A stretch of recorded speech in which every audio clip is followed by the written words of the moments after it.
Ladies and gentlemen, today we are live on KRC for the running of the Bank of America Roval 400, the round of 12 elimination race for the NASCAR Cup Series, and live commentary of today's action right here on the channel as usual. Like and subscribe for more daily NASCAR content if you are new, as this race is about to begin in about 25 minutes or so until the drop of the green flag. And then we'll get this race underway, and we'll see who will be the 8 drivers in the round of 8. We do know one driver that is locked into the round of 8 based off a win last weekend at Talladega, and that would be Chase Elliott. He is the only driver of the 12 remaining in the playoffs that is locked into the next round. So still 7 points, or 7 spots up for grabs, potentially 6 on points, potentially another winner in the playoffs, a lot of them qualifying up towards the front of the field. We'll take a look at the point standings before we get any further into any other predictions for the start of today's race, as I'm getting the chat on my phone right now. For whatever reason, I can't find my stream on my own YouTube for whatever reason. I was having that problem trying to get this thing loaded up, so we were a little late. But needless to say, we are here. So again, Chase Elliott already locked into the next round. He is going for playoff points today. Stage wins, race win, and that is the only way he can get extra points that will carry over for him into the round of 8. The highest driver on points coming into today's race is last weekend's runner-up finisher Ryan Blaney. He ends up 32 points above the cutoff line after the Talladega race. He is in a pretty good spot. If he just maximizes his stage points today and runs well, which he qualified well, then in the really first 2 stages of the race, then he'll pretty much be a lock no matter what happens or who wins in the final stage. Ross Chastain also in a pretty comfortable situation, 28 points above the cutoff line. He's been pretty good at road course races so far this season.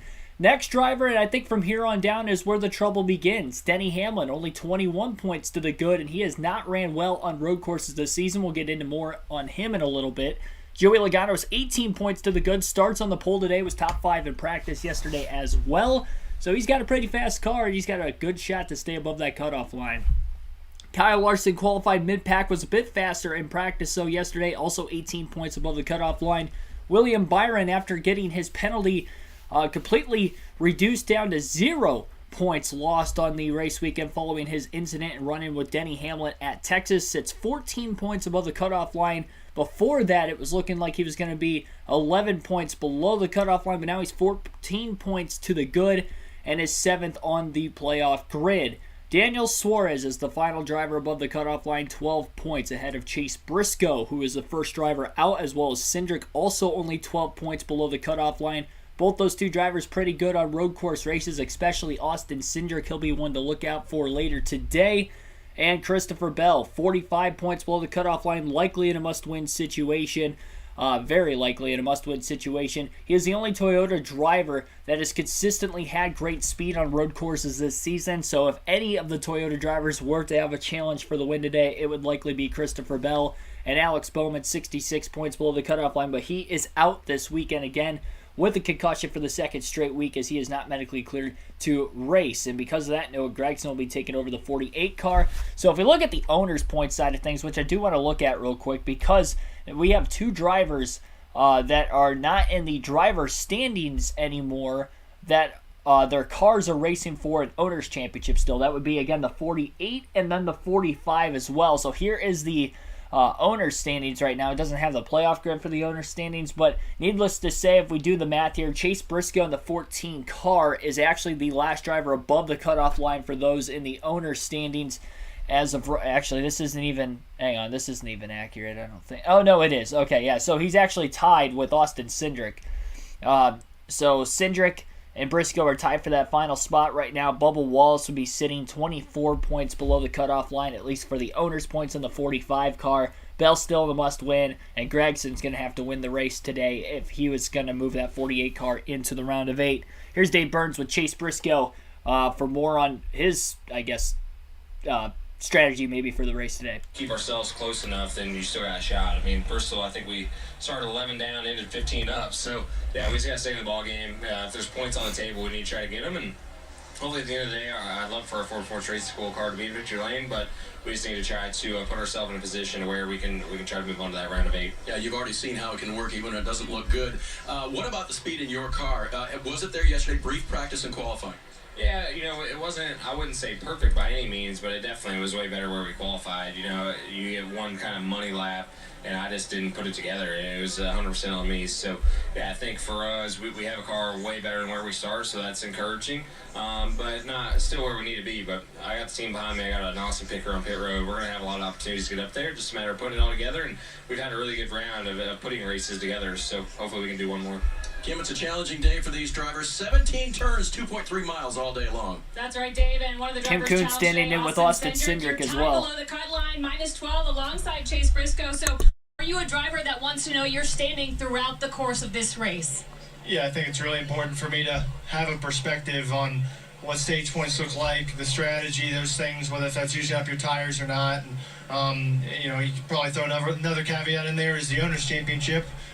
So we got a lot to focus on today, but it doesn't really matter whichever way you cut it. We got to do everything right today. So make the right strategy calls, have good pit stops, and obviously do my job inside the car. You're a driver who have seen a lot of different road courses in a lot of different series and had a lot of success. How would you describe the Roval relative to the other road courses you've been on? It's one and only. I think you put it simply, Marty. It is one and only. Nothing like it. That's a terrific answer.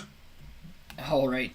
So, again, that was Austin Cindric. Thanks for everybody tuning in, by the way. Terry Lewis, Wade Solinsky, Asai Z, Tim Irvin, Chandler Lane. Thanks for watching early on. Kenneth Fox as well. Welcome into the stream. So, yeah, get ready for some good racing. We're about 15 minutes away from the command. Time for today's last-second predictions and who I think will run well and not run well for today's race. Now, with that, we will continue to just talk about the playoff drivers as we have for the playoff races we've been doing live commentary, live streams for these pre-race predictions. And for them, let me pull it up on my phone real quick as soon as I can find it. Had it up on my laptop, but I don't want to open my Google Docs page for everybody to see.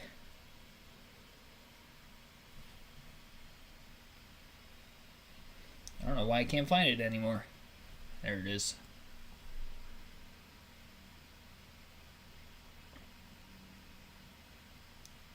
For whatever reason on my phone, it's not refreshed. Alright, screw it. I'll have it on here. You guys probably won't be able to read it, but I'll read it off for you guys. We'll start off with the don't haves as I usually do. Two drivers who I don't think are going to have good finishes and could be in danger of being eliminated in this round of the playoffs. And it's going to be two drivers who are actually above the cutoff line. I mentioned Denny Hamlin has not had speed on road course races this season. Pretty much Toyota as a whole outside of Christopher Bell has been struggling on the road courses this year. Hamlin's 21 points above the cutoff line, but not safe by any means. He was 18th fastest in practice yesterday and also qualified way back in the back half of the field in 24th, so he's starting pretty deep in this one. His chance of getting any sort of stage points in stage 1 is not looking great, even with the pit strategy we will likely end up seeing. And being above the cutoff line, that could definitely put him in a slim margin going into the final stage today. If we talk about his career Roval stats, he only has one top 10 finish and 4 career starts at the Roval in the Cup Series, so that's not great as well. And if we look at his finishes on road courses this season in 2022 with the next-gen car, obviously not good at all. Finished 20th in the last road course race at Watkins Glen, 14th at Indy, 17th at Road America, 31st at Sonoma, and 18th at COTA earlier in the season. So he has not finished better than 14th in each of the 5 road course races this year. Again, to top that off, just one career top 10, and that was last season at the Roval in 4 starts there. So this is not good for Denny Hamlin. Could be looking at some dire straight situations for Hamlin if he's going to make it on into the next round of the playoffs. And personally, it was a prediction of mine before the playoffs began to be eliminated this round, and it was specifically because of this race. I'm sticking to that. Even though Denny Hamlin's 21 points above the cutoff line, I think he gets eliminated today. I think we look at a guy like Austin Cindric, who I think is going to perform well. He's definitely going to outscore Hamlin in the stages. I think he can make up nearly 21 points on Denny Hamlin today, and I would not be surprised. If we look at Kyle Larson, he is only 18 points above the cutoff line. He's another one of my don't have picks today. Now, Hamlin, I'm going to predict not to finish in the top 10 at the very least, but I also have him getting eliminated from the playoffs.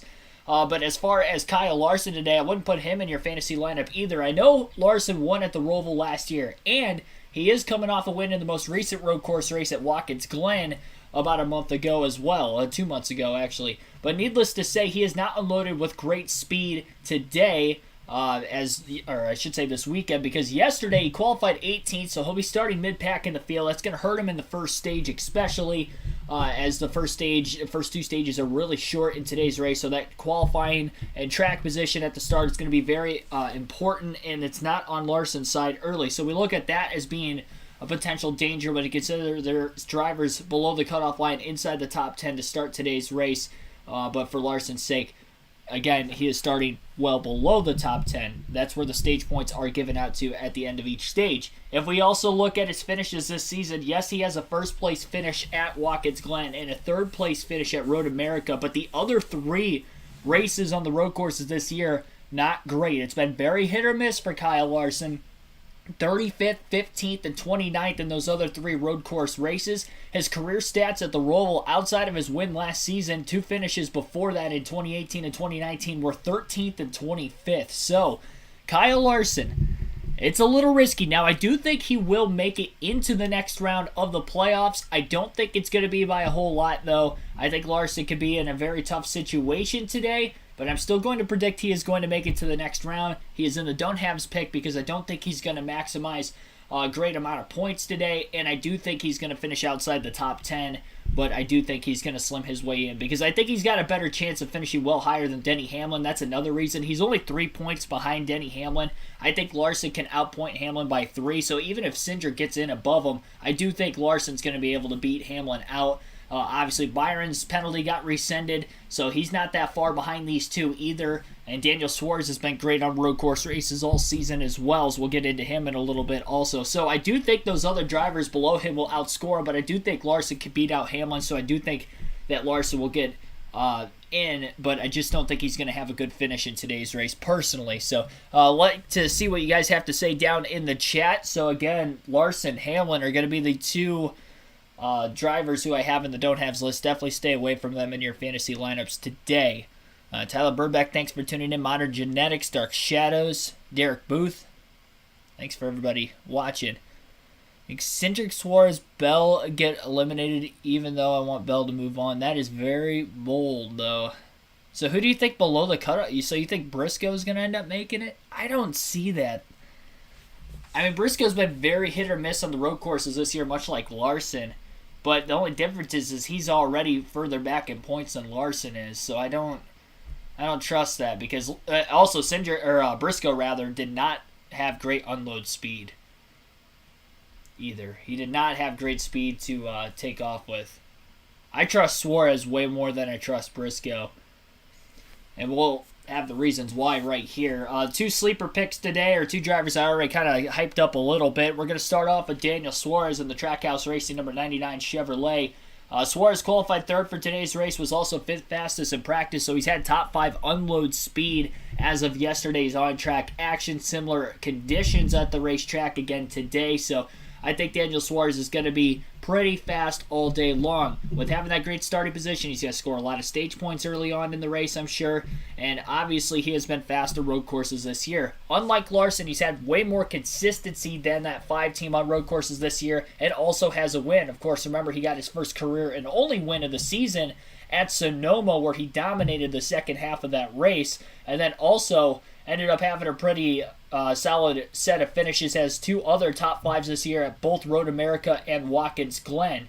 So 5th place finish at both Road America, Watkins Glen, and Sonoma. So 3 top 5s in the last 4 races on road courses in 2022. He also won a stage at Coda earlier in the season as well, even though he didn't actually finish that great in the race because he ended up getting in a wreck on the restart to stage 2. Wreck happened in front of him. He couldn't avoid it, and he was stuck in the middle of it. So, because of that, he did not get great points there, but he did also have a stage win and was really fast at Coda this year, despite not having the finish to go along with it.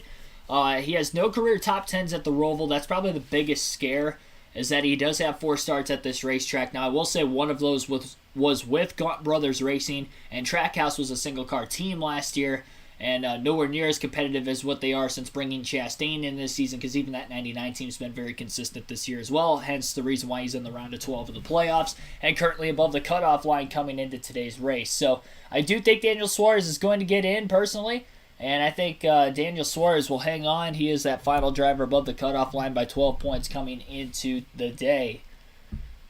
So not only I think he's going to have a great finish, he's going to score a lot of points and he's going to get in, but I do think this driver who is actually below the cutoff line will also get into the round of 8 of the playoffs, and that is rookie Austin Cindric.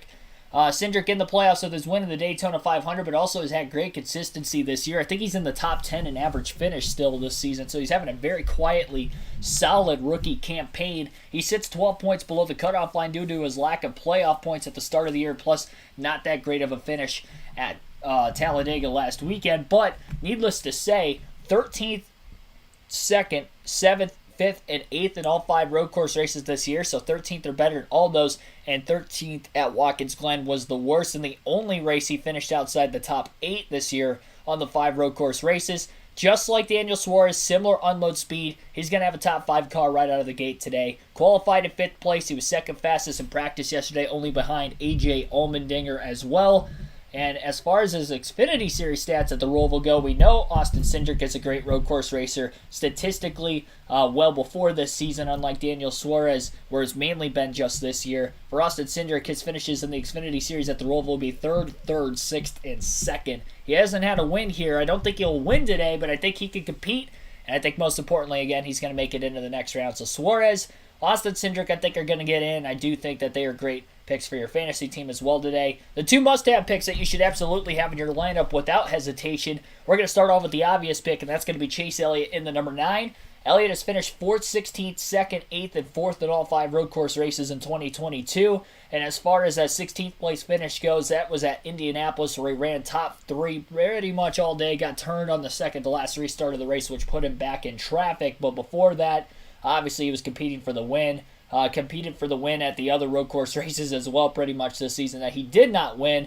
Second to Tyler Reddick at Road America was his closest. And then even 4th at Watkins Glen a couple weeks ago was just on the wrong side of that last restart after he was actually restarting in the lead but got moved out of the way by his teammate Kyle Larson, kind of shuffled him back in the back half of the top 5. But needless to say, he is likely going to compete for the win today. He did qualify 9th. He wasn't as fast as maybe William Byron for Hendrick Motorsports today. I think a lot of that has to do with Elliott being locked into the playoffs too, so they might have given Byron the best car at Hendrick Motorsports this weekend because his chances of getting in are a little bit slimmer than both Kyle Larson's and Chase Elliott just based off of where they are in points. And as far as his career at the Roval goes, we know it's very successful. 2 wins in 2020 and 2019. Also finished 6th place in the inaugural Roval race in 2018. Finished 12th last year despite a completely wrecked race car after Kevin Harvick just junked his car in turn 8. So it still came back to finish 12th. We obviously know he's the best road course racer in NASCAR today. Hands down, no debate there for me. And has a top 2 finish as well.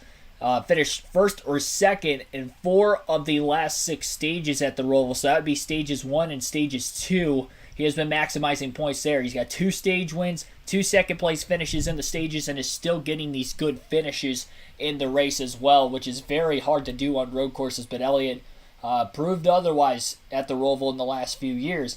Joey Logano is the other must-have pick this weekend. I think he looks like he's going to have personally to me, I think he's got the fastest car coming into the race today. We'll see, obviously, based off of adjustments, if that will change or not.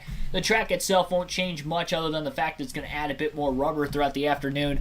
Conditions are going to be pretty much the same. It's going to be daylight hours all the way through the race, and it's going to get done a couple hours still before sundown. So no issues there with the track temp itself changing too much. So I think that's also going to help these drivers that were very good yesterday in the on-track activity. Joey Logano, he starts on the pole today, obviously better than any other driver for starting position, was 4th fastest in practice. So overall, again, I think he has the fastest car, at least on Saturday heading into Sunday, and has finished in the top 10 in all 4 career Roval starts. I don't know for sure, but I think he might be the only driver that has finished in the top 10 in all 4 Roval races, with Elliott finishing outside the top 10 last year. 7th, 2nd, and 2 10th place finishes at the Roval for Logano. Obviously a little bit better these last couple years there rather than the first 2 seasons that the Cup Series came to the road course configuration at Charlotte.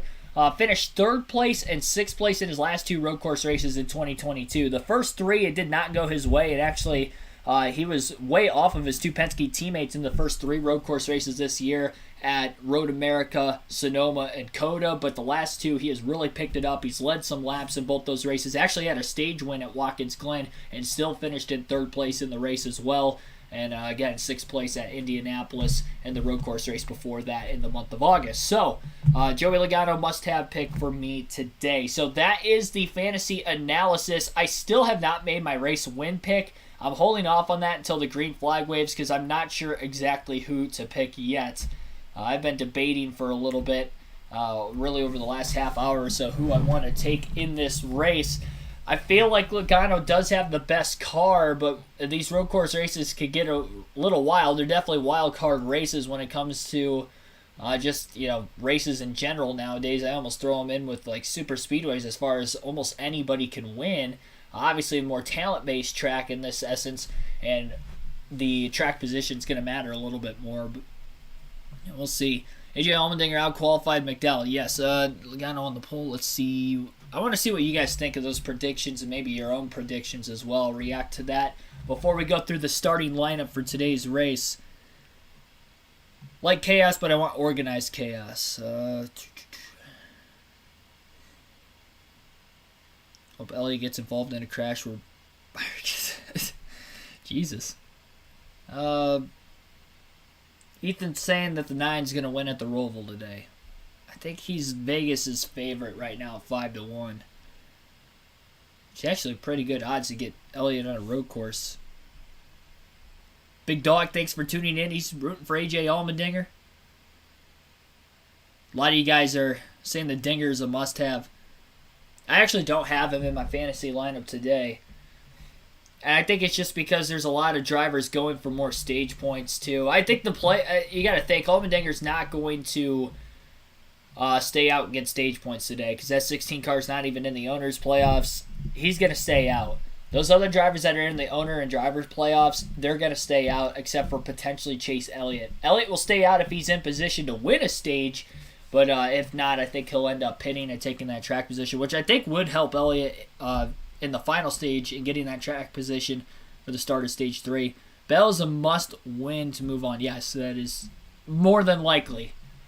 46 points below the cutoff line. It's not impossible, but he's going to basically need to win. Considering that a lot of drivers are probably going to stay out and get stage points, he's in a must-win situation for sure.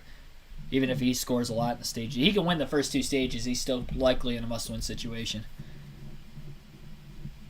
Sleepers are trash because no McDowell. I wanted to stick with the playoff drivers. I think McDowell can have a good day. I would not be shocked if he gets a top 10. I think he's a good pick for your fantasy lineup.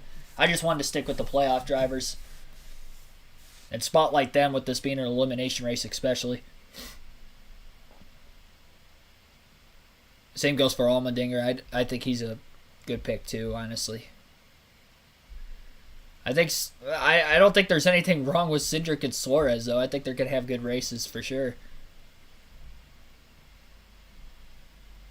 So they have just given the command to fire engine. Sorry I didn't let you guys listen into that. I actually, there's really no reason for me to have this earpiece in today because I cannot hear anything with the race audio on my laptop because there's actually too many devices on Hulu right now. So I have to have it on the TV for me to actually get to see it, but I'm not going to be able to listen into the commentary of the race. So if there is anything breaking, I apologize for not being able to relay those messages closely to you guys. I do have the raw feed on right now, but for whatever reason, it is looking very messed up.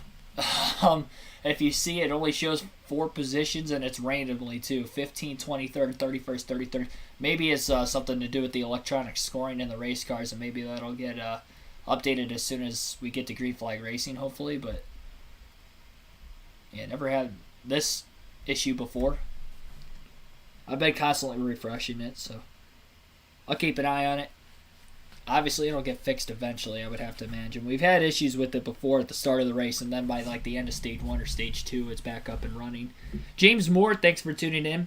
Hopes BK gets back to winning next year. I think the points problem got him frustrated this season. That's possible.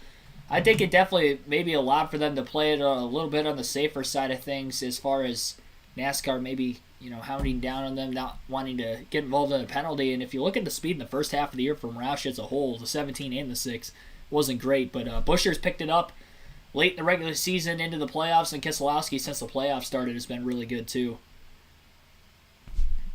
Lee Martin, thanks for tuning in. Is there an in-car cam today? I think there is. There usually is for every race on YouTube. I'd imagine with it being a playoff race, it would probably be the same too.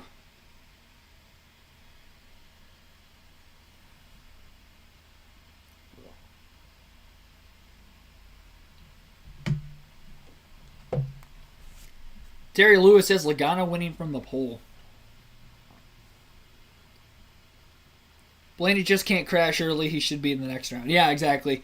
All Blaney has to do is just maximize stage points in the first 2 stages, and he can literally finish last still in the final stage. If he gets a lot of stage points, he'll be in.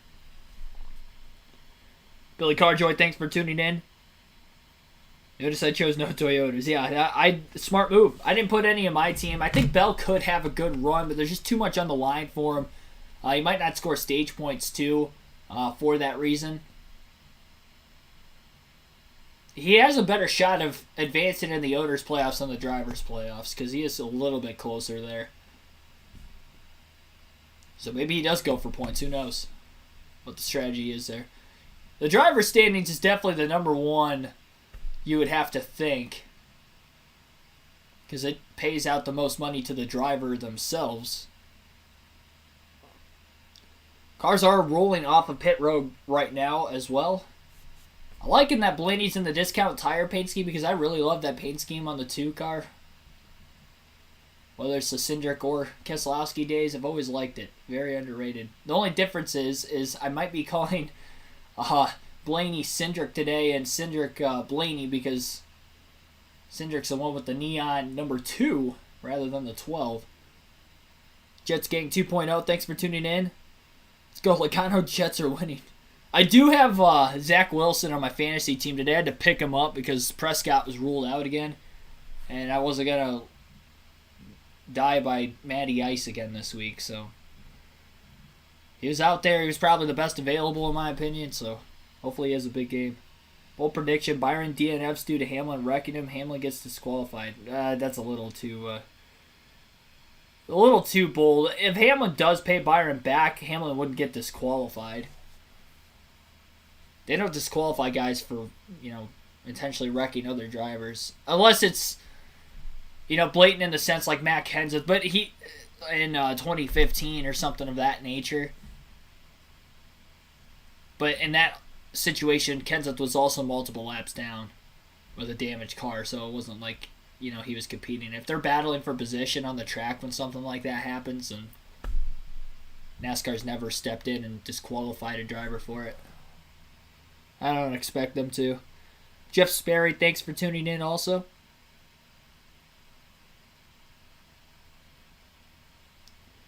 Got 40 people in the chat already. We'll be getting hundreds more throughout the course of today's race as usual, I'd have to imagine.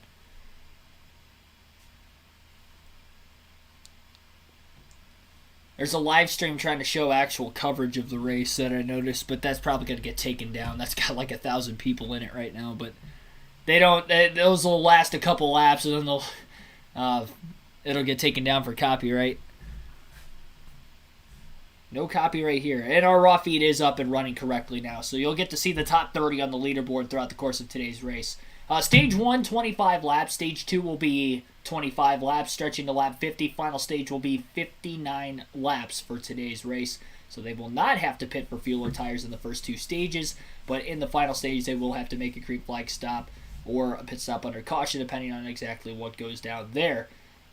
We are going to look at the starting lineup for today's race as the field is on their pace laps. Again, Joey Logano on the pole for today's race. William Byron will start outside of the front row in second, both above the cutoff line, fairly comfortably into today's race for Logano. But for William Byron, he's got a little work cut out for him today. Only 14 points to the good, but he's got a good starting spot looking to capitalize on stage points early. Daniel Suarez and Tyler Reddick will be in row number 2. Reddick is a 2-time winner on a road course this season. Suarez got his first and only win of the season on a road course as well at Sonoma back in the spring.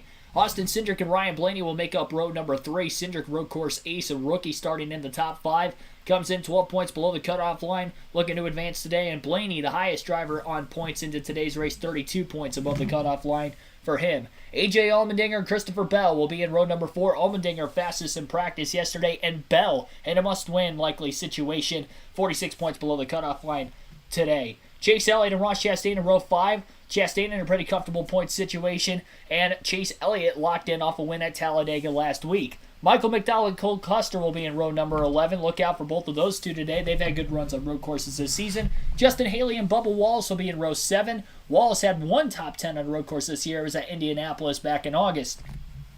Austin Dillon and Ty Gibbs will be in row number 13. That's wrong. Row number 8. Did the wrong math there. Chase Briscoe, Kyle Larson will be back in row number 9. Larson comes in 18 points above the cutoff line.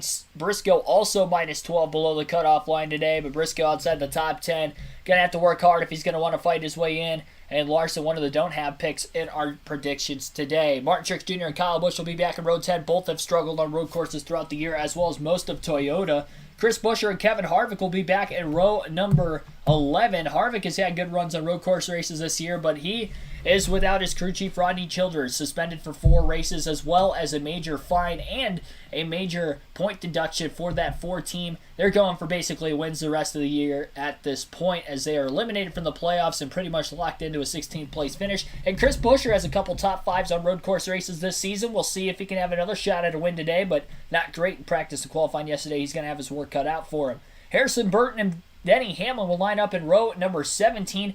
Denny Hamlin is coming in the furthest driver of the drivers left in the driver standings in qualifying, as he's the only one in the back half of the field for today's starting spot in the race. And Denny Hamlin is going to have to maximize his efforts on stage points today if he's going to want to have a shot to make it into the next round. He's 21 points to the good, and rookie Harrison Burton did have a top 3 at Indianapolis on a road course race this season, so we'll see what he can do deep in the field today.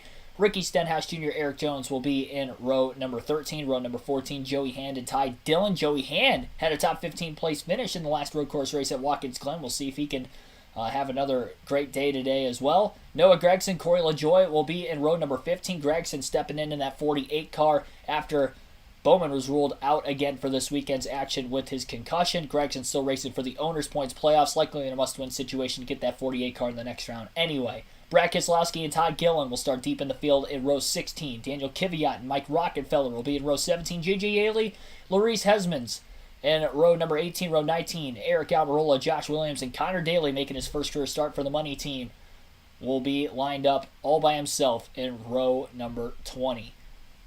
Pace car is on pit road, or heading to pit road right now, and it'll be Joey Logano electing the inside lane for the start of today's race. My win pick before the green flag waves, I am going to go, I'm going to play it safe here, and I'm going to go Joey Logano to win today's race at the Roval. That's going to be my pick here at the last second, because I have not made a pick yet, and he is one of the must-haves.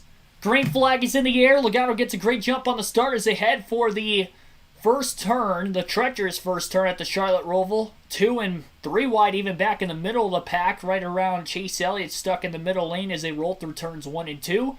Logano out to about a 2 to 3 car length lead now into 3 and 4 as they enter the chute. Logano accelerating away. Allmendinger still side by side, stuck on the outside. Big block by the 16 car. Pulled down on Cole Custer in the 41. Suarez and Byron still side by side, no longer. Now Byron will take over the spot, but a little crossover in turns 8 and 9 as Suarez tries to get back underneath the 24. Can't accelerate well enough and is going to have to stay in line behind Byron. Cindric and Bell now side by side, nearly making contact in oval turns 1 and 2. Aggressively side drafting each other in the fastest area of the racetrack as they head for the backstretch chicane. And into the bus stop they go. Suarez nearly gets a hit from behind from Reddick. Custer locks the tires up. Big bounce off the curb by him. Both McDowell and Elliott are going to get by. He was battling Bubba Wallace and might have missed the curb there. It'll be interesting to see if he'll get a penalty. And speaking of penalty, Josh Williams also going to have to make a pass-through penalty on the opening lap of the race after multiple inspection failures pre-race before the start of today's action. Joey Logano has led lap 1, and now one car has missed the front stretch chicane. That would be Austin Dillon in the 3. He has to go to a complete stop and get going again, and that's going to drop him outside the top 30 and towards the back end of the field as he falls himself in line right in front of Brad Keselowski in the 6 now. Logano out to a 1-second lead already over William Byron, and Suarez again still in line right behind him in 3rd. Tyler Reddick 4th, and Ryan Blaney rounds out the top 5 after the first lap of today's action in the Bank of America Roval 400 live on KRC. Hit that like button, subscribe for more daily NASCAR content if you are new and watching this stream here today. Bubba Wallace, the biggest gainer, looked like on that opening lap, at least inside the top 10, and 9th, gaining already 5 positions from where he started. Not known to being a great road course racer, but looking to try to take advantage, especially when you consider the fact that the Toyotas as a whole have not been great this year. Denny Hamlin trying to make a pass in the back of the pack right now, still just outside the top 20 as he is side-by-side in the backstretch chicane. Really tough spot to be side-by-side with another car, but he's going to be able to hold on.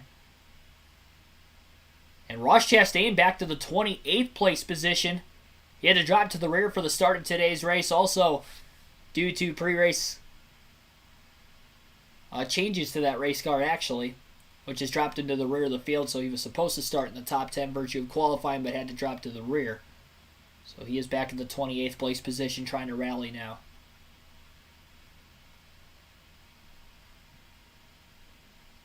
Bubba Knight, where did he come from? Yeah, 5 positions in 1 lap. I think he was battling with Cole Custer. He had gotten around Elliott McDowell initially, and then Custer had that mistake in the backstretch chicane where he hit the curb, bounced off of it quite a bit, and that checked up him, and he was able to get by him as well. Kevin Harvick almost into the wall in the short chute between 8 and 9 before entering back up onto the oval. Pushing really hard in the middle of the pack right now is Harvick. He gained a few spots off the start and is now inside the top 20 for qualifying in 22nd.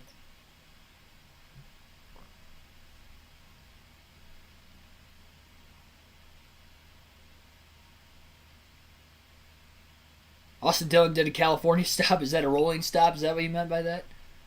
Yeah, penalty for... I was going to say, it didn't look like he came to a complete stop when he got back rolling again. And that looks to be the case now. So for that reason, he is going to have to make a pass-through penalty, it looks like, on the front stretch, which is going to probably drop him all the way to the tail end of the lead lap. They're showing the replay again. And it looked like he just went a little bit too far wide and the first kink of that front stretch chicane, and by the time he got to the second kink before getting back onto the main straightaway, it's a little low, but he didn't come to a complete stop before starting that car back up again. He slowed down but did not stop, and that is why he has to serve the pass-through penalty. 1.3 second lead for Joey Logano, still over William Byron in second. Pretty equal with each other after that first lap completed. Byron was battling Suarez for second for the majority of that opening lap, which allowed Logano to pull away to that margin of a lead. No positions changed in the last 3 laps inside the top 10, though. So they all stay mostly single file, not too far spread apart from each other for basically 3rd all the way back through really Chase Elliott in 10th.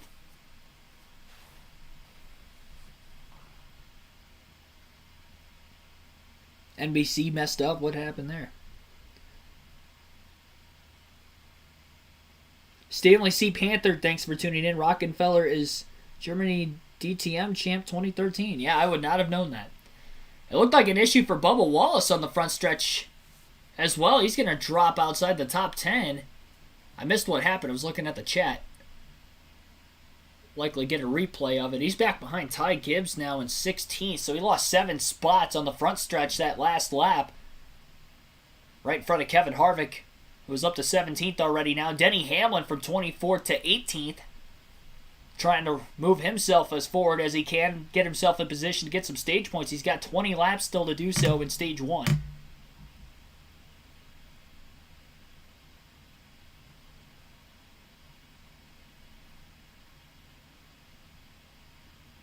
Showing the replay now of Bubba Wallace in the front stretch chicane. I don't know if he went for... Oh, he just completely missed it. So he had to go to a stop-and-go penalty as he was a little late into the braking on the front stretch right off the oval in turn 4. Locked the brakes up quite a bit, but still couldn't get the car slow enough. Ended up just going high to keep from potentially wrecking somebody by coming in to that corner too hot. But as a result, the stop-and-go, he lost 7 positions. And also just got passed by Kevin Harvick on the racetrack. Off the backstretch heading into that chicane. And Wallace is headed for pit road now as maybe he flat-spotted a tire potentially. Either way, 45 car heading into the pits now for an unscheduled stop.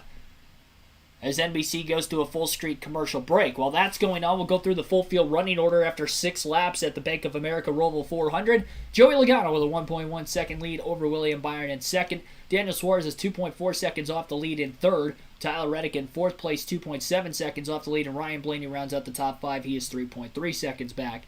4.5 seconds off the lead is Austin Cindric in sixth. Seventh place is Christopher Bell, 4.8 seconds off the lead.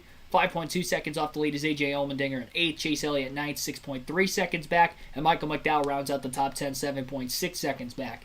Justin Haley up to 11th. Kyle Larson up to 12th. Cole Custer 13th. Chase Briscoe 14th. Ty Gibbs is 15th.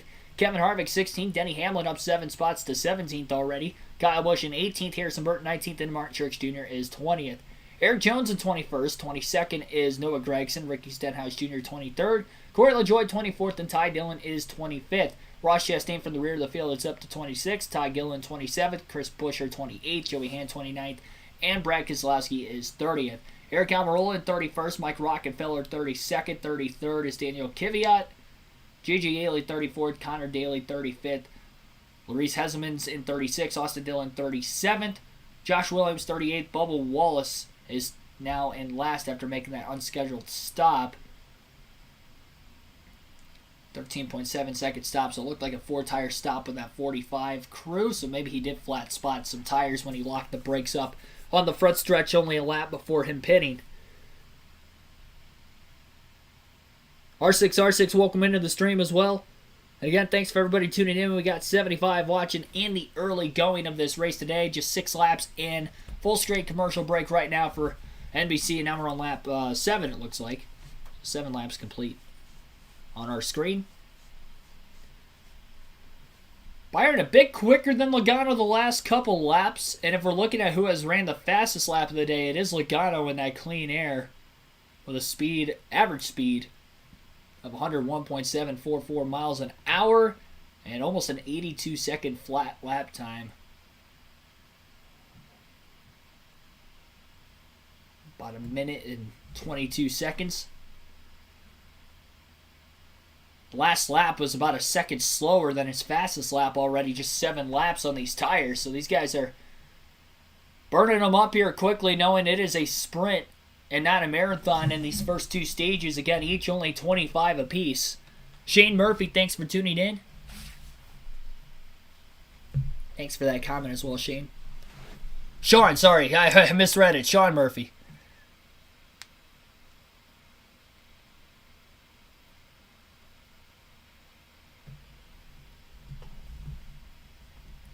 I actually have a bet on Joey Hand to finish in the top 10 today. He was at 12-1 odds to finish in the top 10, so I put 10 on him. I was like, yeah, what the heck, you know? I'll win $120 if he somehow gets it done. He ran well at Watkins Glen. He was in the top 10 for a large portion of that race, so I'm hoping it gets chaotic here to kind of help him out towards the end, hopefully. He ran good at Indy before Chastain took him out, like midway through the race, too. In turn 1.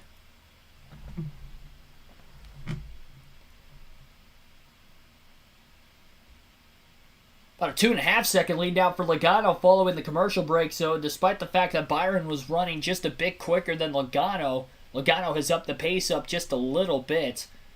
I will say the intervals are all wonky on NBC's screen right now. Maybe that's what you mean by NBC's messed up. Yeah, our intervals are a lot more accurate on the screen. It says 1.2 seconds where I have it on the Logano and Byron battle for the lead right now. Daniel Suarez still in third, but he's over 2 seconds behind Byron and over 3.5 seconds off the lead of Logano. Our spotlight drivers right now coming into the race. I know it's very early, and obviously we're only 9 laps in, but it is almost halfway through stage 1 already, and we have Joey Logano, obviously my win pick, in the lead. He was also one of the must-haves. Of course, Chase Elliott was a must-have in 8th after starting 9th. 2 sleeper picks in the top 10 still early. They have not fallen back of Austin Cindric and Daniel Suarez. Suarez in 3rd, Cindric in 6th. And then the 2 don't have still well outside the top 10. Denny Hamlin in 17th. Larson actually moved up a little bit. He is up to 12th, but still outside the top 10 as well.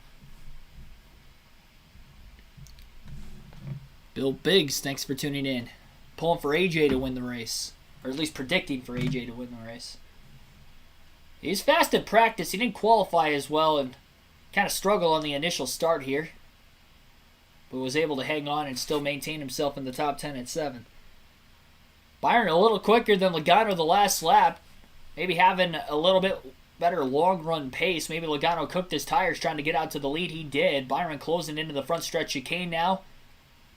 A little more of a hop off the curb, though, for Byron versus the 22 of Logano at a much smoother set of corners, and Logano is able to stretch that lead back out slightly into turn 1 again, but it looks like Logano may be struggling a little bit more for rear grip off the exit of turn 1 versus Byron in the 24. Points as they run, Denny Hamlin tied in a 3-way tie with Chastain, Hamlin, and Cindric for that final playoff spot, with Chastain and Hamlin above the cutoff line. Cindric would be below virtue of the tiebreaker. Tiebreaker is the best finish in the round for the drivers who end up being tied at the end of today's race, if that does happen.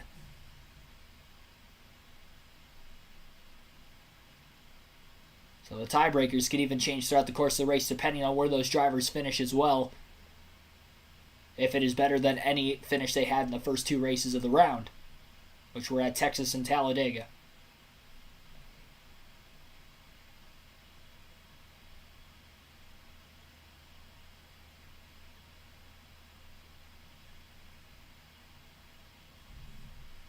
Still very early. Chastain had to start at the rear of the field. Is already up to 24th, though.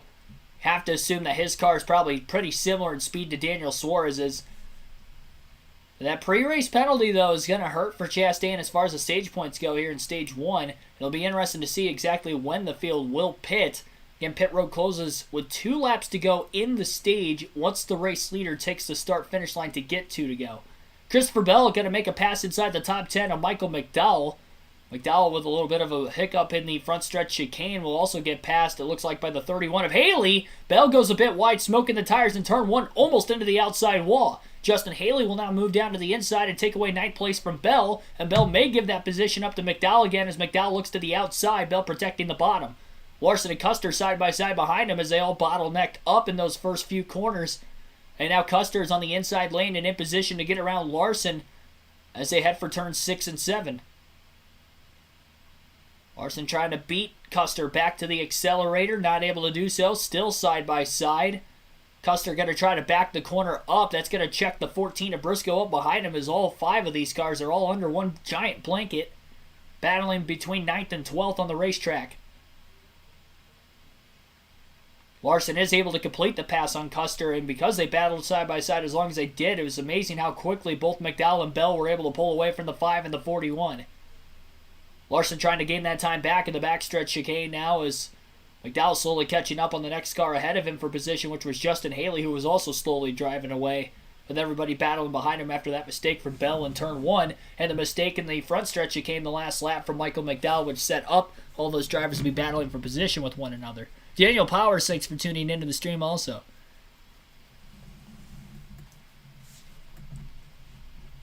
Still have 2 more live commentary live streams on the season yet. We'll have next weekend at Las Vegas and then at Martinsville for the round of 8 finale. I'll be at Phoenix for the championship, and then I'll be at my grandparents' house to watch the Homestead race this year. I usually try to get over to their house a couple times a year to watch a race, and it'll be the second of which there. So we're down to just 3 more of these live commentary streams the rest of the year if you count today's stream. So be sure to hit that like button. We'll obviously have many, many more next year. Hopefully I can get more truck and Xfinity Series races. Just depends on what the scheduling looks like next year if they have more night races that I'll be able to do them. But during the day, I just work on Saturdays at my full-time job, so it's tough. So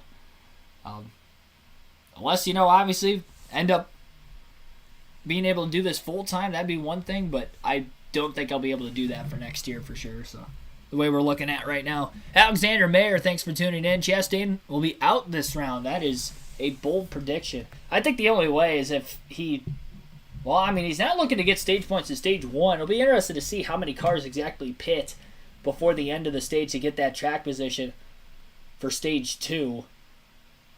And then obviously again in stage 2 heading to stage 3. I would imagine all the non-playoff drivers probably going to play that strategy, and maybe even some of the playoff drivers like Christopher Bell's in a must-win situation and the owner's playoff situation of like Bubba Wallace, for instance, now who's not in position to get stage points anymore after flat spotting a tire. They do have a camera shot of one of the tires from Bubba Wallace after he locked the brakes up in turn 1. He did flat spot as one of those tires were tethered pretty well. So it was a good call to bring that 45 car to pit road when they did not have that tire completely blow out. Byron has closed the gap down to about 0.7 of a second behind Joey Logano. 13 laps to go, stage 1, as we're halfway through the first stage.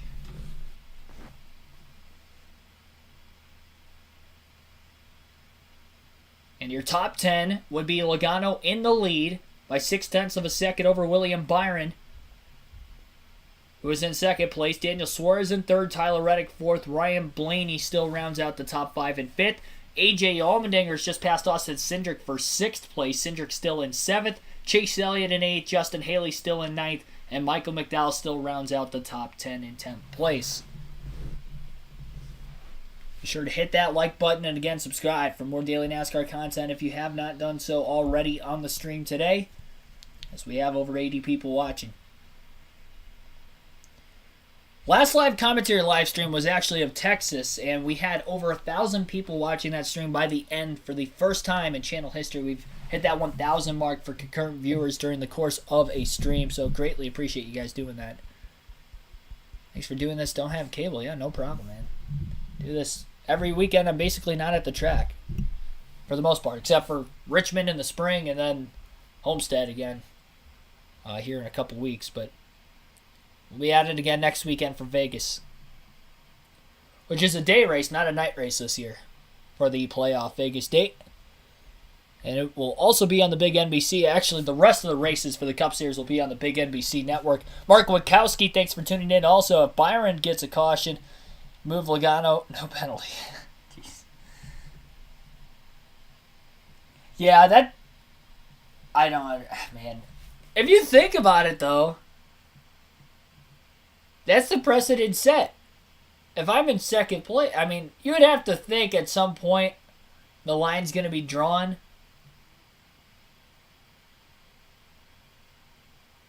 That would also cause more tensions for the playoff races to come, too. So it's probably not a wise decision to do that for that reason. It might work short term.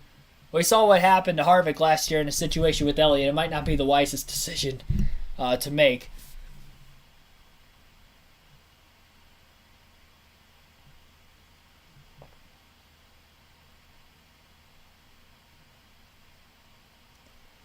Watching the intervals on the screen right now, Suarez has pretty much maintained about 3.5 seconds off the lead for about the last almost dozen laps. Well, not quite a dozen. We've barely had over a dozen. About 10 laps or so, maybe a little less than that. But he's still a second and a half ahead of Tyler Reddick, so he's got good pace. His pace just isn't quite where the 24 and the 22 are ahead of him.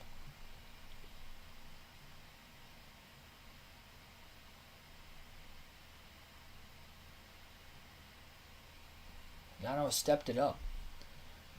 Yeah, the last few road course races have definitely been a little better for Logano than those first few to start the season. Byron is definitely closing that gap. It's down to about 5 or 6 car lengths now between first and second.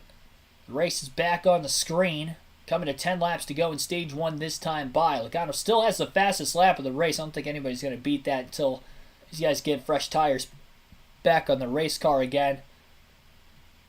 And again, pit road closes with 2 laps to go on the stage, so we may be seeing pit stops here in about 6 or 7 laps for those drivers who aren't going to be able to pick coming to 2 to go because the leaders are far enough out ahead now. Maybe Suarez would be in position to do so. Maybe Reddick and Blaney, but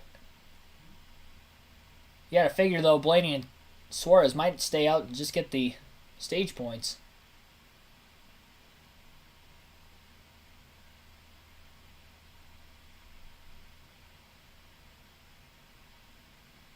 Byron has proven to be a pretty good road course racer in the Cup Series pretty much ever since he came into the Cup Series as one of his early strong suits. Just hasn't gotten a win on one of these style of racetracks yet.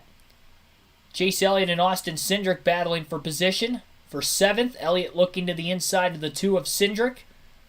Remember, Elliott is already locked into the round of 8 after winning Talladega last week. Cindric is below the cutoff line by 12, so he's going to battle Elliott hard for this spot, I'd have to imagine. But the road course ringer is going to complete the pass into the backstretch chicane and hold on for that spot, accelerating further ahead of Cindric now into oval 3 and 4. So coming to 9 laps to go in the stage, Elliott up to 7. Cindric has fallen back from his starting spot 3 positions now in 8th. He's about 3.5 seconds ahead of Justin Haley in 9th. So as long as he doesn't fade too much in these last 9 laps, I think he'll be able to hold on. But we'll have to wait and see.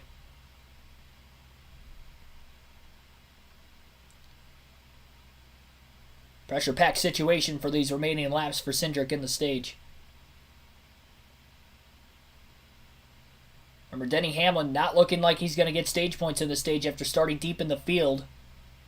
Got his way up to 17th pretty quickly, gaining 7 spots, but he's been stagnated in that position for a little while now. And hasn't been able to move up nor down in the running order. Kevin Harvick also up 7 spots after qualifying outside the top 10. He's up to 15th. Feel a lot more spread apart now, though, than what they were at the very start of the stage, of course, when they were all around one another.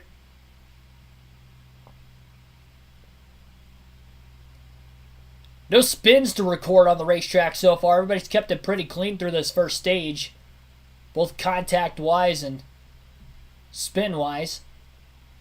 Had a couple drivers miss the front stretch chicane, Bubba Wallace and Austin Dillon. But didn't lead into anything major as far as anybody getting turned or anything of that nature. And blowing those corners.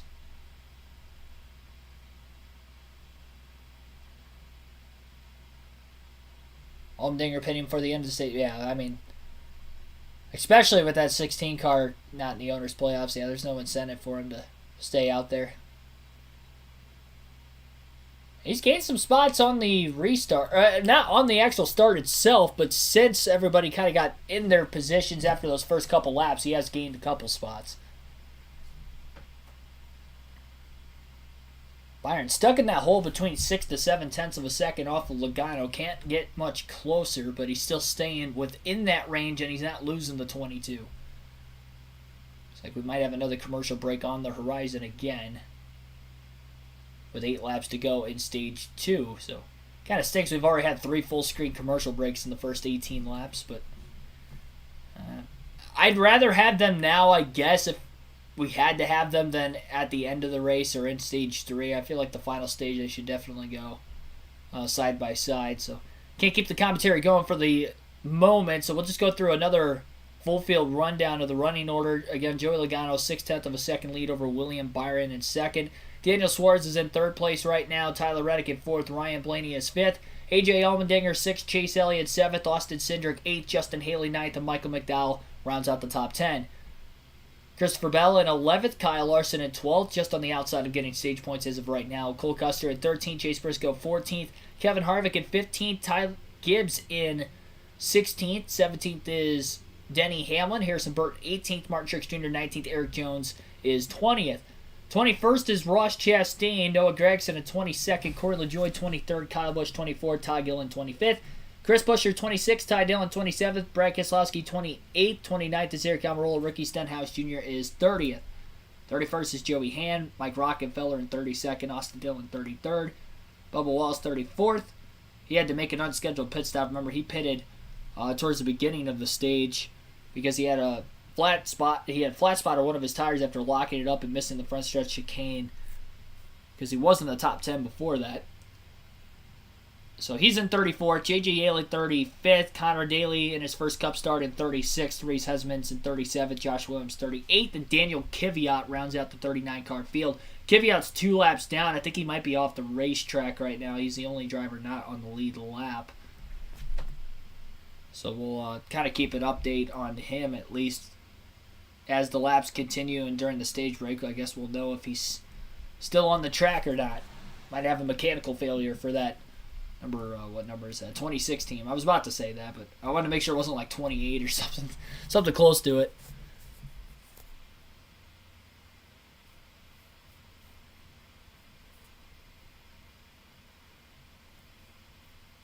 Harvick got screwed by NASCAR. I mean, you never. We don't know about that. That's definitely a very opinionated comment. I mean, they've gotten in trouble in the past before when it comes to encumbered wins. I think it happened twice in 2018, if I remember correctly. It happened at Vegas. I think it happened in the Atlanta race, too. For him that season.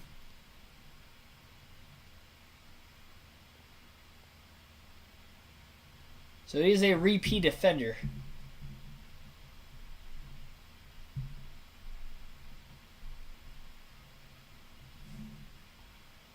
Byron closing in on Logano through the commercial break. 5 laps to go in stage 1.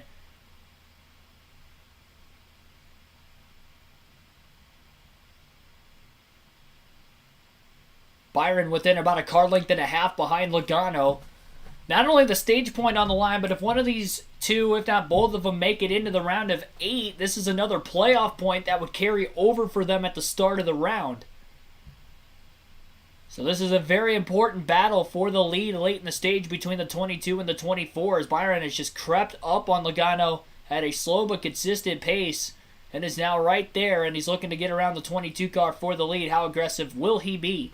Ross Chastain is the first playoff driver to pit road. 4th starting position up to the 21st position, so that was a good run for him. He said, I just need a little bit more forward drive. They said, we have an adjustment for that. He'll get 4 Goodyear tires and a fill of Sunoco fuel, and he's out of here.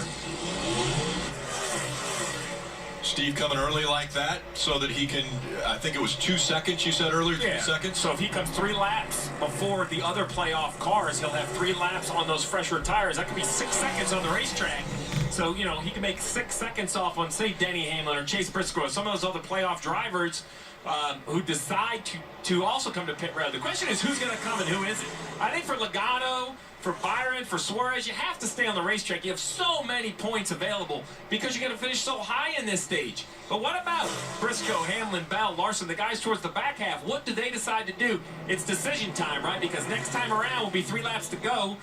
So if you are anyone other than these front 2 cars, you really need to make that the choice. 3 laps to go would be when you have to come to pit road. So that's kind of the strategy right there for those playoff drivers, as stated from Steve Letarte in the NBC booth. Get the chat back up on my phone real quick. I was checking something during that. Sid for Brains, thanks for tuning in. Suarez closing in. Yeah, slowly, but he's not quite in the battle and in that same stratosphere that the 24 and the 22 are in quite yet. He's 3.1 seconds off the lead still. Track big enough that in these 25 laps in the first stage, there hasn't been any lap traffic that the 22 and 24 have had to get into yet either. Logano actually pulled Byron a little bit more that last lap. We've got more cars on pit road currently. Truex, Jones, Gregson is in. Keselowski's in. Almirola, Joey Hand.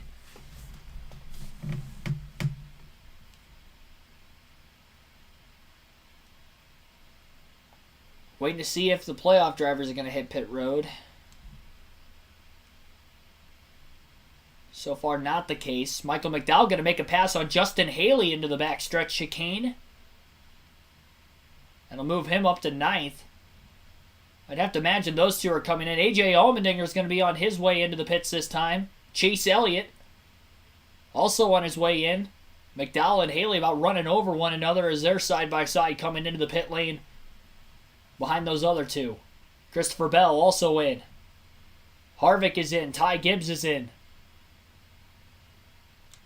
Or not, come to pit road, Marty. Alan Gustafson told me, man, if we're not going to get a playoff point, we are going to flip the stage. That's what they do right here. Said the car really no better than it was yesterday, especially entering NASCAR Turn 1 here at the Roval, Kim. And Marty, no surprise that the 20s in. They told us they were not committing to stage points, just too deep in the points. They're looking for a win or a high finish. Christopher said the car doesn't feel bad, just a little bit loose. Busy pit road here, Steve. It is a busy pit road, and this is why Chastain, as you mentioned, came a lap early, because he's going to try to leapfrog some of these guys. So now as we pick up the leader, Joey Logano, this is still going to be the race for the stage win. He's going to, I assume, stay on the racetrack. Now, he has the option to come this time, because as the leader, he's the one that's going to close pit road. I think that's Reddick's choice running in fourth. So as we watch Logano right here, let's first see what he's going to do. If he misses pit road by choice, which he does, Byron also, Suarez also. The next car in line is going to try to get to pit road before Logano gets to the leader. He does. Reddick on pit road on the bottom of the screen. Great camera work. Reddick in from fourth. Out that extra lap. Kim.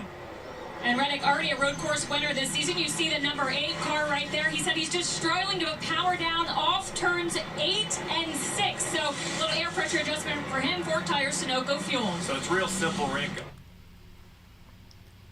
4-tire stop for Tyler Reddick, as heard right there. That'll drop him likely outside the top 10.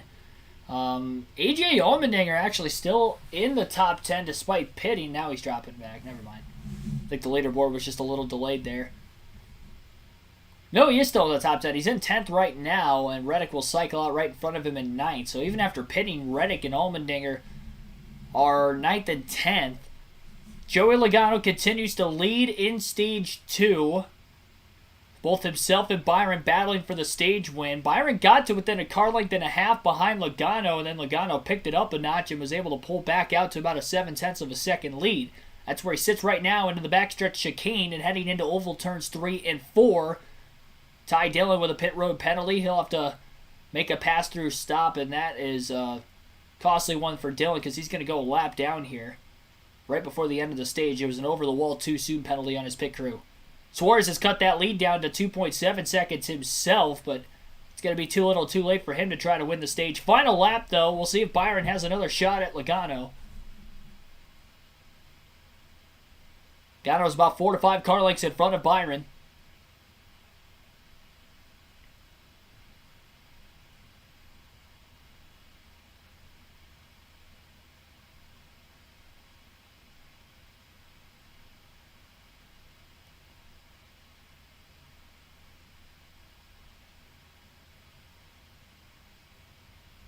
And he is closing through the infield portion of the course.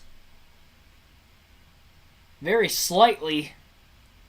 0.7 of a second is hard to gain on one lap on a road course, but Byron tried to do just that. Got a bit quicker than even Suarez through the infield section, as well as he's also trying to run as hard as he can. Byron's trimmed it down to about a 0.5 second into the backstretch chicane, so he's about 0.2 of a second quicker in the infield portion. But now only has a couple corners left to get to Logano. How much of a draft is he going to be able to get now in this on-throttle portion through 3 and 4 and heading into the front stretch chicane? Joey Logano well ahead of Byron. Byron closes but not going to get there, and Joey Logano is going to dominate, lead every lap from the pole, and win Stage 1. William Byron will end up second. Daniel Suarez third. Ryan Blaney will finish 4th, and then Austin Cindric is going to round out the top 5 in stage number 1. Kyle Larson will bring it home in 6th. Chase Briscoe in 7th.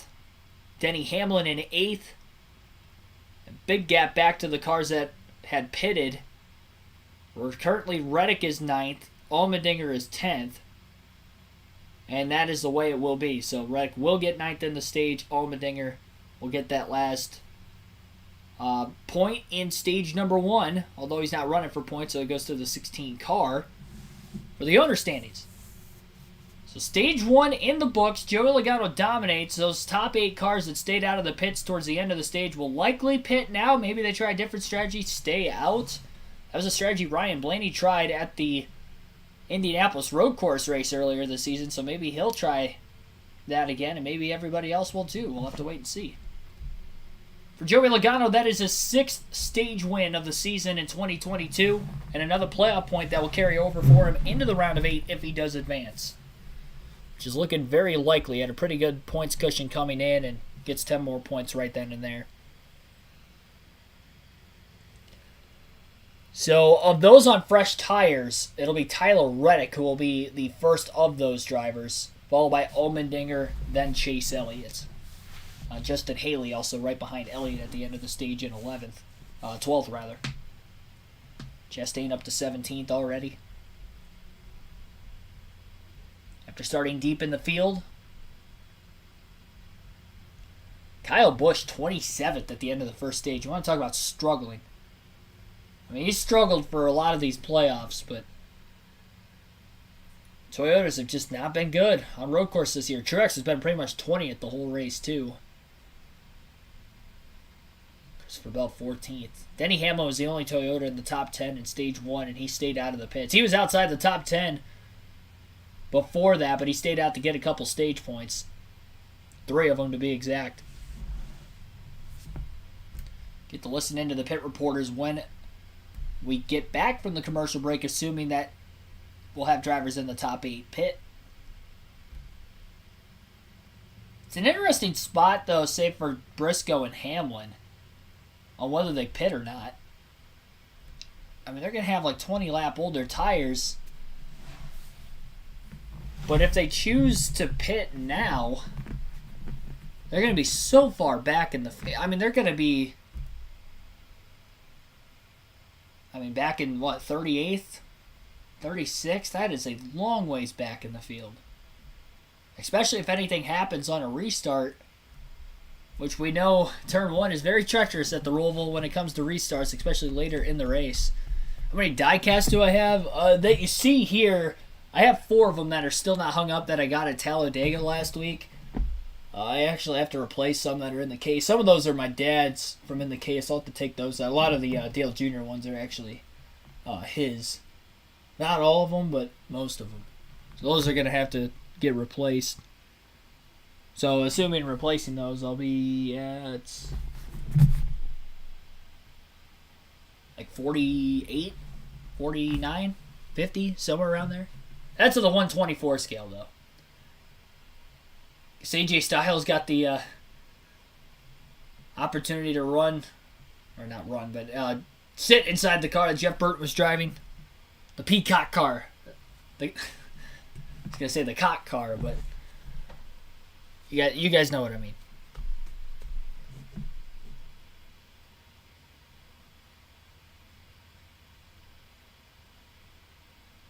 Pit road is open this time.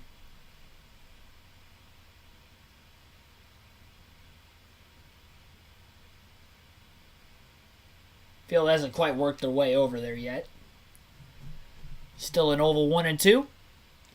Just tuning in for the first time, hit that like button, subscribe for more daily NASCAR content. Joey Logano was the Stage 1 winner and has led every lap of the race thus far, but assuming he pits this time, his crew is on the wall. I would assume that they're going to pit, but that could be all part of the game plan and strategy. Who knows? Sounded so wrong. That's why I said it. That was the intent.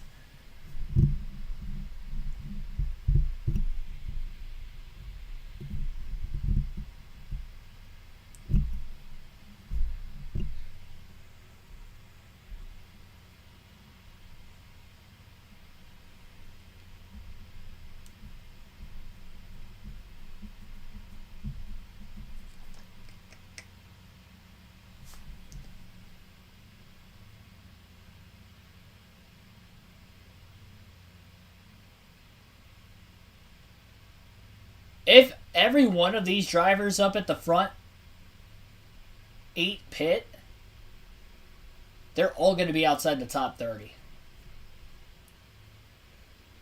We'll see. As expected, all 8 playoff And they drivers do all will pit. now come to pit road, Kim. And Austin Cindric in that bright yellow Ford top left. He said, I'm getting a lot of steering shake, guys. They said, tell us if it get worse. The call, 4 tires, air pressure adjustment, Sunoco fuel, Dave. Third place for Daniel Suarez. 8 important stage points right there. 4 tires and fuel, cars a little free, Marty. 9 critical stage points for William Byron. Bottom left to your screen. 4 fresh Goodyear tires here. Said when he caught the 22, the car was just a little too free and he felt like he had to protect the rears. Logano said, I got a lot going on. Said I lost rear drive the further that we went, and that was my biggest problem. Logano holds serve of those who pitted here on pit road, Rick, and maybe a problem back there for Chase Briscoe. We'll check on that. Yeah, Briscoe looked like he was backing up there as he came off pit road. It actually wasn't Briscoe. I think it was Bubba Wallace in the 45 car that might have tried to pit again, because remember, he had pit earlier in the stage, so he didn't get to pit with a lot of the field there. I think it was a 45. It was not Chase Briscoe. Briscoe was 5th off of pit road of the 8 that pitted in the playoffs. 75 Moster Dale number 3. I do have a couple of those. I have, well, actually, only one Dale Senior car is one that I bought. That's the Wrangler number 3 car up there. Well, it's actually a Good Wrench number 3. I always like the Wrangler style paint scheme though.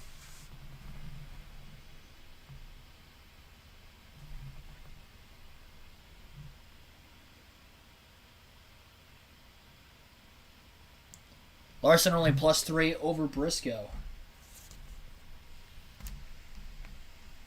I think that'll change though. Because they're both at the back, and they both scored a lot of stage points. Larson was ahead of Briscoe by a little bit. We'll know when we get into the final stage about where those are going to look, because right now it's just kind of weird with all the strategy all over the place in the first couple stages. I'm not really too worried about the points as they look. I'll keep updating them when they bring it up from time to time, though. Just to let you guys that do care know. Jeremy Oglesby, thanks for tuning in. Joey Logano fan, well, your guy seems to have one of the best cars in the field today, so maybe he'll have a good shot to win. Got a playoff point. That'll help him for the next round, assuming he makes it. So Tyler Reddick is going to be in the lead on the restart. AJ Allmendinger will be alongside him on the front row. Row 2 will have Chase Elliott on the inside, Justin Haley up high. And then row 3 will have Michael McDowell on the inside and Christopher Bell on the outside. Bell definitely in a must-win situation after no stage points in stage 1. Was likely in that must-win situation coming into the day anyway. Mark63, thanks for tuning in also. One race don't really care for. Wish they were running the oval here. The only thing with that, with scheduling, I prefer them not to go to the same track more than once during the season. And because this is 2 completely different figurations, with it being a Roval, a road course and an oval, that is the outlier I will have in them running this. So I'd actually prefer it for that reason.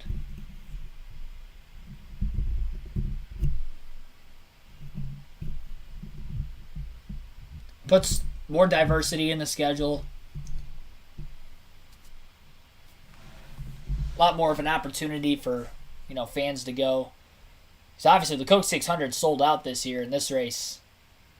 A lot more bare bones as far as people in the stands as a result. So there was actually there was contact on pit road between Wallace and Suarez. Wallace was trying to get into his box, and Suarez was underneath him. And there was contact there, so Wallace had to stop. Again, it wasn't Briscoe. I figured it was him. I didn't see what was the cause of it, but it was Wallace, not Briscoe.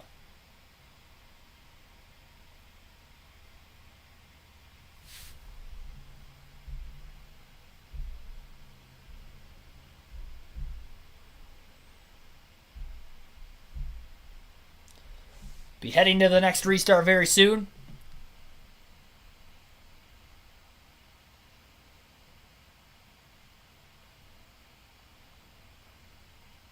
Matt Hunter, let's go Brandon. Thanks for tuning in.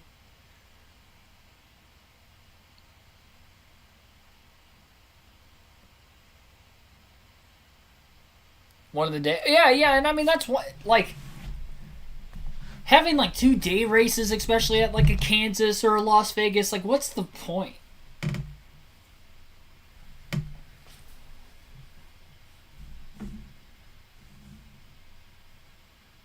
Other than, obviously, they're trying to maximize for TV, but I don't know. Maybe the schedule's too long. It's been 36 races since 2001, I believe. It was 32 for a long time before that, though. I like 36. I mean, I like, you know, more NASCAR, more racing possible, but yeah, I agree with you to a certain extent, Matt. Joy's becoming your favorite driver. Definitely seems like he's been gaining more fans here recently. Pace car is on pit road. Field heading into the Geico restart zone. Reddick will elect the inside lane. Green flag is back in the air at the Roval Stage 2 underway. 21 green flag laps of racing in this stage. Barring a caution for incident, Reddick gets the jump into turn 1. He's all clear of Allmendinger, who was on the outside. Allmendinger trying to battle back to the bottom, though, into turn 2. Got close to getting under Reddick, but couldn't quite get there. Elliott going to lose a couple positions after restarting in third, as both Christopher Bell and Justin Haley are going to get around him. Contact after side-by-side between McDowell and, I believe, Custer. Custer and McDowell a little sideways up off of turn 4. Both cars able to stay straight, and they continue on. Reddick a little quicker back to the accelerator than A.J. Allmendinger as they get back into the oval portion of the racetrack. Elliott to the inside of Christopher Bell, side by side for fourth. Michael McDowell closing in behind him as they side draft each other and slow each other down. Elliott with the advantage down low. McDowell trying to gas it up late and get underneath of Bell. Side by side is Bell and McDowell through the backstretch. Chicane, there's contact. Almost into the wall goes McDowell. 3 wide to the outside. No goes the 41 of Cole Custer. And how is this going to work going into the front stretch chicane? The 20 and the 34 still battling side by side. Custer going to back off now behind Bell, and Bell also hops in line behind McDowell. Sketchy situation there on that lap for the 34 of McDowell a couple times, but he's up to 5th. And Bell, despite getting a spot or two on the restart, is going to lose another spot or two by the end of the lap anyway. It's going to put a little separation between Elliott and McDowell running 4th and 5th now, as it's kind of a 4-car breakaway at the front of the field. Noah Gragson and Corey LaJoie battling for position for 14th on the racetrack. And all those playoff drivers that had to restart outside the top 30 trying to make their way up quickly. Drivers of Chase Briscoe, Joey Logano, Daniel Suarez, Byron, Blaney, Larson, Cindric, who all tried to get those stage points. Hamlin as well. Allmendinger with a pass for the lead on the racetrack. On Tyler Reddick. Big block down to the bottom by Allmendinger. He's going to give Reddick the outside. Reddick is going to have the ability to now arc the corner off a little better than A.J. Allmendinger, but Allmendinger will still be able to beat the 8-car back to the throttle. And up through the gears they go in oval turns 3 and 4.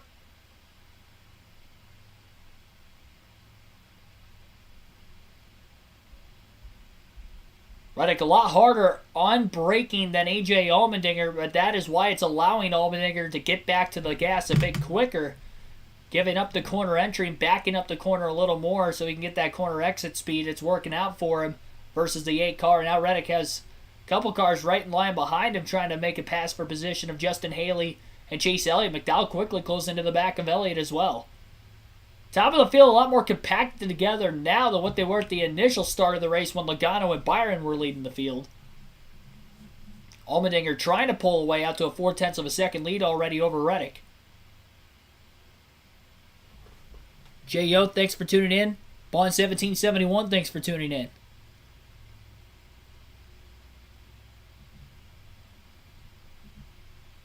Mostly single file through the infield portion of the racetrack that time. Lap 7 of 25 at stage 2, 32 of 109 total. Still 77 laps to go in the race. And about 18 laps to go in Stage 2. Points as they run have Hamlin 11 points above the cutoff line on Chase Briscoe right now for that final spot. Larson slightly ahead of Hamlin as well.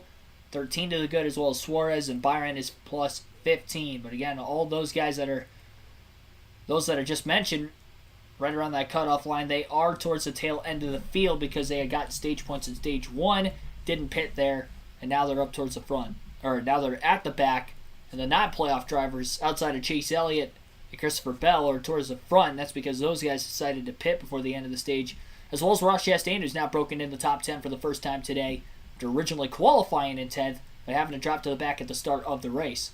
Larson making a pass on Blaney in traffic. That was in turn 1. Larson trying to catch the gap of cars further up ahead. Allmendinger still pulling away from Tyler Reddick, now a 0.7 of a second lead.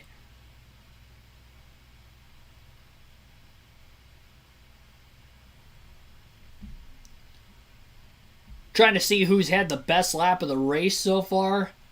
And I still believe it is Joey Logano's lap in the very early going. 82.088. Yep, that still seems to be the case.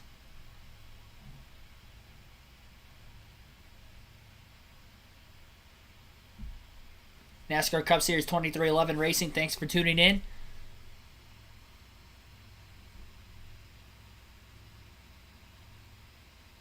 Dirty Sniper, thanks for tuning in as well.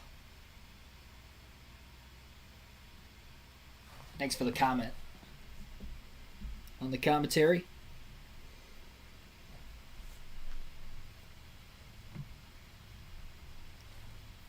So Allmendinger slightly pulling away from Reddick. Reddick kind of maintaining his gap on a consistent basis over Haley and Elliott. As we get longer into this run, it might be more likely to make passes as the tires start to wear out.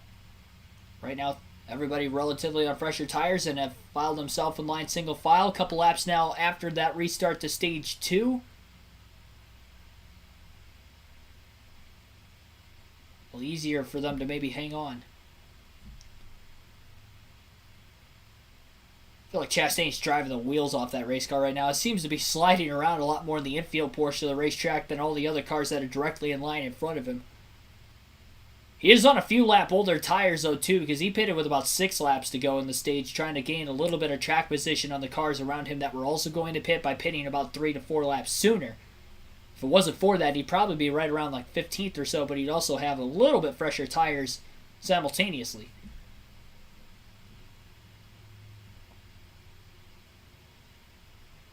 Yesterday was Bubba's birthday. I had no clue. I don't really know a lot of when these drivers' birthdays are, to be completely honest. Most of them.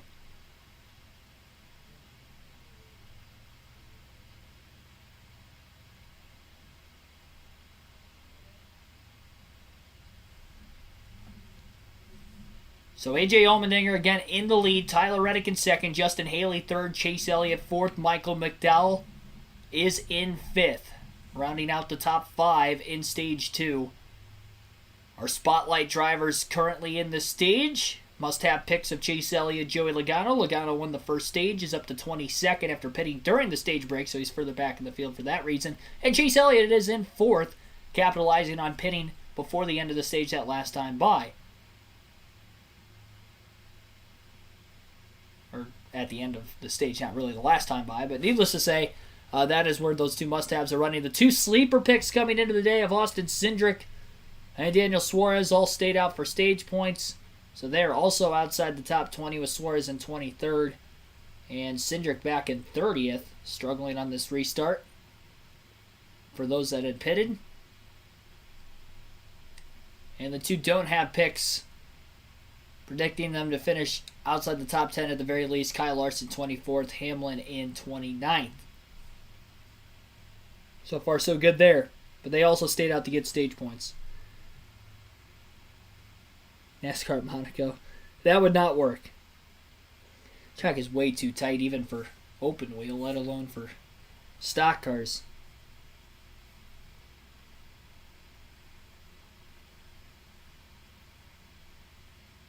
Yeah, Mike Skinner was like the king of exhibition races. He never won a points race in the Cup Series, but he won those Japan races, and then he also won a couple of duels at Daytona. But they weren't points races.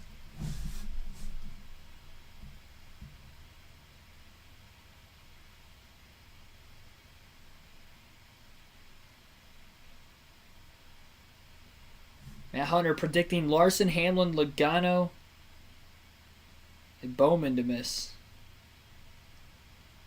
I don't know about Logano missing. He won the stage. He's got a lot of points right now.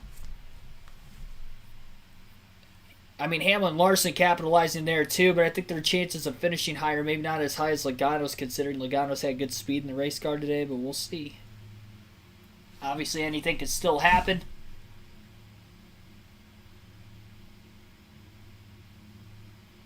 Gotta think big picture with the championship on the line, though, versus the race win. If you're those battling for points. Can't blame them for making that call. You can blame the stages for having stage cautions for making that call.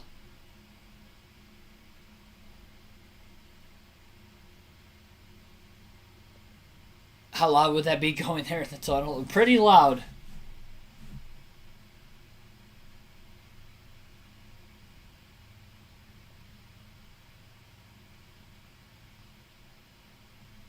Probably have the feel of like a rocket ship taking off.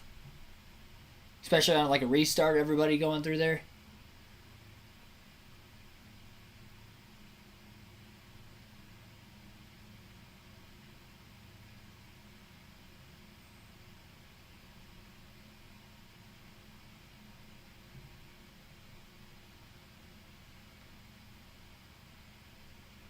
Maybe they just have to manufacture Monaco's course a little bit. I know it wouldn't be the same prestige-wise, but it'd be even worse prestige-wise if it wasn't even on the schedule anymore.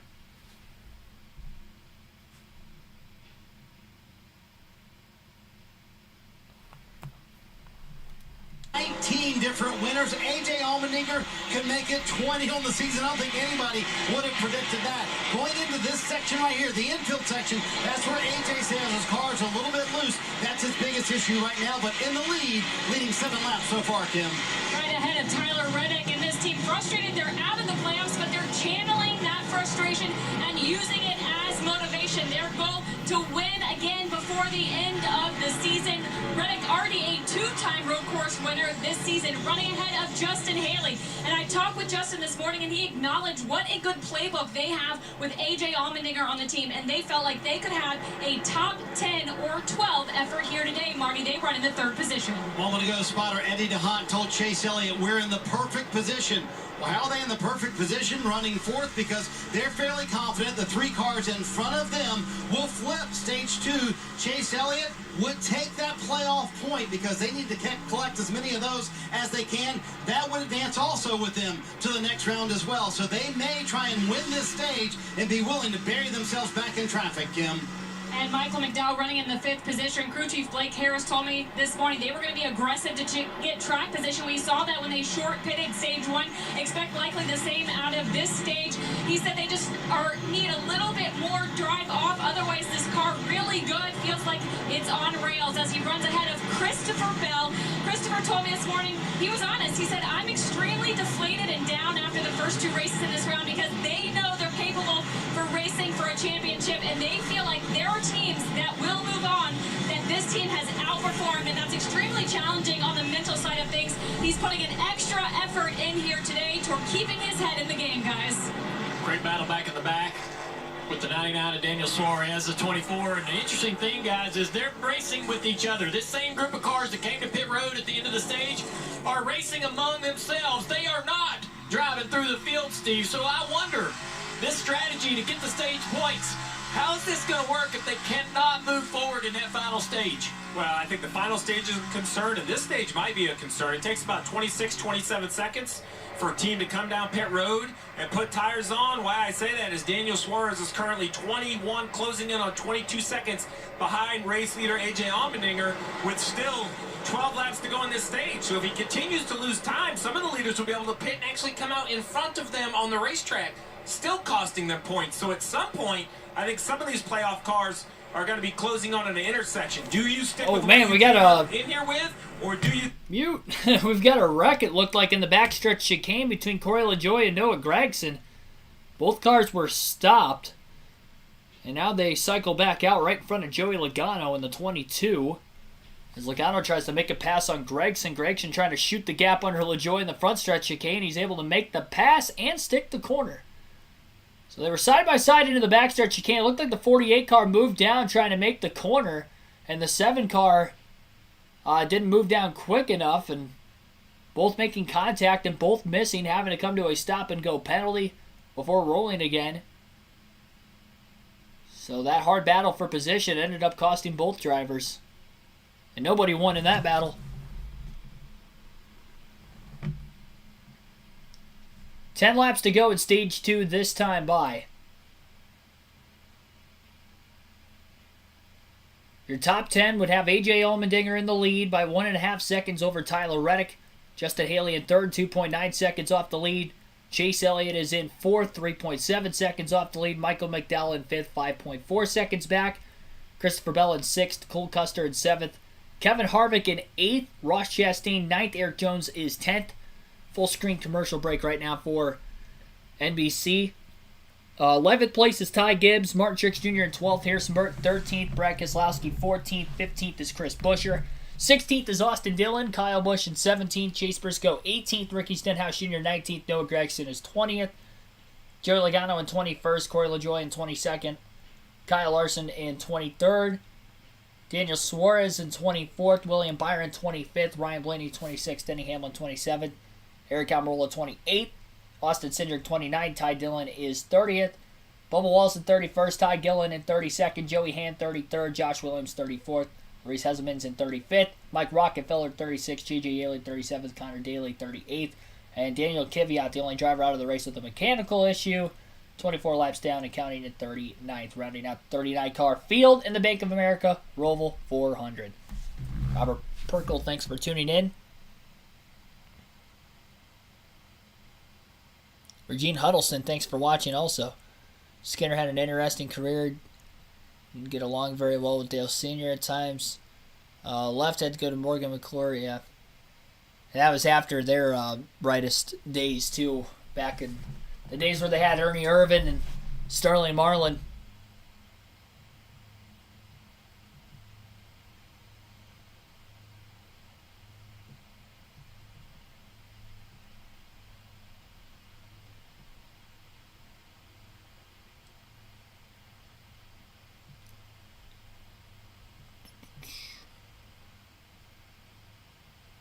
As Daytona duels and All-Star not count for Chris Buescher to get his second win, Daniel Suarez to get his first career win at Texas.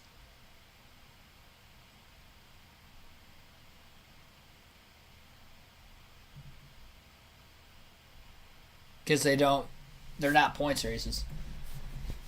You can technically say the duels are points races because they award points for the top 10, but the full field isn't running in the race either, so you can't have a points race if the full field's not even in the race itself.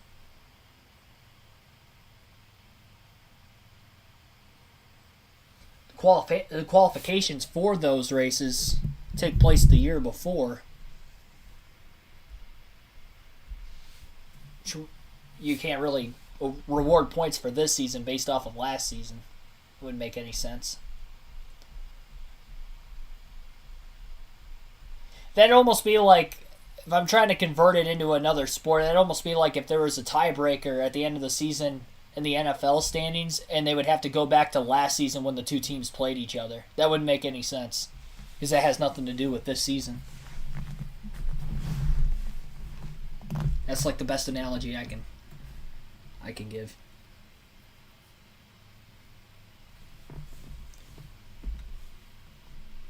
Yeah, again, I can't really listen to the race, but I can. Obviously, I'm giving you guys the commentary throughout. So any major breaking stories throughout the course of it, as far as changes to the race car, if we don't hear it on the pit stops themselves, a little hard to give you guys that communication today. So apologize for that, but needless to say, we are going on strong here. Curse Studio, thanks for the $5 super chat. Back again, cheering on Napa number 9. And Chase Elliott does have a pretty good run going for him right now. You heard him through the field a little bit ago that it looked like he was going to have a good shot to stay out, get that playoff points, which is likely going to be the case when the 3 cars in front of him pit before the end of stage 2. But we'll see if Elliott maybe will try to not have that happen and maintain the track position. Ross Chastain just missed the backstretch chicane about a lap or 2 ago during the commercial break as well. He was battling for position with Kevin Harvick inside the top 10 for 8th. And after having to make that stop and go penalty, he only lost a spot to Eric Jones, falling back to 10th. But he lost overall about 5 seconds of time on the racetrack. And potential stage points if he chooses to stay out and get some stage points in the stage. Maybe he'll decide to pit. He's 33 points to the good right now, and that's with not getting any stage points in stage 1.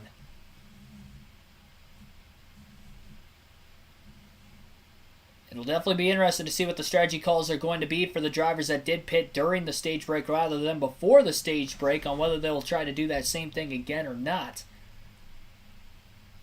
I think if you're Ryan Blaney, for instance, who is well above the cutoff line, Joey Logano as well, I feel like you have to try to pit with the rest of the field here, or maybe just try a completely different strategy of staying out during the stage break and after the stage break, and hopefully you can make it on fuel and one stop still in the final stage. It's going to be tough, though. Final stage is 59 laps. Each of these first 2 stages only 25, so it's going to be hard to even make it on one stop, let alone multiple stops in that scenario.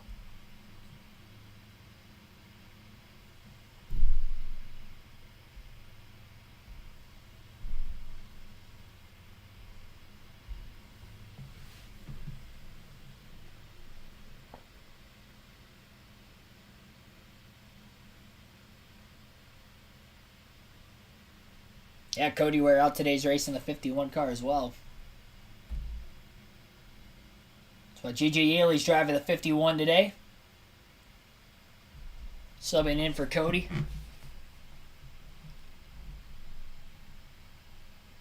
Denny Hamlin battling for position.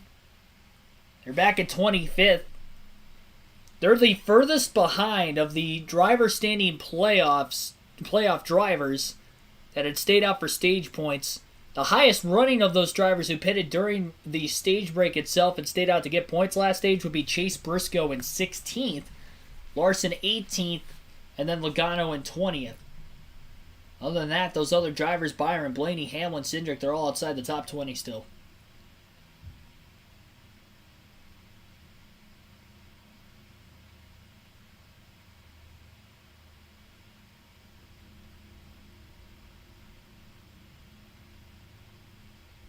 Pole was Joey Logano, and second place starting spot was...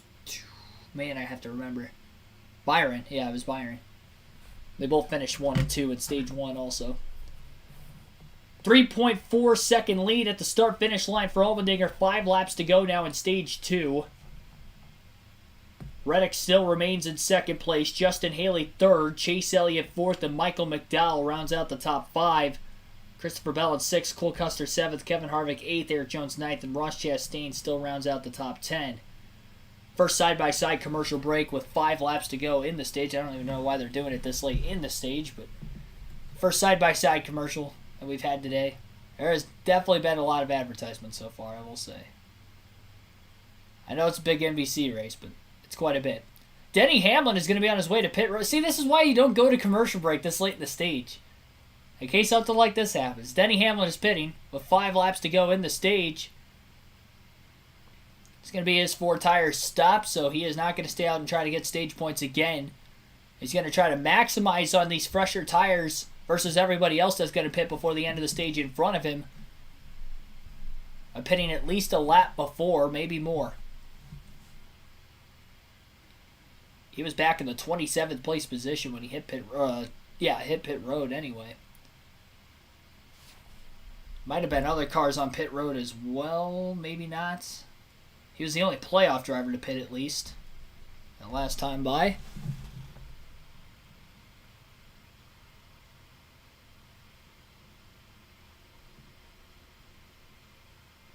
Dale Jr.'s 48th birthday is tomorrow.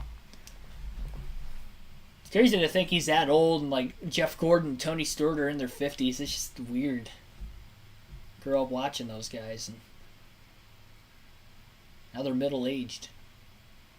Another car peeling onto pit road off turn number 4. Locking the tires up was Ricky Stenhouse. Hopefully he got down to pit road speed.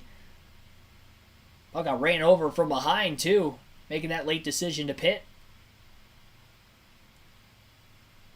Down to 4 laps to go at stage 2.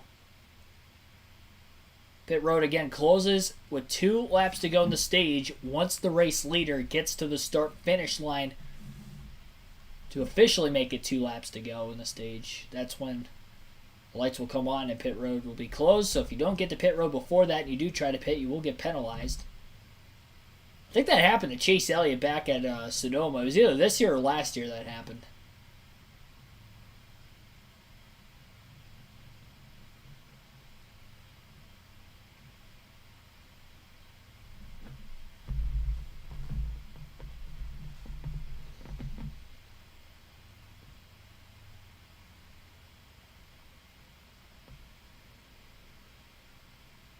Three laps to go at the line, and we have more cars heading into the pits. Christopher Bell, Michael McDowell, Kevin Harvick all inside the top 10 on pit road. Martin Truex Jr. and Ty Gibbs as well will follow. Including Christopher Bell, you see him there on your screen. He told me he feels like the car has drivability, but it just does not have the pace. A little slip up there, dropping the gun as they ran around the front of the car. 4 tires for Christopher Bell as they fill it up full of Sunoco fuel. Very interested to see which drivers. It kind of stinks that they only have the pit reports for the playoff drivers today, though, too. Even with Allmendinger and Reddick, who were in the top 5 all through stage 1, they didn't have anything for them. Noah Gragson to pit road here for the 48, filling in for Alex Bowman. Good run for him so far after he had the drag race with Corey LaJoie. No harm, no foul there. He leaves pit road. Snap. Or the owners' playoffs. Service. Behind him, the 7 of Corey LaJoie getting service. I assume the 16 of AJ Allmendinger, as the leader, he could pit this next time, coming to 2 to go. So the 16, the 8, the 31 will pit. I think the first real decision is the 9. Does the 9 of Chase Elliott stay out to win the stage, or do they pit right here and take the strategy to try to win the race? He'll be the 4th car. He's pitting. He's pitting, so he's going to give up the stage win to try to stay on strategy to actually try to win the race. And with these guys brings everyone, if you can believe it. Kim. And you see Tyler Reddick right there. He said, we cannot be any tighter, but this thing needs more forward drive off. A little air pressure adjustment as he finishes his service. 4 tires, Sunoco fuel, Marty. AJ Allmendinger coming on pit road gives up the lead, but just like a good coordinator, making an adjustment at halftime, Steve. Alan Gustafson giving up that playoff point because he saw it was so hard to come back up through the field. It was not worth it. So they're foregoing what they thought would be a sure playoff point for Chase Elliott to bring him to pit road here and flip the stage. Well, I think they're close enough to win this race. And with that being said, Ross Chastain actually stayed out of the pits, and he is going to be the first driver at the end of, or will finish in first at the end of stage 2, despite that mistake he made earlier in the stage. He also might have been too far behind to pit anyway, but it will be a playoff driver receiving yet another playoff point if Chastain advances into the round of 8. This point will carry over for him, so that will be big. Just worked his way inside the top 10 right before these pit stops had started. Tyler Reddick making a pass on the 14 of Chase Briscoe. Reddick and Allmendinger have already pit. Briscoe has not yet, and he's looking to get some stage points. Logano, Suarez, Elliott, Blaney all in the playoffs looking for stage points right now, staying out again during this stage. And Byron just on the outside of the stage despite staying out and not pitting there, so that's not going to be a great decision for him because he's not even going to get stage points in stage 2 and he stayed out. It's a risk you make. I think they were expecting other drivers to fall back a little more. 3 wide on the front stretch now between Suarez, Logano, Briscoe battling for position. Suarez going to clear them both. Briscoe going to try to undercut on both of them. Gets back by Logano. Pulls alongside the 99 of Suarez. Suarez and Briscoe battling for stage points right around the cutoff line. So they're going to be aggressive on this final lap. Chastain's got about a 3-second lead over Harrison Burton right now. Well, contact between Logano and Briscoe up off the exit of turn 4 as they head for 5. Logano has the advantage down low. Briscoe up high. Briscoe getting forced a little wide by the 22, and a big, big block by Joey Logano. Briscoe into the back bumper of Logano now in 7 and 8. Chase Elliott closing in on Ryan Blaney as well for position, as Blaney actually just got around Elliott in the infield portion of the track for 9th place. And Elliott's got slightly fresher tires on the 12 as well. That's a big pass for Blaney. Cindric trying to make a dive bomb move. He'll get by Justin Haley in the backstretch chicane. All clear. Not for position for stage points as well. Staying out just like Byron as Cindric's back in 13th. Green-white checker flag in the air for the second time today, and Ross Chastain will win stage 2 at the Roval. Harrison Burton second, Kyle Larson third. 4th place will be AJ Allmendinger and Tyler Reddick fifth, despite both of those cars pitting. Daniel Suarez 6th, Joey Logano 7th, Chase Briscoe in 8th, Ryan Blaney 9th, and Chase Elliott will round out the top 10 and all receive stage points in stage 2 today.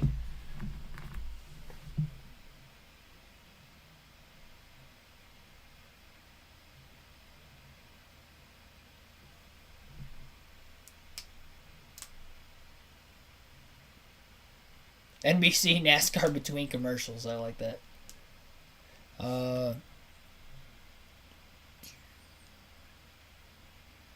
Yeah, Chastain going to get the stage 2 win. Chastain locked himself into the round of 8 with the stage win. I don't know if he officially did or not, but that is going to help, though. He didn't get any stage points at stage 1, though. And there were a lot of other playoff drivers that did, so I think that basically kind of cancels it out. It's 28 points to the good, though, coming in. 6th stage win of the season for Ross Chastain as well, so both Logano and Chastain now up to 6 stage wins after winning each of the first 2 stages today at the Roval.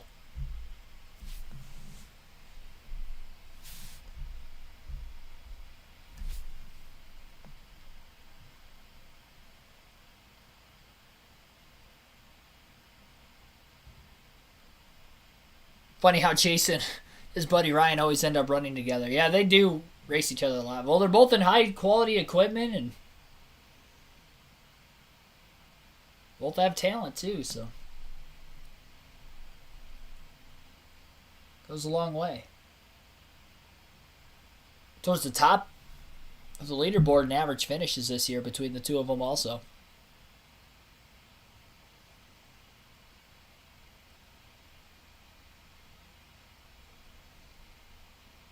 I'll know exactly who is advanced into the next round, if anybody is locked into the next round, based off of stage points, once we get everything situated following pit stops heading into the final stage. And the leaderboard gets updated on the NBC graphic for the race.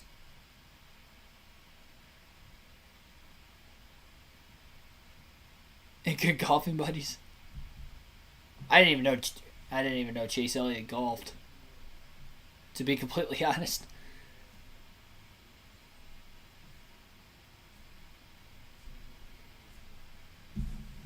Got some balloon animals in the stands. I don't know what's going on there. It's like 3 people with balloons.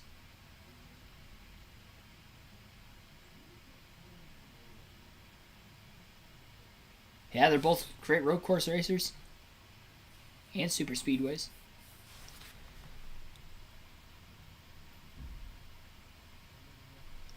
I'd say Elliott, obviously the better of the two on the road courses. Recent years, though, pretty close on the super speedways. I'd probably give the edge to Blaney still slightly. Even though they have the same amount of wins if you count Atlanta as the new super speedway. I didn't know Chase Elliott had a YouTube channel. Yesterday before the steering went out and he hit the wall, bounced back from that though. Obviously he's trying to learn a lot, take as much as he can. He's got a huge interest in being a part of anything motorsports related. And his friend Alexander Rossi is here this weekend supporting him. Really cool to see an open wheel guy over here giving it a shot at the Roval, Rick.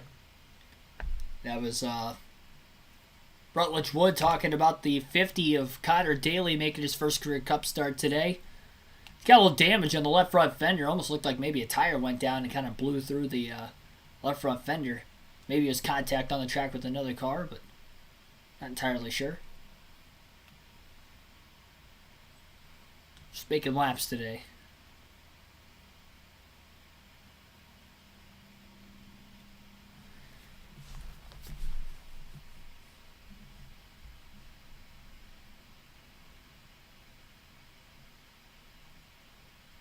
Yeah, I didn't see that many drivers have stop-and-go penalties in today's race as a whole, really. 2 in Stage 1, both on the front stretch chicane of Austin Dillon and Bubba Wallace, and then on the back stretch chicane of the last stage winner, in fact, Ross Chastain had missed it there. Corey LaJoie and Noah Grex had also missed it after making contact entering the back stretch chicane also in the last stage, but no spins to record so far. And honestly, very few mistakes, especially from the playoff drivers so far today. It's all been strategy-based, as road courses typically are, especially with the stage points on the line for those playoff drivers, and then drivers electing not to take it, whether they're in the playoffs or not. Outside of Chase Elliott and Christopher Bell, though, any opportunity at stage points possible, the playoff drivers have tried to take advantage of it.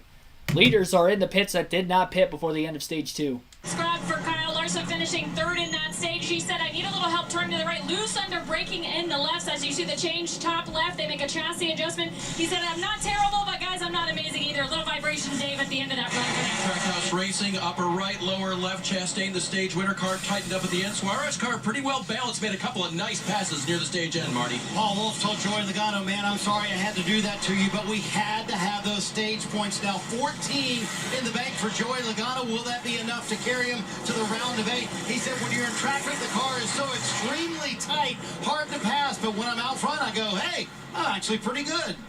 Yeah. Chastain wins the race off of pit road for those that did just pit there, but only 9 cars had hit pit road. And everybody else stays out. That will give A.J. Allmendinger the lead on the restart. When we go back to green flag racing.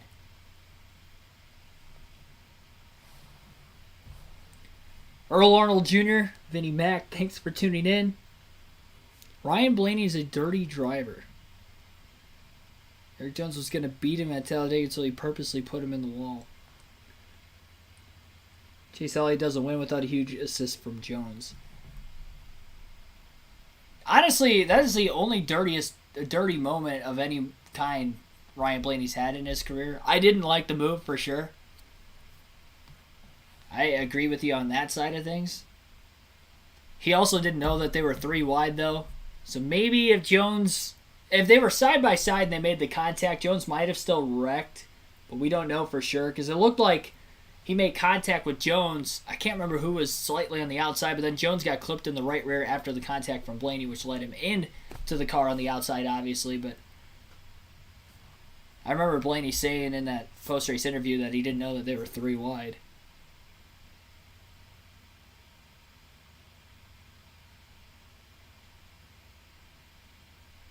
You gotta give credit to Chase Elliott for making that move, though, to get to the outside in front of Eric Jones. I mean, any other driver could have moved up, and he was the only one that did in line on the bottom, and it worked out for him. You gotta be in the right place at the right time, but you also have to put yourself in that situation to be in the right place at the right time, so it does take the skill to do that. And heads up move. Jones didn't take off well enough on the restart to actually maintain his pace up at the front of the field, too. If he would have had a better launch on the restart, there would have been no chance for those cars on the bottom to even have a chance to make the move up high like Elliott made. So you got to put yourself in that position, and you got to be the one to make the moves for sure.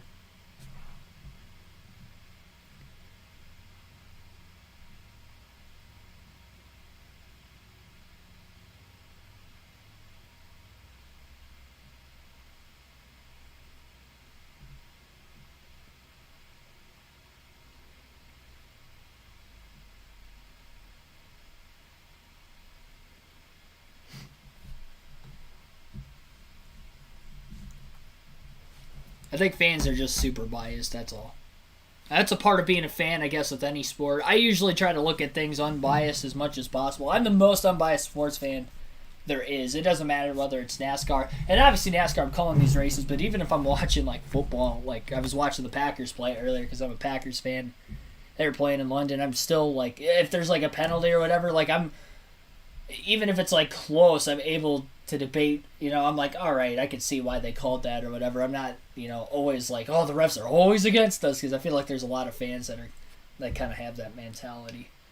I feel like it's kind of like that with NASCAR when calls don't go, a certain way for a particular driver. Like, oh, always going against them and always favoring, the Hendrick guys or whatever. And although, some of the Hendrick guys get the calls from time to time for sure, but they also don't get the calls some of the time, so. The only difference is with NASCAR, the calls aren't always 100% justified. Although it's like that in most sports. I mean, there are mistakes. People are human. We just got to minimize those mistakes so when you're in the officiating situation, because that's your job. But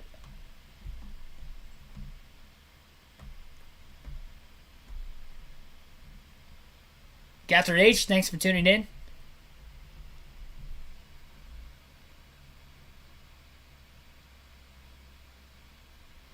Truex, I think he's in the top 20 now. Yeah, he's in 13th. Having no stage points, and crew chief Jeremy Mullins came on the radio, apologized, said, I should have done something differently. We should have short pitted, but that's not the biggest problem for this team. Take a listen. It's taken us 33 races of the year, but my rear camp is finally failing. Copy that. And Austin has turned it off and back on. Seems to be back and working, but he's going to keep an eye on it, Dave, to see if it causes more problems throughout this final stage. Denny Hamlin always wants to know what the situation is. Chris Gabehart explains. I think we're a pretty good spot here. Cut line, I think we gave up about 4 points on it total throughout the stages. Your bottom 4 car that's best position to win at the moment is the 20 and 7th. And for Chase Elliott, I just talked to Alan Gustafson a moment ago about kind of foregoing what they did earlier on and not going with a pregame plan and giving up that playoff point. Stevie said, just wasn't worth it. He said, I would taken us out a shot to win this race. I didn't want to do that. Well, here he is. I agree, because here is Chase Elliott. Yep, green flag about to be back in the air as the cars are in the Geico restart zone. Allmendinger on the inside lane on the front row. Reddick on the high side as the field enters towards turn 1. Reddick trying to really arc that corner off to the top. Now pinching Allmendinger off the exit, nearly making contact between the 16 and the 8. And Reddick is trying to get to the lead in turn 2. All clear, and Allmendinger looking for the crossover now into 3 and 4. Couple cars making contact further back. The SHR Fords of Harvick and Custer get together. McDowell now fighting to the bottom to get underneath both of them. Can't pass Harvick, but he does pull alongside of Custer. Elliott to third, getting by Justin Haley as well. Off the curb goes McDowell, trying to keep it off of Custer. And now they're going to be clear of one another as McDowell will complete the pass. Kyle Busch inside the top 10 for the first time as he's battling with Bell. Jones gets bumped out of the way by Austin Dillon in the 3. Jones nearly keeps it off the outside wall, but now is going to lose another spot to Gregson and have to block for his life on the 17 of Buescher and the 23 of Gibbs. Dillon just ran that 43 car way up the racetrack, got into his left rear tire, it looked like, and Jones did a great job keeping the car under control. Contact at the back, 4 wide into the backstretch chicane, and they are bottlenecking up big time. Bubba Wallace just gained about 4 positions back there. Still 2 and 3 wide. Now they're down to 2 by 2 as they enter the front stretch chicane. A lot of playoff drivers are back in that mess. Mostly non-playoff drivers, though, that were all making the contact in that 4 wide transition, but the playoff drivers are just behind them. Suarez has to back out to keep it off of the 45 of Bubba Wallace. A lot of contact going on between Joey Hanna and Reese Hesmans. Hesmans went wide, and I think he got the wall off the front stretch chicane. I don't know if that was contact from hand or not, but they were still just bottlenecking all the way from the middle of the pack to the very tail end of the field. Probably the craziest restart of those we've had so far today, but everybody somehow able to keep control of their race cars. So bouncing off one another. Briscoe timing that corner perfectly through turns 8 and 9. makes the undercut move and is able to make a pass for position on Denny Hamlin, Eric Almirola rather, for 18th.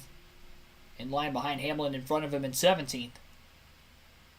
So Reddick got to the lead on Allmendinger, but it was Allmendinger who was able to pull away in stage number 2. But now Reddick has the clean air. We'll see if he's going to be able to hold on. Reddick actually had the lead for a couple laps at the start of stage 2.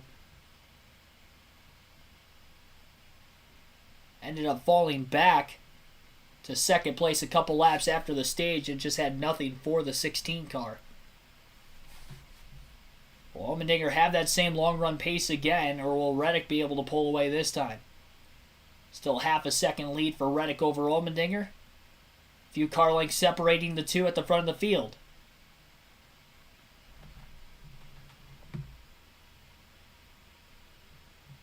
Ronnie John, thanks for tuning in.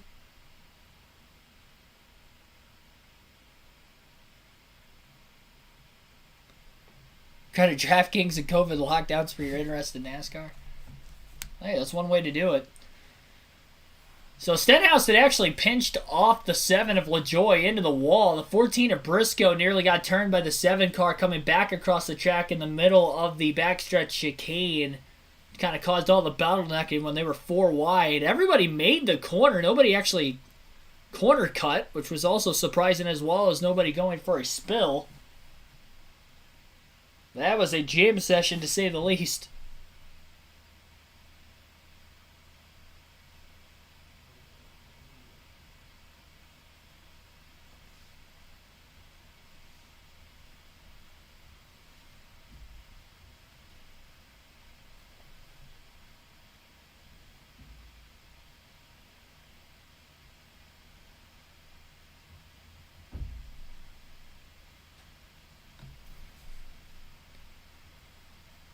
Logano getting by both Todd Gill and Ricky Stenhouse Jr. Blaney trying to do the same towards the back of the pack from those cars that caused that initial stack up on the opening lap following the restart to stage 3. Chase Elliott is now just less than a second off the race lead, as he was a couple tenths quicker than the race leader Tyler Reddick that last lap, but he still got Allmendinger a couple car lengths in front of him. But the top 3 within a second, then there's a second gap between 3rd and 4th. Harvick inside the top 5 for the first time today as well after that last restart. Running in P5 despite qualifying outside the top 20 today. He, as well as many of the other, in fact, most of, not the entire non-playoff driver field of the drivers who were even eliminated from the playoffs, trying to capitalize on just pitting early before pit road closed at the end of both stages. So the bubble battle right now has Daniel Suarez 12 points to the good over Chase Briscoe. Cindric is 21 points back behind Suarez as well. Bell in the must-win situation. Obviously Bowman not in the race. Byron is 14 points to the good. Larson and Logano both 15 points to the good. Hamlin 18 points to the good. All those drivers that are slightly to the good, though, all ended up pitting. So they're all going to basically try to gain positions on each other. And the same goes for even Briscoe and Cindric, who are just below the cutoff line. They're right there with those guys.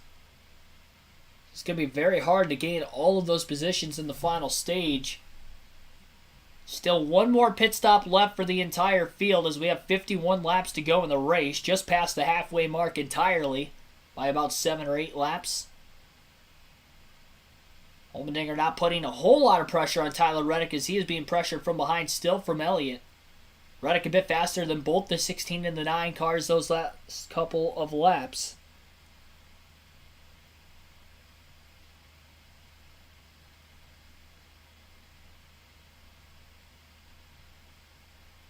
Watched from 2008 and then came back in 20.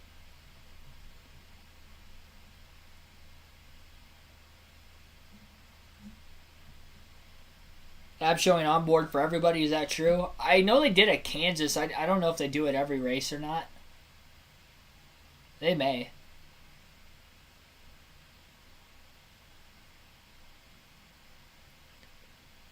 Down to 50 laps to go. Another full screen commercial break for NBC. Again, Reddick in the lead. 0.6 of a second ahead of AJ Allmendinger in second. Chase Elliott's 1 second back in third. Justin Haley's 2.3 seconds back in 4th. Kevin Harvick rounds out the top 5. He's 4.2 seconds off the lead. Michael McDowell is in 6th, 5 seconds off the lead. Cole Custer in 7th, 5.3 seconds off the lead. Christopher Bell's 8th place, 7.2 seconds back. Kyle Busch in 9th, 8.6 seconds back. And Austin Dillon in 10th, 9.1 seconds off the lead in today's race so far. Again, everybody hit that like button. Subscribe for more daily NASCAR content if you have not already. Up to 53 likes on the stream and almost 200 people watching. And we still have about 58 laps to go at the Roval.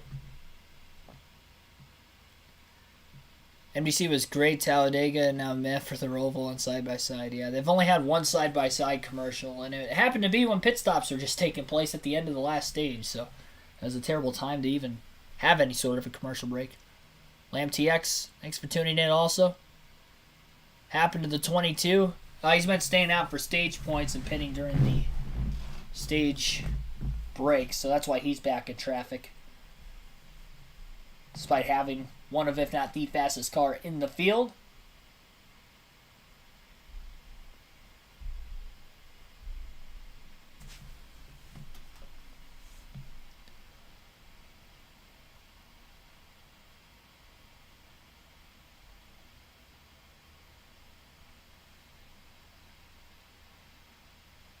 I don't like Chase Elliott. Chase fans are obnoxious.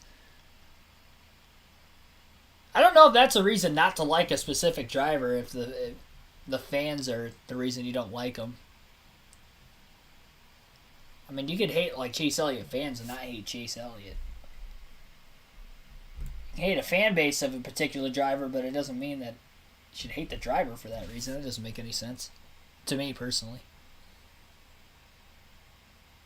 4% of NASCAR fans don't cheer.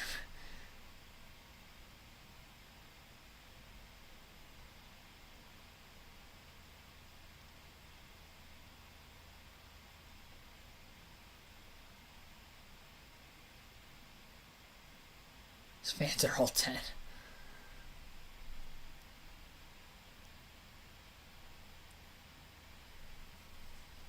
Back with the coverage now as they'll be coming to 47 laps to go this time by. Not sure exactly what the fuel window is. Obviously, it's the first year at the Next Gen cars at the Roval, so we're not going to have an entirely accurate measurement of that. It does seem like the Next Gen cars could go a little bit further on fuel than the Gen 6 cars.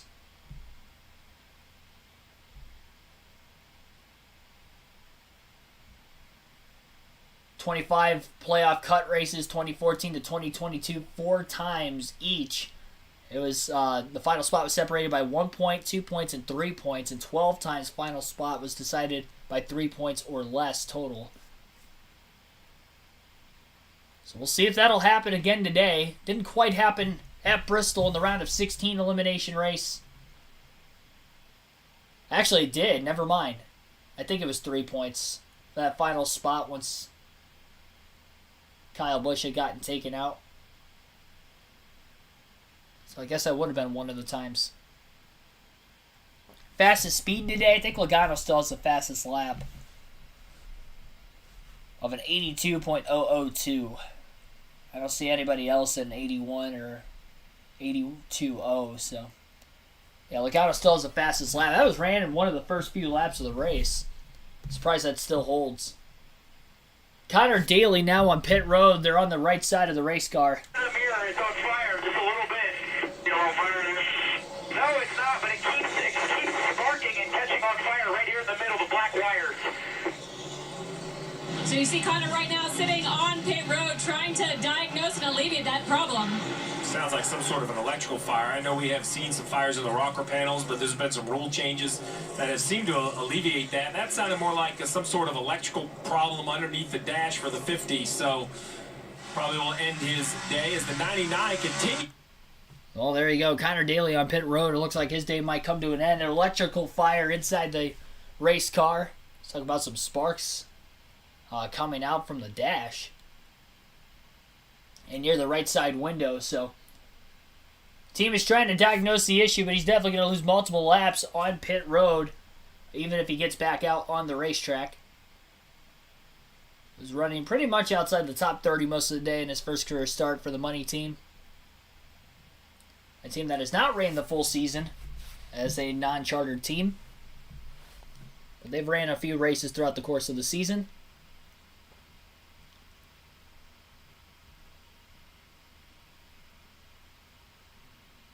Suarez dropping like a rock.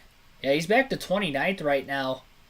I'm not sure where he restarted in comparison to everybody else that were staying out for the stage points that last stage that pitted. There were 9 cars that were with him. 37 now with Connor Daly's issue under the hood or under the dash. So right there are points for Suarez to lose. Those 7 points can be lost just by him going backwards. That's exactly what he's doing right now. He's got more and more positions to lose in this race. And as those cars go by him, the number continues to go down. Now only 5 points in front of Briscoe. His last lap on the racetrack, guys, about almost 6 seconds off the pace of the lead cars. He came in third, came in plus 12. He's earned the third most points today, but this is going to be very, very difficult, if not impossible. Look at him. He's doing all he can, but he is falling to the field. He still has 46 laps to go. And Steve, nothing they can do about this when he comes to pit road? Well, I mean, we don't know that because I don't know exactly what's wrong with the steering system. Maybe they have a fluid leak. Maybe the fluid has got too hot. So if they could have a yellow, they could come down, open the hood, and try to repair it. But to do it under green, we only have 1 car. Denny Hamlin's the only car out of the race. So you got to go back to 38th and continue to lose spots. I think even as slow as he is on the racetrack, you just have to ride this out, hoping for a caution with 45 laps to go. And while he's doing that, man, he is wearing himself out. This is like full max bench press, corner after corner after corner, trying to get this car just to turn into the chicane right here. The force that he's having to apply is about as much as he can stand.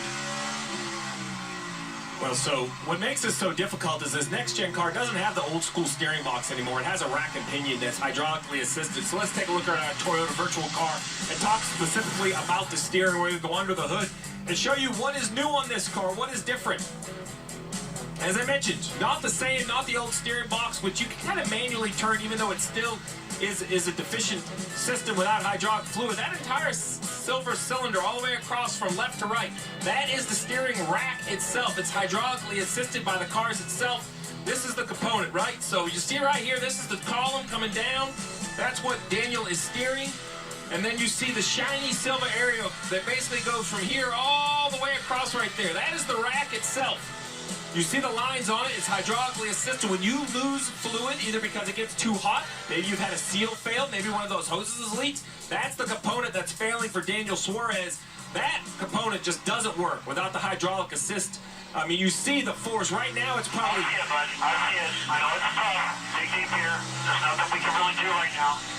They're just encouraging because they see it. They're watching this broadcast as well, Dave. They see the fight their driver's putting up. And that is Travis Mack. He is the cheerleader right now for Daniel Suarez. He is a big motivator on this team, and he's asking him for 100%. That is all that you can give me, one turn at a time. Remember, these two fought hard at the beginning of the season for a win. Almost won at Coda with the best car. Finally won at Sonoma. It was each of their first win in the Cup Series. Crew chief and driver. They'd like to fight to the end today, but with a car that'll make it. Well, and as Suarez battles to, trying to not lose spots, Briscoe gained one right there. So now we're down to just 2 points between Suarez and Briscoe. There's Briscoe right there. The 99 is having some sort of issue. So you keep your head down, keep fighting. I like that. Hey, the information is he's having an issue. I'm not rooting against the 99. I need you to keep your head down. You worry about where this 14 car finishes. That's some great coaching from on top of the pit box. 7 stage points for Chase Briscoe. When I talked to him before the race, he said, I screwed up in qualifying, but I think we can fight back. Heading to a commercial break, so you heard it right there from the NBC booth that Daniel Suarez is having some sort of a steering problem, whether that would be all rack and pinion problems going on with the race car, potential power steering issue. He is manhandling this race car just to make laps around the racetrack right now. It was actually kind of interesting to watch the in-car camera and how he was working the steering wheel. I mean, the very different hand placements to try to get that car to turn, and those tighter angled corners, especially in the infield portion of the racetrack. Daniel Suarez has fallen back to 33rd. There are still drivers behind him on the lead lap that could pass him for position if he continues to fall back. But you heard also 2 points as a separation between Briscoe and Suarez for that last spot to move into the round of 12 off of points. Virtue of how the race is running right now.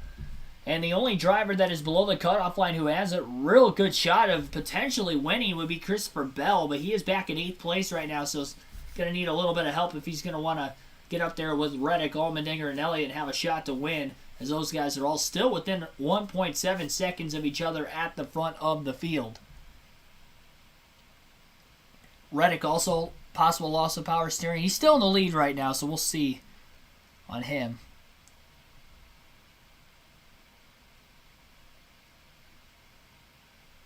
Cup cars never had power steering until 1991. Jeff Bodine introduced it.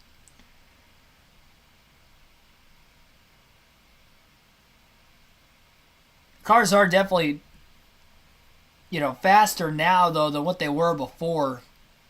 So that probably makes it a little bit more tougher without power steering. That, you got to figure when every other driver doesn't have power steering and you have power steering, your hand-eye coordination obviously isn't going to be able to replicate what the drivers with power steering are doing. So, even if, some people relate it to, they used to not have power steering, so it shouldn't be much of a problem anyway. But when there are drivers that have power steering, when literally every other driver in the field has power steering and you don't, you're at a large disadvantage for that reason. You're not going to be able to turn the car as fast as the drivers without it, so therefore you're having to use a little bit more brake to slow the car down more. Overall, you're going slower, so definitely can't have this kind of issue happen. But we've seen a lot of power steering issues happen, specifically in the playoffs with playoff drivers in these next-gen cars this season, though. And Suarez just the innocent bystander in it all again this weekend. He has actually lost a couple more spots during this commercial break, now to 36, so it is a tie between Briscoe and Suarez for that last spot right now. So Suarez just going to try to have to fight it out. Every position is a point. And right now in a tie with Chase Briscoe. Briscoe is currently in 17th place, so he's definitely got positions that he can gain on the track in front of him. It's just going to be a matter of will he be able to actually do that or not. Still 41 laps to go in the race.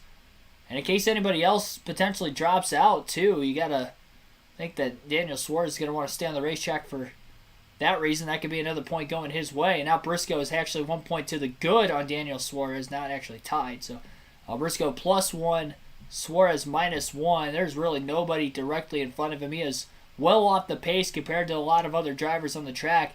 And he is actually, I think, pretty close to going a lap down right now, if I'm not mistaken. He is over a full minute off the race leader, Tyler Reddick. And it takes a little over 80 seconds to make a lap in these Cup cars this season at the racetrack. Men were men.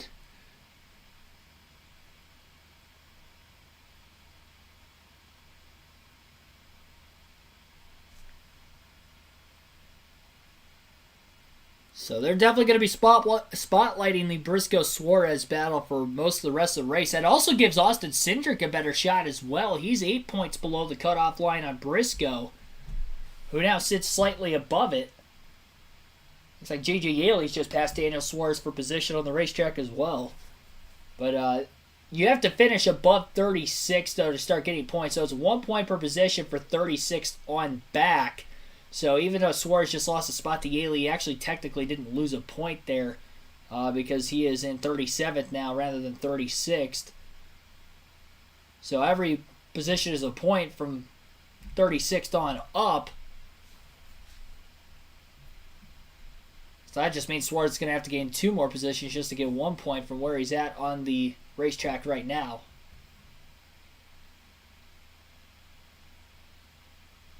Briscoe barely got his way into this round after issues to Kyle Busch and Kevin Harvick back at Bristol, and how he might have a shot after an issue to Suarez here at the Roval to make it.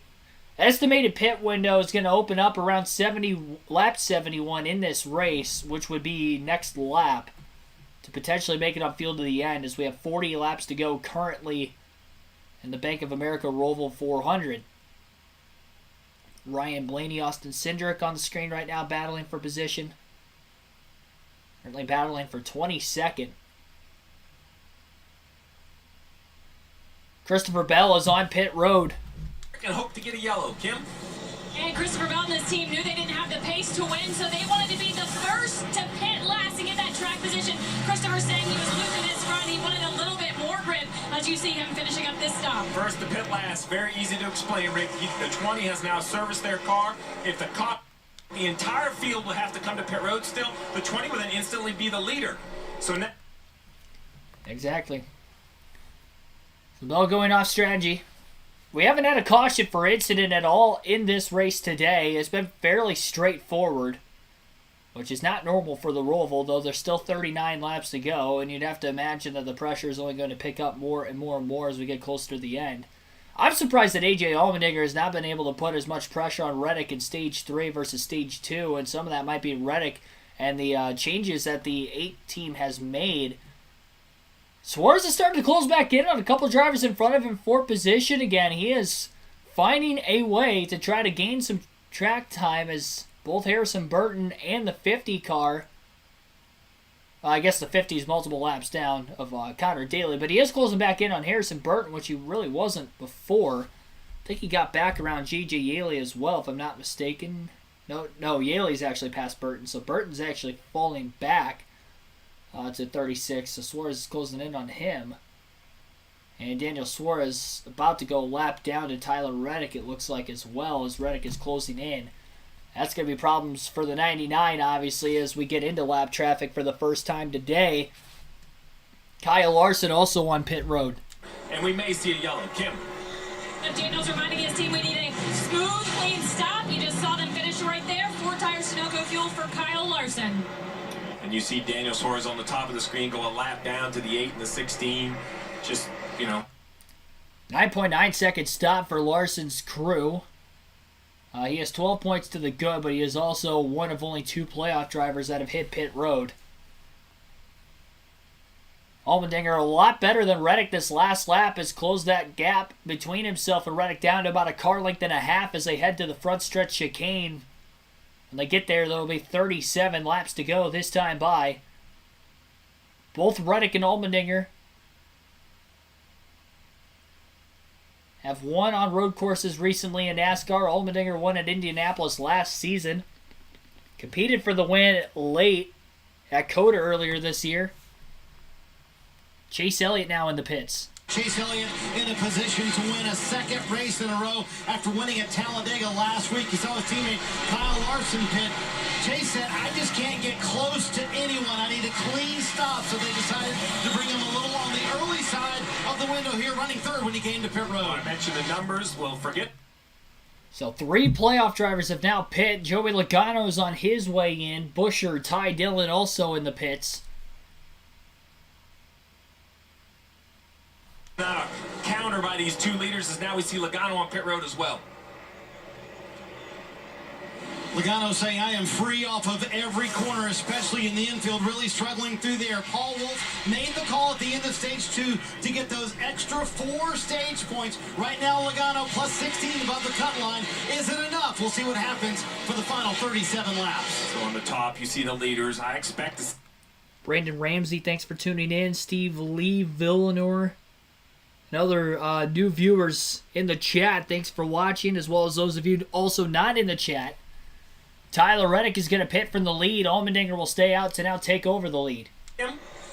And Reddick puts it in second gear, stops in front of his pit box. No complaints this run from Tyler, looking to steal another win from these playoff drivers after winning in Texas. 4 tires and fuel for the number 8. 8 is very early on pit road, so we're going to see the jack drop. Now it's a slow left side, waiting on fuel or waiting on a tire. Looks like fuel. Very slow stop for Reddick. 17.1 seconds. He's going to be able to take a hard left at the end of pit road.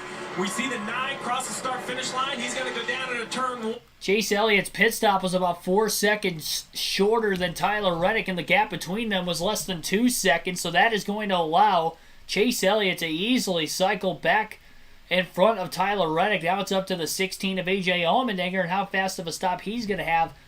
And now Chase Briscoe also on pit road as well, Cindric and Byron. They were terrible. Truex in also. A ton of adjustments to the car. Last week at Talladega, top 10. And here they might advance to the round of 8. Nice run for them. William Byron leaving pit road as well. He's saying his car just a little bit too free as well. Every car that's still on the racetrack holding their breath. They do not want a caution. Everybody who has pitted would have a huge advantage. Will this be the lap A.J. Allmendinger decides to come to pit road?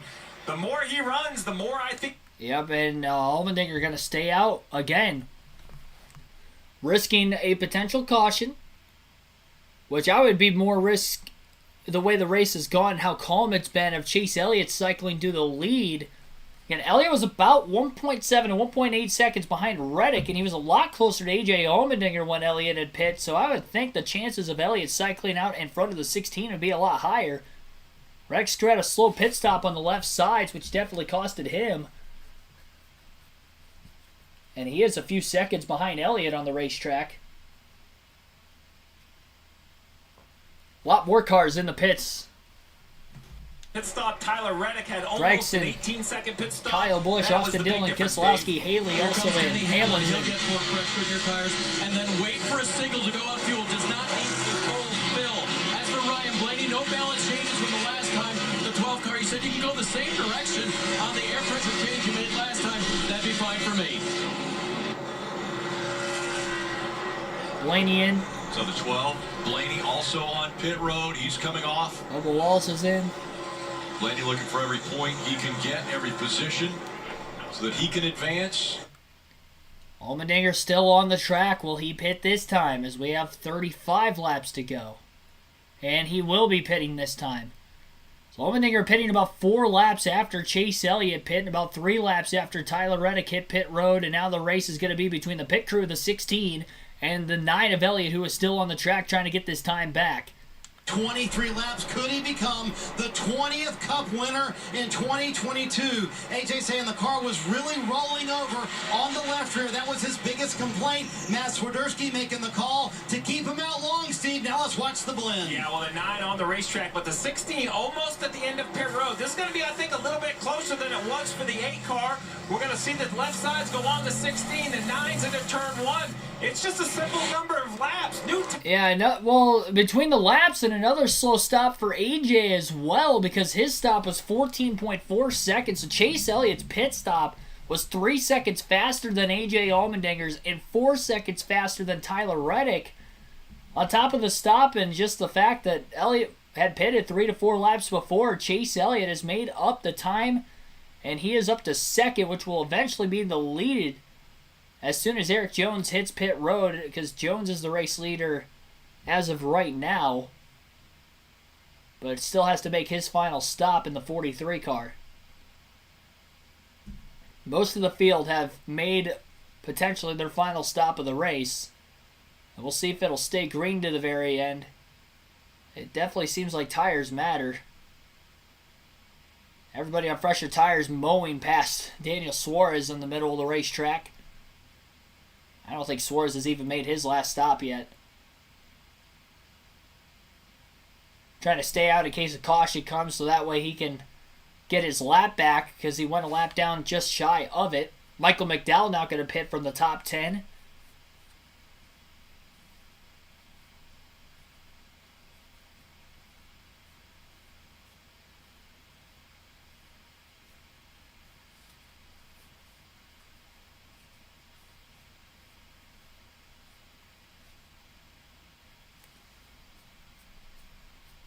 Daniel Suarez still staying on the track. I think he's going to stay on the track until he can't go any further on fuel or he ends up going a lap down anyway.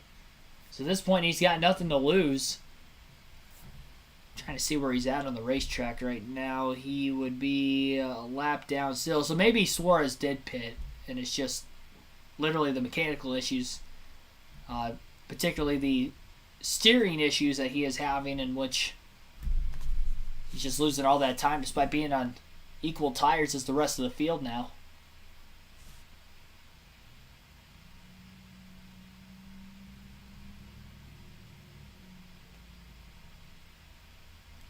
Larson was 10.5 4 tires. His was actually 9.9. He was one of the first cars in the pits.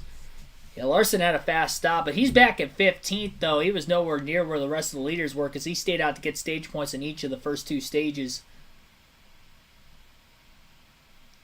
To have that security, knowing that he was going to have a much better chance of making it to the round than if he didn't get stage points at all. Especially with a lot of the other stage points being taken up by playoff drivers, it was a good move, because if you were a playoff driver that decided not to go for it, then you would have lost out on a lot of points versus those other drivers who are racing for these crucial spots in the championship standings. Our spotlight drivers right now, following the final pit stops, would have Chase Elliott in the lead. He did get back around Eric Jones. He is 1.8 seconds ahead of Jones and 4.3 seconds, make that 3.7 seconds ahead of Tyler Reddick. So our must-have drivers, Chase Elliott, Joey Logano, Elliott in the lead right now. Logano, my win pick as well. Took the stage points. It's likely going to cost him a good shot to win this race. Currently, he's back in the 28th place position. He's still 15 points above the cutoff line. The 2 sleeper picks, Austin Cindric and Daniel Suarez. Suarez having a steering issue has put him a lap down outside the top 35 as he is currently in 37th. And nowhere near the first car lap down as far as on track goes. So he's not in any sort of ability to get the free pass either.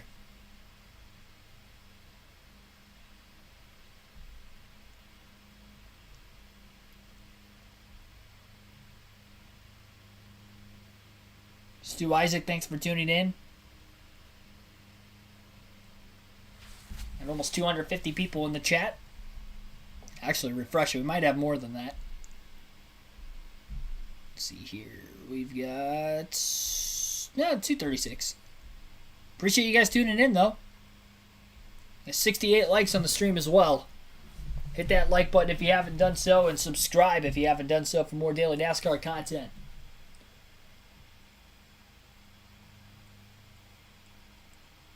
Also, with Cindric as the other sleeper pick today, he is in 25th. Stayed out to get stage points. It's a good thing Suarez got the stage points he did earlier. The bad news is Briscoe also got stage points. And Briscoe's 2 points to the good over Daniel Suarez. Suarez is still fighting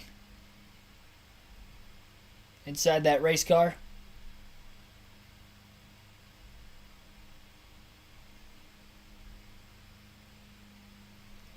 Then my 2 don't have picks that I had picked to finish outside the top 10 no matter what would have been Denny Hamlin and Kyle Larson, which that is the case right now with Larson in 15th and Hamlin in 22nd. I think most of the playoff drivers would be out there, but nobody is gaining any sort of track position. It's been very hard to pass in traffic today, even if you have a better car than a lot of the other cars around you.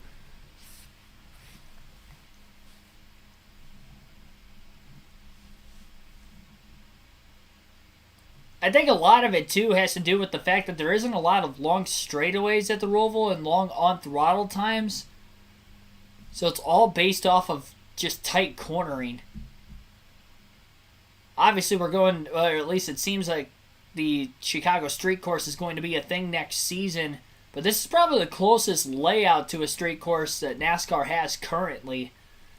Just with how tight the infield section of the racetrack is compared to a lot of the other standard road courses that they go to. The pace that Tyler Reddick and AJ Allmendinger are running really isn't much different from Chase Elliott.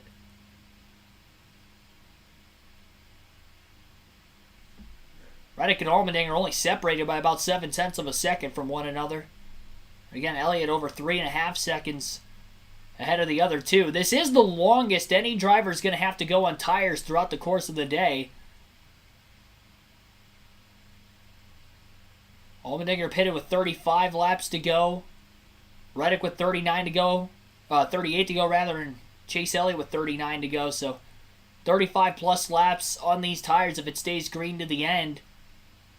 That's going to be an awfully long time compared to before that, especially with these drivers all pitting before the end of the stages all day today, they, up to this point, only had to go 20 laps, maybe just over 20 laps on tires. So that could make for an interesting finish of who can manage their tires better in these final 30 to the end of the race.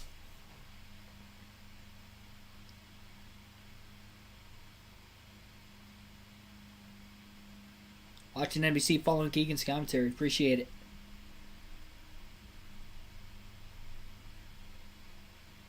What do parentheses mean for Dinger's name? It means that he's part-time. He's not running for Cup Series full-time right now.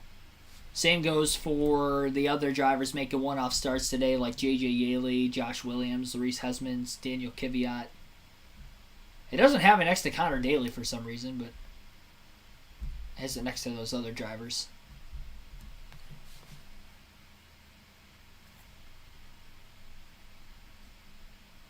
It had an R next to rookie as well for the rookies of Cindric and Burton.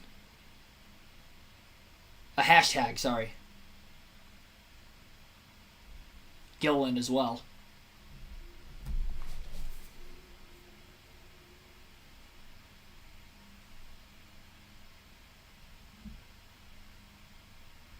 Alexander Mayer pulling for Suarez to get that final playoff spot into the round of 8. Again, he's 2 points behind Chase Briscoe. Suarez still has not pit yet. They're looking as if they're going to try to change the steering issue with Suarez when they pit, whether it's under green or caution. If they do it under green, they're probably going to lose a few more laps, but the likelihood of him even catching anybody else with the issues he's having anyway is very slim to none. So they might as well try to fix it just to keep him in the race and hope that he doesn't make like a major mistake and risk wrecking the car, I guess, in this situation as he's trying to hold on, and just hope that there's some other drivers that won't make it to the finish that he can finish ahead of.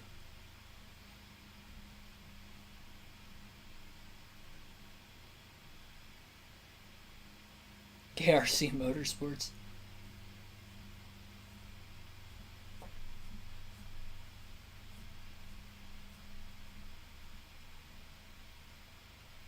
Daniel Suarez is now on pit road, and they will make the changes to that 99 car this time, as well as put 4 fresh tires back on the race car as well.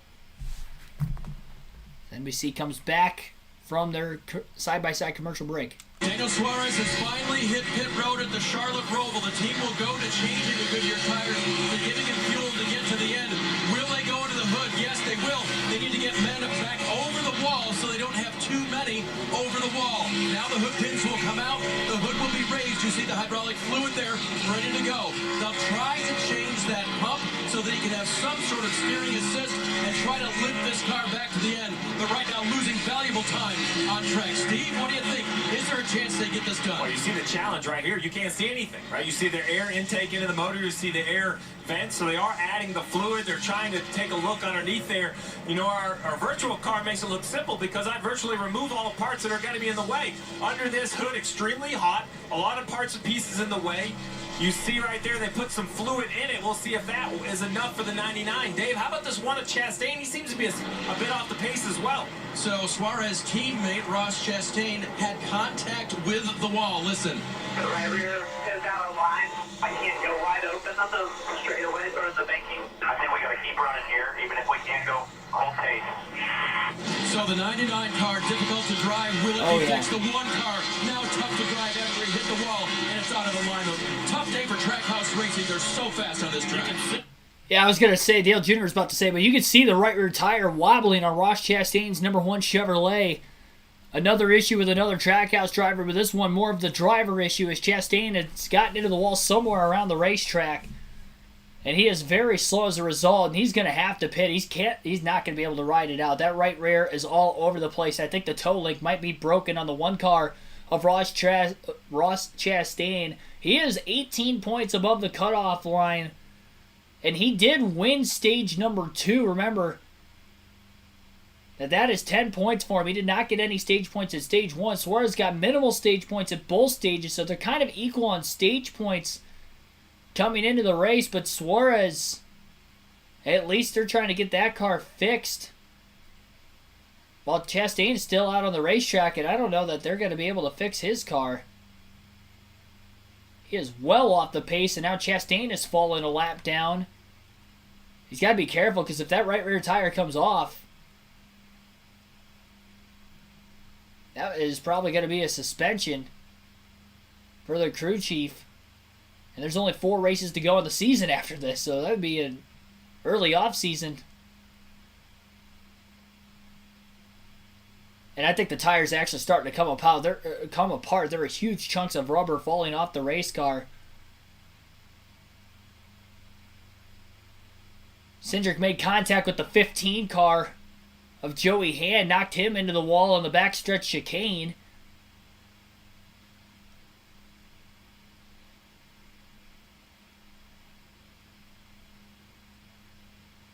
That's like the second time I've seen Joey Hand get ran over in the race today. He's not getting a top 10 like I would have hoped for my betting. I should not have done that. That was a waste of money. I figured what the heck, and I probably shouldn't have done that. I regret it.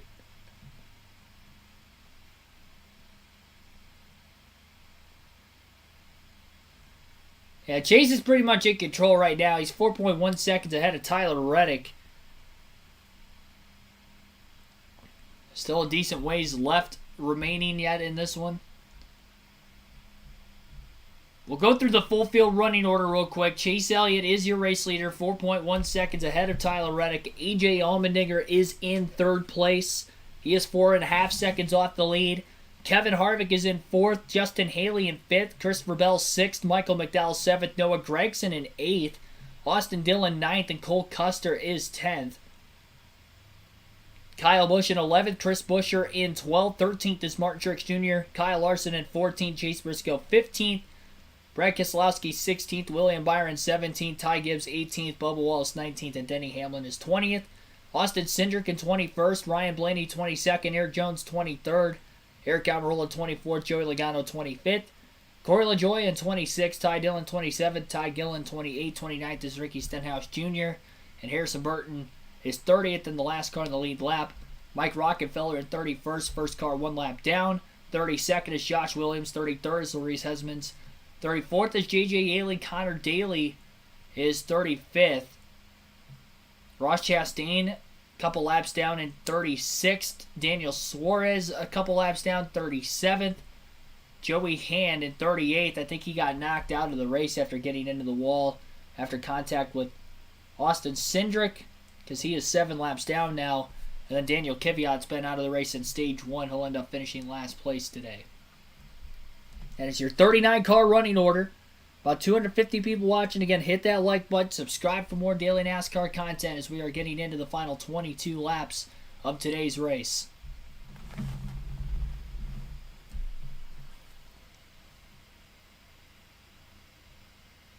Ethan Weeder, thanks for tuning into the stream. Tight race on points. Only safe guy is Blaney Larson right now. There's more that are safe. As long as they don't have a mechanical issue, they'll be safe at least. Like Joey Logano, Denny Hamlin. As long as they don't have a mechanical issue, they'll be alright.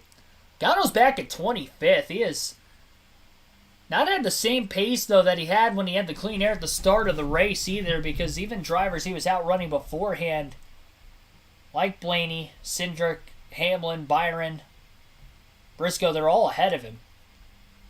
Cindric is closing in on Denny Hamlin. That would be another point for him. Cindric is 7 points below the cutoff line. Suarez is -3, and Briscoe is +3. Chastain has pulled his car into the garage so they can try to repair the toe link. Because he's not on pit road, this allows for more members of his crew to try to work on the car rather than just 6 over the wall if he were to be on pit road trying to replace whatever they are doing with the race car right now. Is he has definitely broken something under the right rear wheel following his hit into the wall. So Chastain off track. It's another position for Suarez, but Suarez is still in 36, so it'll be 1 point anyway. Every spot for position on up from now on up would gain Suarez points. It's going to be tough without a caution. Now, the good news is there's enough cars a lap down, and if a caution were to come out, he could get around drivers like Connor Daly, J.J. Yaley, 4th position. But he would need a caution to try to help catch those guys, I would have to think.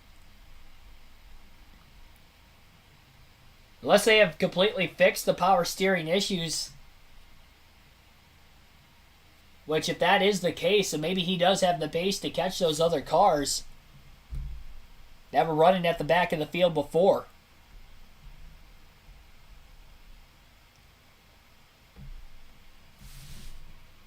Like usual, though, we will try to keep an eye on it.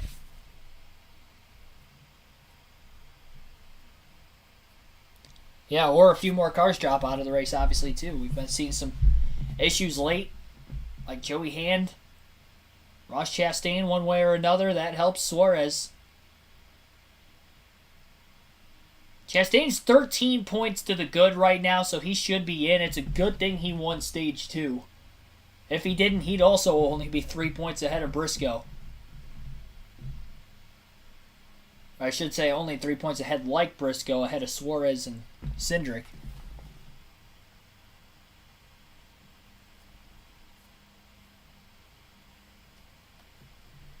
Appreciate that, Ethan. Hope to see you in comment sections in the future.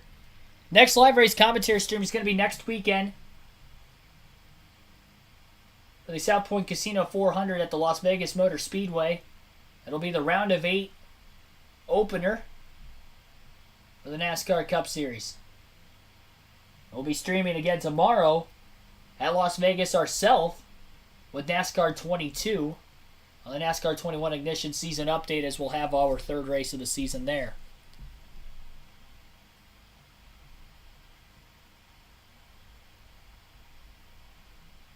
Suarez not a realistic title contender, though, but neither is Chase Briscoe, you would think. Briscoe did win at Phoenix, though, earlier this season. If there's a way Briscoe can make it to the championship 4, you never know. His only win of the year came at Phoenix, and the Fords have been pretty good at flatter racetracks, too.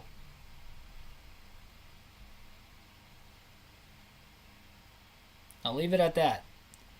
El Conquistador, thanks for tuning in.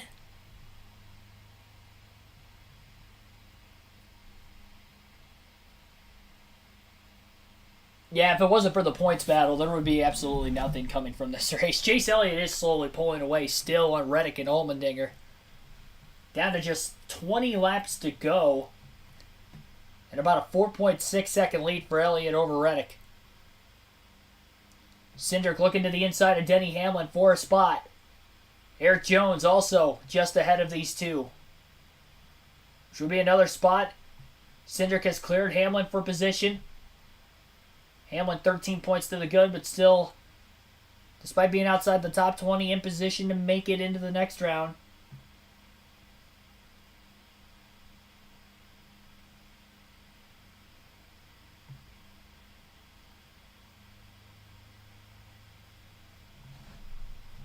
Allmendinger over 5 seconds off of Elliott for the lead. It doesn't matter who the leader has been today, but whoever takes the lead either pulls away or just maintains a decent gap over second place.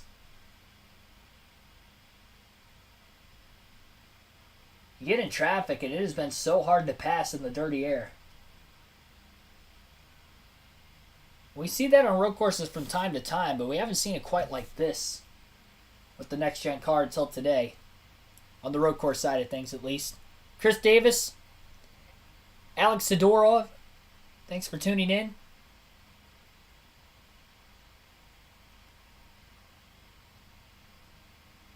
Why am I showing Bubba in playoffs? This isn't my leaderboard. This is a raw feed.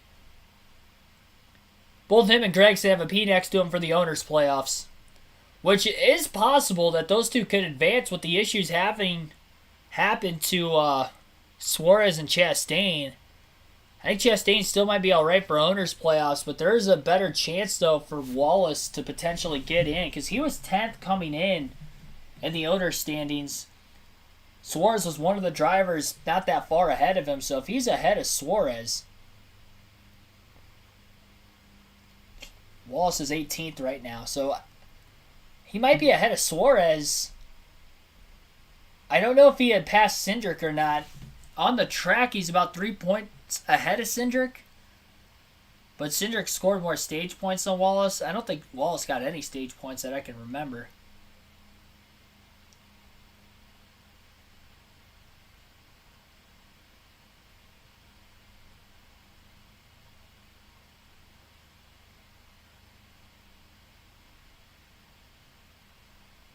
Let's get the blind inspectors every week. It's crazy. Chase Elliott's going for his 6th win of the season today. That would give him more wins than what he had in 2020 when he won the championship. He had a 5-win season that year, including winning 3 of the last 5 races at the Roval, Martinsville, and Phoenix. Be back-to-back wins middle of the way through the playoffs between Dega and the Roval, the two probably biggest wildcard races coming into the playoffs. And they've looked so far, at least through this one, that it's going to be the 2 tamest races through the playoffs. Thought Talladega was still a pretty good show last week, though. Allmendinger's closed the battle on Reddick just a little bit for second. You never know if a caution does come out. That'd be the ability to restart on the front row alongside Chase Elliott. Reddick restarted on the outside and wasn't even the control car on that last restart. Got in front of Allmendinger, so it's not impossible for the car on the inside or outside to get to the lead. It's been done for both sides on the 3 start or restarts in this race. 1 car on the top has gotten it and 2 on the bottom have gotten it. Suarez is back on pit road again. Road, Dave.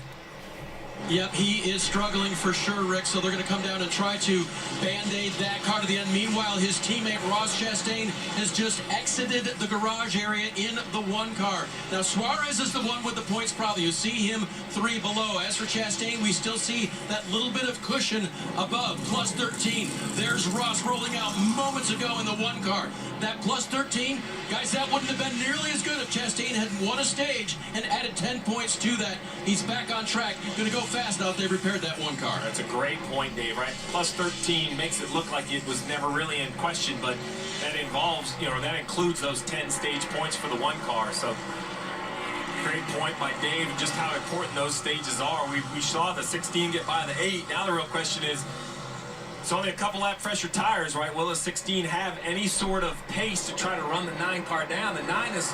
Yep, so while that was going on, A.J. Allmendinger has passed Tyler Reddick for 2nd place on the racetrack. He's 5 seconds behind Chase Elliott. That's a long, long ways back, but still 16 laps to go for the 16 car to try to get it done. Be Allmendinger's 3rd career Cup win if he could catch Elliott, and he would also be the 20th different winner in the Cup Series in 2022, which would be an all-time NASCAR record. I think we're in a tie with, 5 different seasons right now with 19 different winners, so both a pre-modern era and modern era record. So it's just an all-time NASCAR record if Allmendinger could get the win. The only other driver up at the front of the field, there's actually a few of them still that don't have a win in the Cup Series. Justin Haley is in 5th, and then Michael McDowell in 6th. Even though Gregson having a great day running in 8th place right now, substituting for Alex Bowman in that 48 car. Gregson looking for his first career top 10. And have it be on a road course, that'd be really impressive. That could keep the 48 in the owner's standings, too. I wasn't even really thinking about that. He was quite a ways back, but... Oh, Reddick's got a problem. Reddick has a problem. He has slowed in the front stretch. I think he might have just missed the front stretch chicane. That might be all that happened to Reddick, but that is exactly what happened. So Tyler Reddick has missed the front stretch chicane, pushing just a little too hard to try to get back to E.J. Allmendinger. Now there's absolutely no pressure behind the 16 car. Reddick still holds on to 3rd, but he's only a couple seconds ahead of Harvick in 4th now. Christopher Bell in 7th. If he somehow can get himself in position to win the race, he will be into the next round as well. Second driver in 2022 to win back-to-back races. Kevin Harvick did it earlier this year.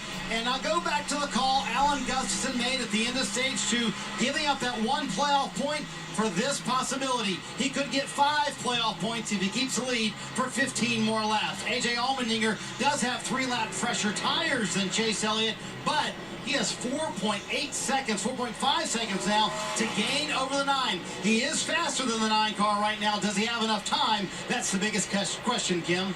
And currently positioned in the 3rd position, Tyler Reddick. You just saw that mistake. He had to come to a complete stop. His team reminding him of his teammate's mistake earlier and the fact that Austin Dillon had to do a pass-through penalty. They said, Tyler, absolutely a complete stop. Get those wheels stopped. We don't want to serve a pass-through, Dave. Kevin Harvick running in 4th. What a day for them. Booted from the playoffs way too early for the former champion. Now trying to make something of the 2022 season. Remember, crew chief Rodney Childers not here, operating without him, but Harvick keeping the car up front all day long, Kim. And a great day for Justin Haley in the 31 car, currently riding in the 5th position, taking notes from teammate AJ Allmendinger right now. They currently just need a little bit more lateral grip. They told me they thought they had a top 10 car. Right now, looking like they might end up with a top 5. Out in front, 14 to go for Chase Elliott. Could it be number 8 as far as road course wins? Elliott has not won at a road course yet in 2022, so we'll also be able to see if he can hold on for his first. But AJ Allmendinger is closing. The lead is down to 3.9 seconds. There's a car around on the front stretch right now as well. It would be the 7 of Corey LaJoie. He is getting rolling again. There's some damage on the left side of that race car. I think he hit that inside pit wall. Not the actual pit wall on pit road, but the inside retaining wall separating oncoming traffic into the pits. It's a good thing they had put that there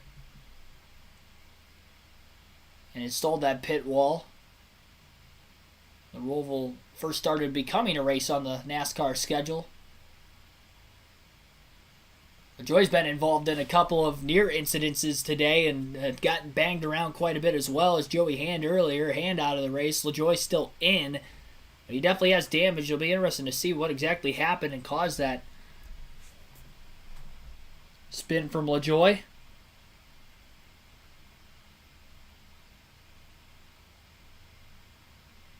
Yeah, Austin Dillon in the top 10. Up to 8th. He actually just passed Noah Gragson for position.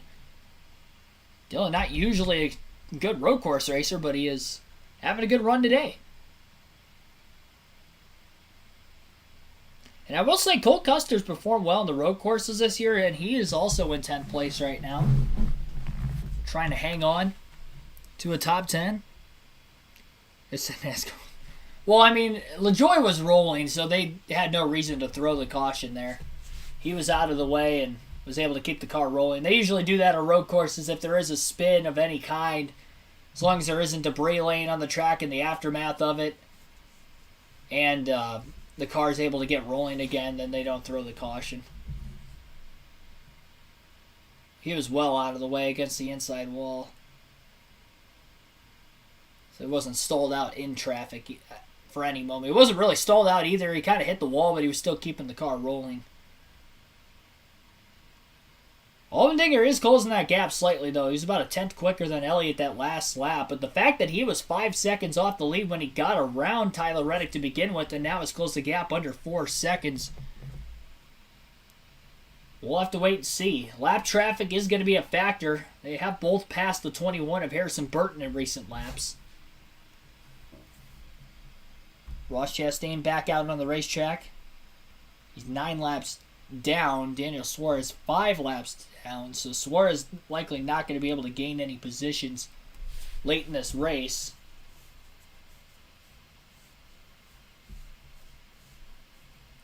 One car had gotten into the wall in turn 2 also. I'm not sure which one it was. Oh, it might have been that was Chastain from earlier.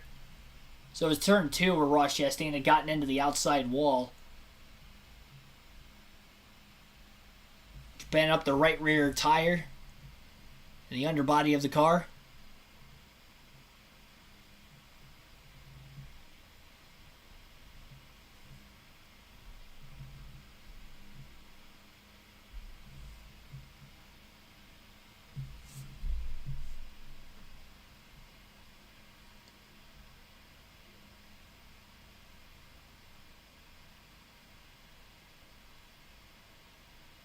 Daniel Suarez and Corey LaJoie were actually the ones that made contact. Looked like LaJoie might have blown the front stretch chicane corner and then had the contact with Suarez. Looked like Suarez held his line. They were side by side getting in. And LaJoie just might have overcooked the corner. The 99 was going to have to make it, but it didn't look like the 99 was turning down when the contact had taken place. Kyle Larson on pit road for maybe an unscheduled stop. The issue is with the 5, looking at them on pit road, we'll check in with the team. They are bringing out supplies.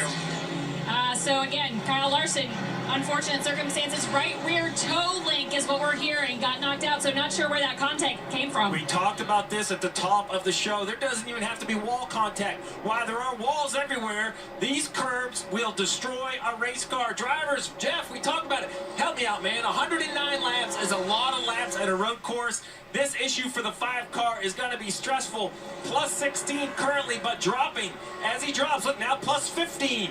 There's a couple more spots, and there are about another 6 or 7 spots that are available that are 1 lap down. Now he is plus 14. He's going to be behind Chastain very quickly, Kim. And last year, remember, the team overcame multiple issues to rebound and take the win. So I asked crew chief Cliff Daniels what they learned about the team in these type of moments that might help them through today's race. He said he now has a better understanding of how to manage the team's strengths, depths, and talents, and it taught him what crisis scenarios are and how to work through them. We're seeing this right now. Crew chief Cliff Daniels trying to keep his driver and team calm as they work through this problem. What's the regular season worth? Plus 11. Kyle Larson has 20 playoff points between race wins, stage wins, and his finish of the regular season.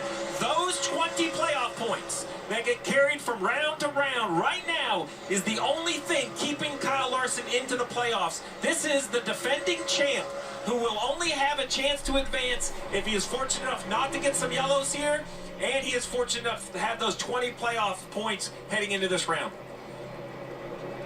He drops down to 7th right now, plus 11 for Larson as he sits on pit road and they go to work. He's down to 31st in the scoring. Chase Elliott out front, under 10 to go. With Sonic's 2 for 5 menu, you get. Yeah, and so Larson should be all right on points, even if he loses some positions to other cars that are a lap down as he's doing right now. He was 11 points to the good in 31st. He's now scored 34th. Yaley, Williams, Hesmans have gotten around him. Connor Daly's going to have a shot to get around him. If they could get that fixed before Daniel Suarez passes him, then I think he'll be all right. He'll still be like 5 to 6 points to the good. But Daniel Suarez is actually a 2-point swing, so maybe it'll be 4 points to the good for Larson over Suarez. And then Briscoe would still be 3 points to the good over both Suarez and then 1 point behind Larson yet. So the battle will be tighter, but Larson can't lose any points beyond 36. If Suarez gets around him, that would put Larson in 36th.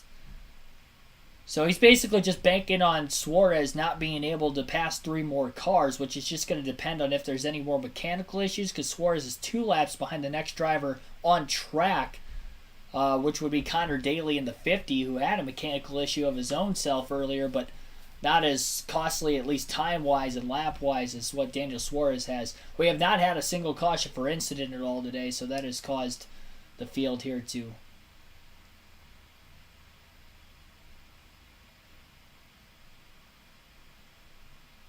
and be more spaced out, especially in this final stage.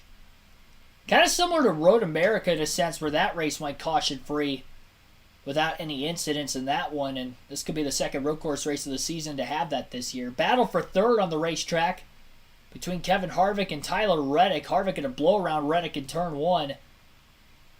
Might have managed his tires just a little bit better, and obviously Reddick had that mistake on the front stretch chicane earlier on in this tire stint, where he had to make a stop and go penalty, lost a lot of time. Allowed Harvick to close in, so Harvick up to third now if we do get a late caution.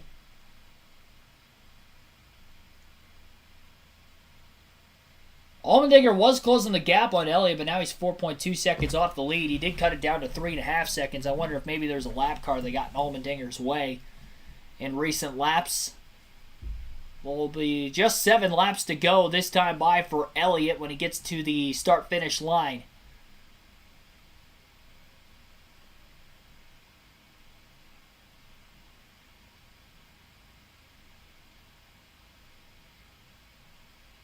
This is currently the longest green flag stretch of laps in the 5-race history of the Charlotte Roval. Crew still on work on that 5 car of Kyle Larson. Larson actually 9 points to the good, so he's even more than what I originally thought was going to be. So Larson's going to be alright for points. Unless something really crazy happens where Suarez is able to actually pass some cars for position. Which he's still obviously struggling with his problems, so he's not going to really be able to do that unless we get a caution. And they're able to maybe find a way to gain a couple positions. Obviously, if a couple cars get taken out with a caution, that could be possible. But considering he's 5 laps down, even if a couple drivers were to DNF, they'd have to be maybe lap cars, because if they're on the lead lap, we don't have many laps left in this race anyway unless we go to overtime for Suarez to be able to gain those positions.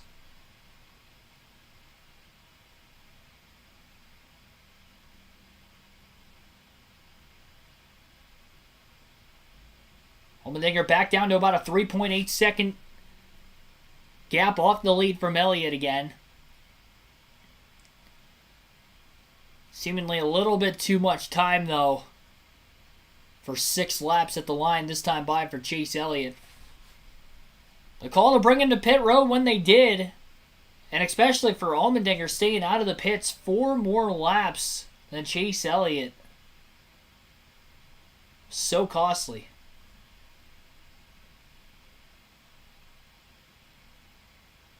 Larson has gotten the car fixed. He is now entering back onto the racetrack.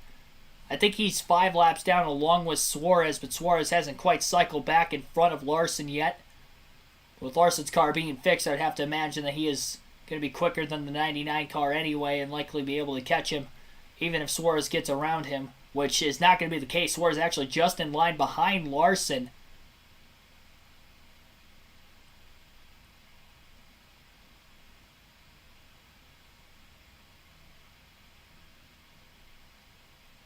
They have seemingly fixed Kyle Larson's issue. There's a piece of debris on the racetrack right now. I can't tell if that's signage. That's gotta have to be a caution, you would think. Signage of some sort on the track. It looks like signage. Yeah, caution's out. First caution of the day for not a stage ending.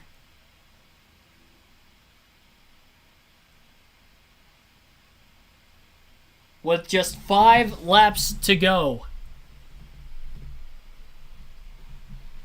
And this will obviously close the gap between Elliott and Allmendinger, and this is also going to put Briscoe at risk of potentially losing more positions. Or Cindric gaining positions. Cindric's still 8 points below the cutoff line, and we're probably only going to have a couple laps to go. This isn't going to be a long caution. There is a piece of signage on the racetrack. It looks to be at about turn 7, I believe. Turn 6 or 7. And signage is laying in on the racetrack.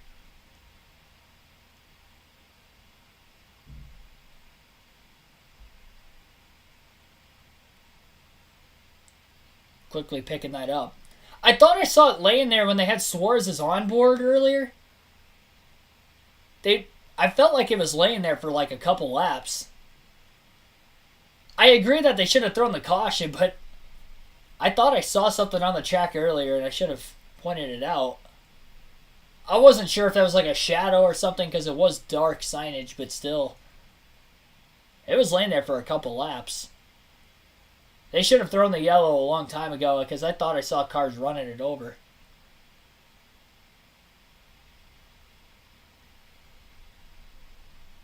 Keith Campbell, thanks for tuning in. Might have an all-time classic finish. Even though the race itself has been A little lackluster at times.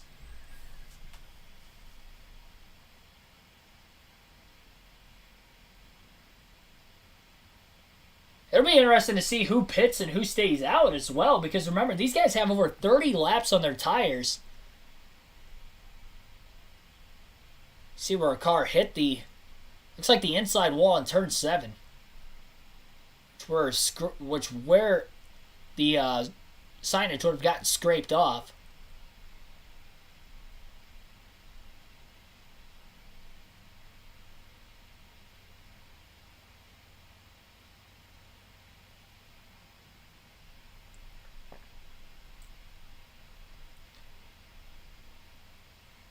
I think things are going to get crazy.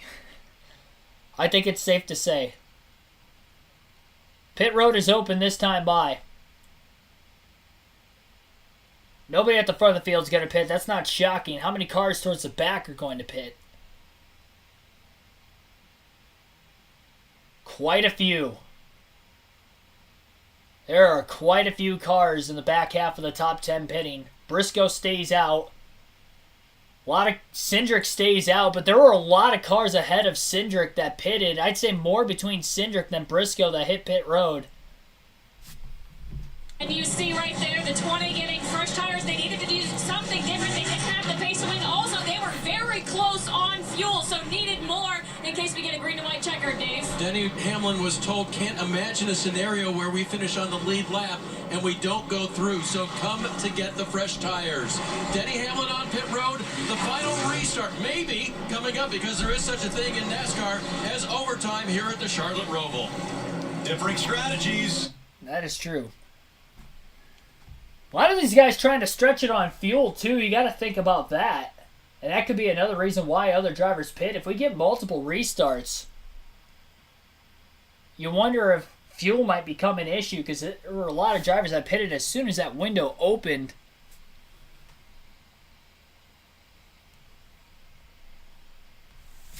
Oh, I almost caught it. I almost caught my phone. I had it sliding off.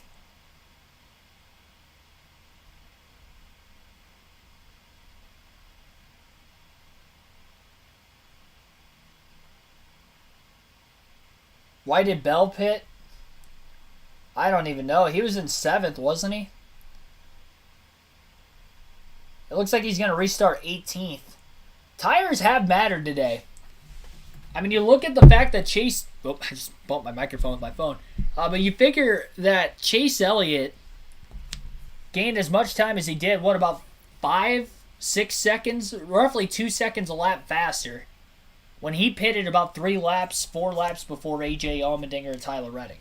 So, or actually he pitted 1 lap before Reddick, but he pitted a bunch of laps before Allmendinger, and he gained quite a bit of time. Now, Allmendinger also had a slower stop by about 3 seconds than Elliott too. So maybe it's not quite 2 seconds. Maybe it's more like a second to a second and a half faster lap. I'm not sure who the first car on fresh tires would be exactly. And I think we're only going to have about 3 laps to go when the field goes green this time. I'm still on commercial on my side.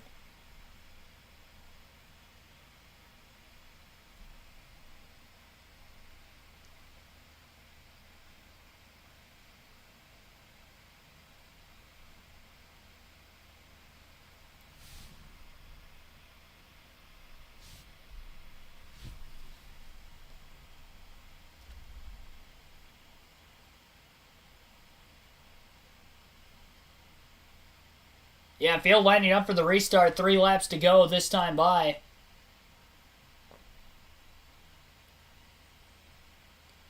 Into the Geico restart zone. The green flag is going to be back in the air. Elliott elects the inside lane. Allmendinger up high as they head for turn 1. 3 wide goes Briscoe down to the bottom. 4 wide, the 48 of Gregson gets turned. He backs it into the outside wall in turn 1. Harrison Burton's around on the inside. Further back in the field as well, while they're side by side for the lead, and door banging into 3 and 4. Allmendinger runs Elliott wide, and Allmendinger has the lead. Harvick to second. He gets into the right rear quarter panel of Allmendinger. Allmendinger's in the grass, and Harvick is in the lead. Kevin Harvick to the lead With about 2.5 laps to go, Reddick now trying to get to the inside of Chase Elliott. Elliott gets turned by Reddick in turn 6. Chase Elliott is around in the grass. He's spinning like a top down the hill. And Tyler Reddick is just taking out Chase Elliott, who had dominated the final stage of the race. And Kevin Harvick has about a half a second over A.J. Allmendinger, who's back into second. Reddick lost a spot after the contact with Elliott. Christopher Bell has fresh tires, and he's gotten to the inside of Allmendinger for third. Reddick is still in second. The leaderboard was a little wonky on NBC's end. Remember, Bell pitted for tires. If he wins, he's in the next round. Logano spinning in the backstretch chicane. So is Byron. Byron needs the point. What is going on here? A cluster of a mess has just happened. 2 to go at the line. Bell has fresh tires and is running down Tyler Reddick and Kevin Harvick after all the carnage that's ensued in front of him. 2 by 2 is most of the field through the front stretch chicane, trying to make it through without another accident. We've had cars spinning everywhere. Everybody's using everybody up. And Bell is pushing extremely hard through the first couple corners, trying to run down Reddick and Harvick to the end. Will we stay green long enough to get to the white flag? If Bell wins, he advances to the round of 8. That would, as of right now, bump Cindric out. Cindric is 4 points above Daniel Suarez, and Briscoe's down 11, as something has happened to him on the restart where he has lost a lot of spots because he restarted in the top 10. Contact 3 wide, further back, turn 6 again. Harvick now has to worry about Bell because Bell has gotten around Reddick. Caution is out again. The 42 of Ty Dillon has stalled. A piece of the curb has come up, and the backstretch chicane as well.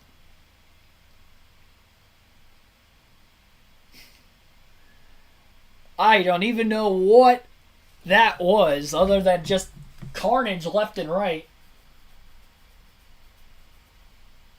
But a piece of the curb has come up right where Ty Dillon had spun and stalled out.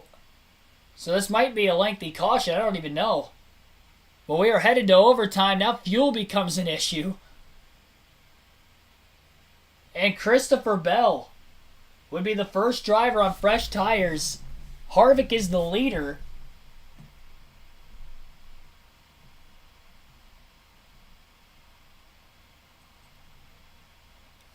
There was a piece of signage in turn 6, which was the debris caution that caused the restart in the first place.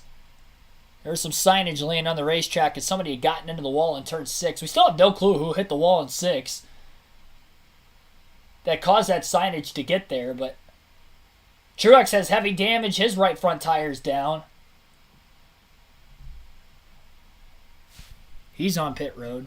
Very heavy piece of steel that had come off sitting in the middle of that chicane. I don't think there was any safe way to have cars go through there at speed. I think that's a required yellow. Good eyes by NASCAR to throw it out. Look at this restart. This was chaos. The 2 car in the 16. Yeah, the 2 pushes the 48 into the 34. Bounces off Wow, the wall. McDowell bounced off the wall 2. pretty hard, Goodness. too. All kinds of contact. The 21 spun out down there. And this continued. Like, all of that chaos continued for the entire full lap. Look at Briscoe on the bottom. A really aggressive move, making a 3 wide on the bottom. That worked out well for him. Watch this. 34. Pow. Wow, that is a hard shot for the 34. Yeah, he come off the wall and cleaned the side off a few cars in anger. Then Chase gets sent here over in turn 6. Lights him up. Chase ends up coming down pit road after he gets the car going. But the 8 dives to the inside right here, makes contact. Chase is like, man, there's no way you're making that turn. Yeah. There's no way somebody's turning underneath me. It's a bit of a dive bomb move because the 8's going to be on the outside going into the next corner. It's a low percentage pass. It looked like he was there, though, and Chase Elliott So moved he'll have down some personally. frustrations and I'm sure some words with Reddick about where he was going, what he was thinking. And here's what happens. Look at a 14. He just kind of gets sent. Everybody running over each other down here, and that's where the curb comes loose. Steve mentions that curb being a heavy piece of steel laying out in the middle of the racetrack. This contact, Harvick got into the 16.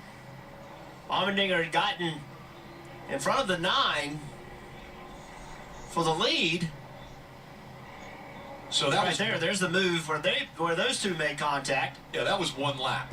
Yeah. And all of that contact all the way around the track, and it ended up being the Trilogy chicane where one of the humps came free, and so onto the racetrack, caution comes out. And we know that Allmendinger remembers that 4 car getting in the back of him over there in turn 4. So a lot of guys a little ticked off. This red flag. Hopefully Harvick's thinking might calm Allmendinger.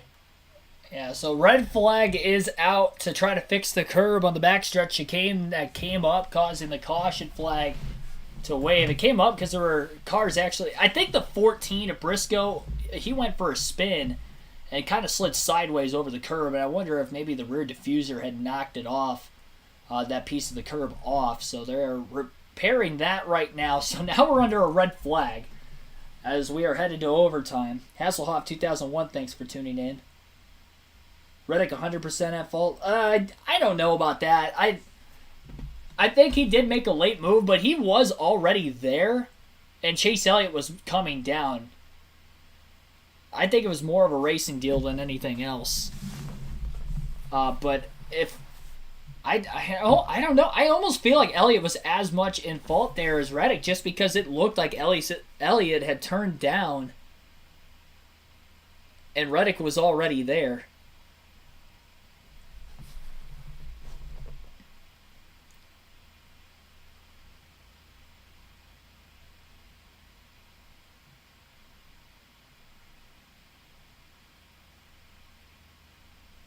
Officials going to work and trying to repair the curb as quickly as possible in the backstretch chicane. So the drivers who are on fresher tires that are now towards the front of the field would include Christopher Bell in second. And then Kyle Busch in sixth would be the top 2 on fresh tires. Chris Buescher also up there, Cole Custer, and Brad Keselowski all in the top 10 of those on fresh tires. Of those on old tires, up inside the top 10 still would be Kevin Harvick in first, Tyler Reddick in third, AJ Allmendinger in fourth, Justin Haley fifth, and then Austin Dillon in ninth. And currently the cutoff line, the standings, for who will make it to the round of 8. Elliott's in with a win at Talladega last week. He is advanced. Blaney is plus 37, Logano plus 23, Hamlin plus 21, Chastain plus 13, and Chastain's already pretty far back in the field, so he can't really lose any other points, so Chastain's pretty much in. Byron is plus 12. He spun there late. He's in 22nd, so he could still lose spots. But he'd pretty much have to have some really hard damage to knock him out. Kyle Larson's plus 7, but Larson's 35th, so much like Suarez and Chastain, that he can't really lose many more positions. He's 5 laps down, so is Suarez. Chastain's 9 down. So they can't really gain or lose spots. They're locked into where they're at. So Larson, although he's plus 7, he's good. He can't really lose many more points. Cindric is plus 4. He is in 13th. He stayed out of the pits during that last restart, so he's on older tires right now. You wonder if you pit if you're Austin Cindric. Chase Briscoe's in 23rd. There's only about 4 other cars behind him on the lead lap, so I would expect Briscoe to pit. He's also on older tires.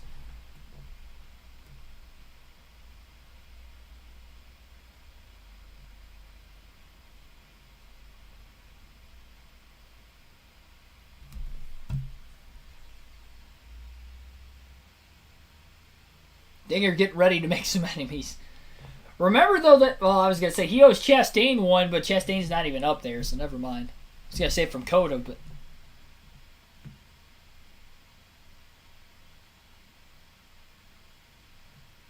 Yeah, I see a lot of people arguing about the Reddick and Elliott situation. I think there's a lot of bias in your guys' arguments. I feel like there's a lot of Elliott fans that are pro-Elliott in that situation. A lot of Elliott haters that are against Elliott, saying that Reddick's move wasn't as bad as the 9 coming down. It was kind of a product of a late move by Reddick, but Elliott definitely moved down when Reddick had almost half a car underneath of Elliott. Braden223, thanks for tuning in. Who left wrecked? Well, a lot of those cars spun, but they didn't really wreck. There were a lot of cars that spun all over the place there, but nobody really wrecked hard enough to get themselves knocked out of the race.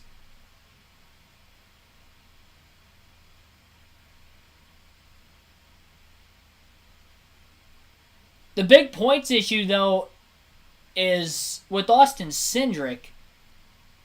If you pit, you're going to give up more points, and Suarez is going to be at risk of passing you in points by not really even making any positions up. But then also, if you pit for fresh tires,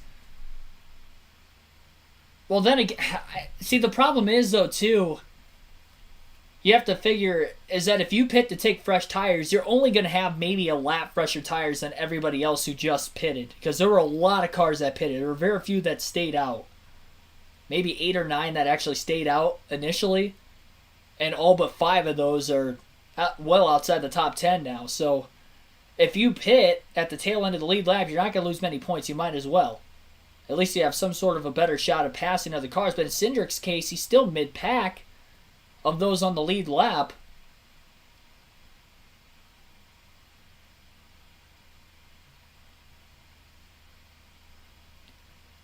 If you pit, Briscoe's going to gain a lot of those points back.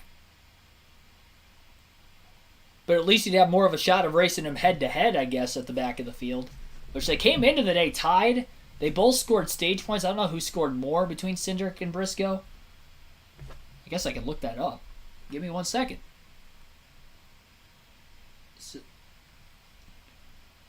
I'll do it myself. Let's see here.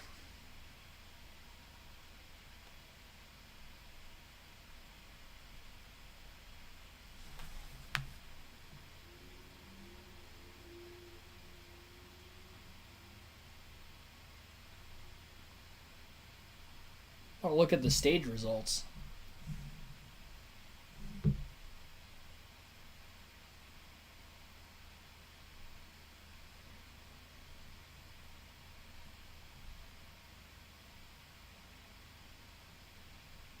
Qualifying.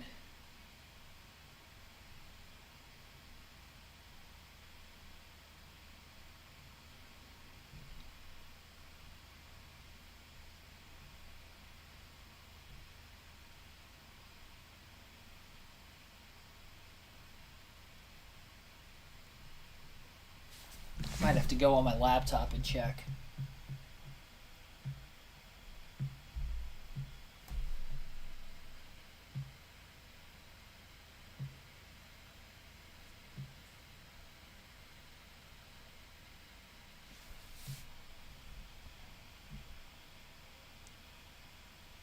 So Thomas, thanks for tuning in. Thanks for anybody tuning in. I have a called out that is in the chat right now.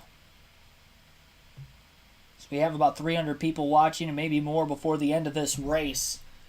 We're back under caution. No longer under red flag conditions, having to fix and replace the curb. Not really fix, but repair the curb. On the backstretch chicane that came apart on the late race restart. It was not the reason why we saw cars spinning everywhere. I will have that be known. We saw cars spinning everywhere because they were 2 and 3 wide through a lot of these corners and not giving each other an inch. And caused more cars to spin in one lap than what we've probably seen all weekend between the Xfinity and Cup Series combined. But needless to say, it's going to be interesting. Maybe they all crash and Blaney wins another. I don't even know where he's at right now. He's in 14th. You never know. I just want to put out there, Austin Dillon is pitting, by the way. Everybody else on old tires in the top 5 all will stay out. Harvick in the lead stays out. Reddick, Allmendinger, Haley, they all stay out. I mean, I think you have to be committed at this point to staying out. And a lot of the cars at the tail end of the lead lap will pit. Most of those did not pit prior to the last restart. Points is put some fresh Goodyear tires on and let the chaos kind of ensue. Marty. Well, you got to give credit to Johnny Klossmeyer, his driver, Chase Briscoe. He was telling him, hey, we're still in the game here, much to the point you were making a moment ago. Joey Logano also coming down pit road. Paul Wolf making this decision to put fresh Goodyears on. They actually were the last car that didn't pit on the caution before. Also, you see William Byron coming down pit road for 4 fresh Goodyear tires as well. We'll see if this is enough for Chase Briscoe right now. -9. Can he make it in these final 3 laps? And Steve, guys like Harvick, Reddick, Allmendinger, Haley, all saving fuel right now? Absolutely. All of the cars at the front that have the least amount of fuel on board, the ones you mentioned, it's tough, right? Because you're trying to save fuel and you see them clean up their tires because while you have to have your engine run, if you have a bunch of stuff on your tires, it's not going to accelerate anyway, as we see a little bit more further repairs on the 22 of Joey Logano at +16. He should be in good shape. Think about this, though. You know, we're sitting up here out of the chaos a little bit, and our timing and scoring is updating instantly on the points. I have sat on one of these pit boxes in these elimination formats, and there's just so much you're trying to figure out. It's really like information overload. You're figuring points. You have your spotter. You have all this information. That looks calm right there, but you see all the wires going into that headset. There are so many people talking to you. You got to try to process it all and make good decisions, and instantly we see the field doubling up, so we're going to come right around here and get this race under. Yep, so the green flag will be waving this time by only 6. Yeah, only 6 cars maybe pit. I don't know what you mean by 6.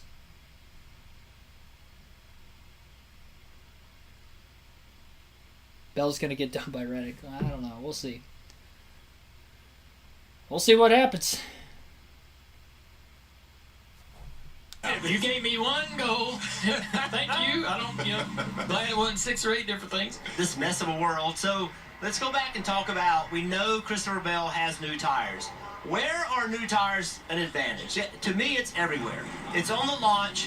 When they drop the green flag, you should have more rear grip, have a good possibility to get to turn 1 with Harvick, and then use those tires to accelerate off of turn 1. What he has to be guarding against, but it's almost nothing you can do about it, is to keep the guy from behind you running into you. Even if you drive in the corner a little bit deeper, use those new tires to get away from Allmendinger. Don't let him get into the back of you because those new tires will make that car turn.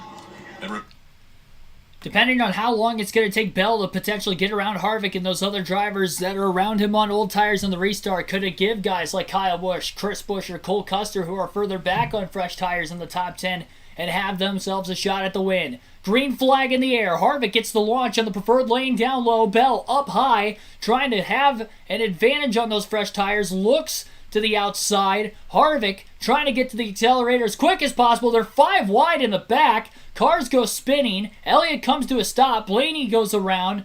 The 48, 34, 17, 47 rather, and 77 all around, but they're all going to get rolling again as we continue to stay green. Bell has taken the race lead away from Kevin Harvick. Kyle Busch is up to 4th. He's the next closest driver on fresh tires.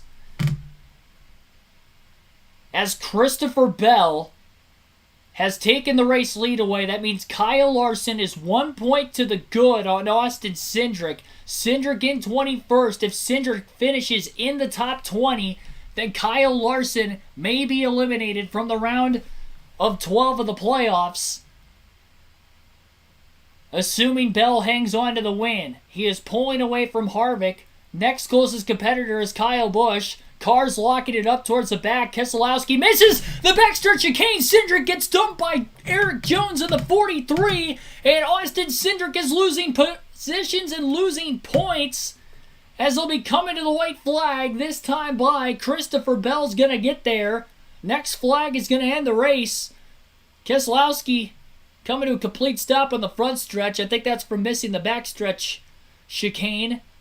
Does Chase Briscoe have a chance to pick up 5 more positions and catch Kyle Larson? Ty Dillon's around in the grass on the front stretch. Briscoe is 1 point behind Kyle Larson. He is battling Austin Dillon for position. He will clear Austin Dillon for that spot. That means he is tied with Kyle Larson. So Cindric is 11 points back now. He's out of it. Chase Briscoe needs to stay in front of Austin Dillon which as of right now means he's going to have to finish at 11th. If Briscoe finishes 11th or better, he will eliminate Larson from the playoffs. Briscoe putting the bumper to the 43 of Eric Jones as he's trying to make another pass for position. 3 wide up off the exit of that final corner to get back onto the oval. Dillon going to get by Briscoe, but now Briscoe is going to finish, or at least pass, the 43. Briscoe sending in a large lockup on the backstretch chicane on the outside, and Briscoe picks up about 2 or 3 positions. As his teammate Custer might have slowed the pack up on the outside because Briscoe got by a bunch of cars there, and Briscoe's all the way up to 9th. Checkered flag in the air at the front of the field. Christopher Bell is going to win at the Charlotte Roval. He will advance to the next round of the playoffs. And by 2 points, Chase Briscoe has just eliminated Kyle Larson in the round of 12.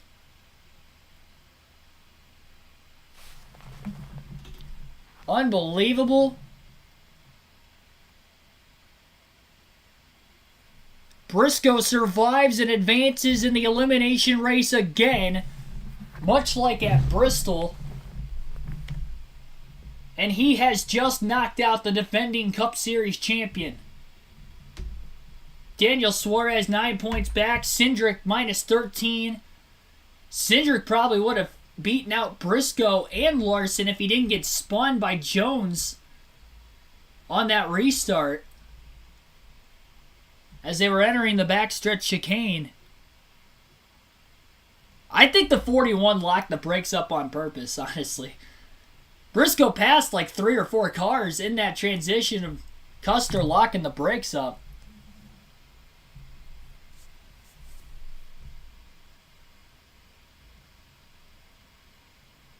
He locked the brakes up. There were a bunch of cars on the outside. And then Briscoe was able to pass everybody else down low.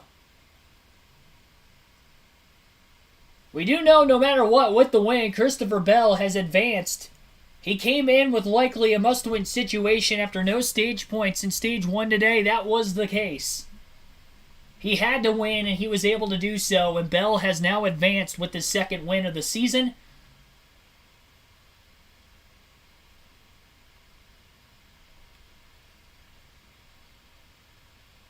And this is unbelievable. 2 years in a row that the defending champion gets eliminated. Or 2 out of the last 3 years that the defending champ gets eliminated in the round of 12.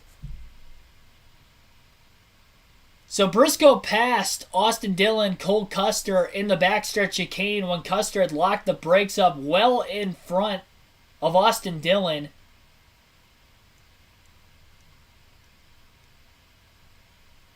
It is also worth noting, though, that Briscoe was tied with Larson before that happened.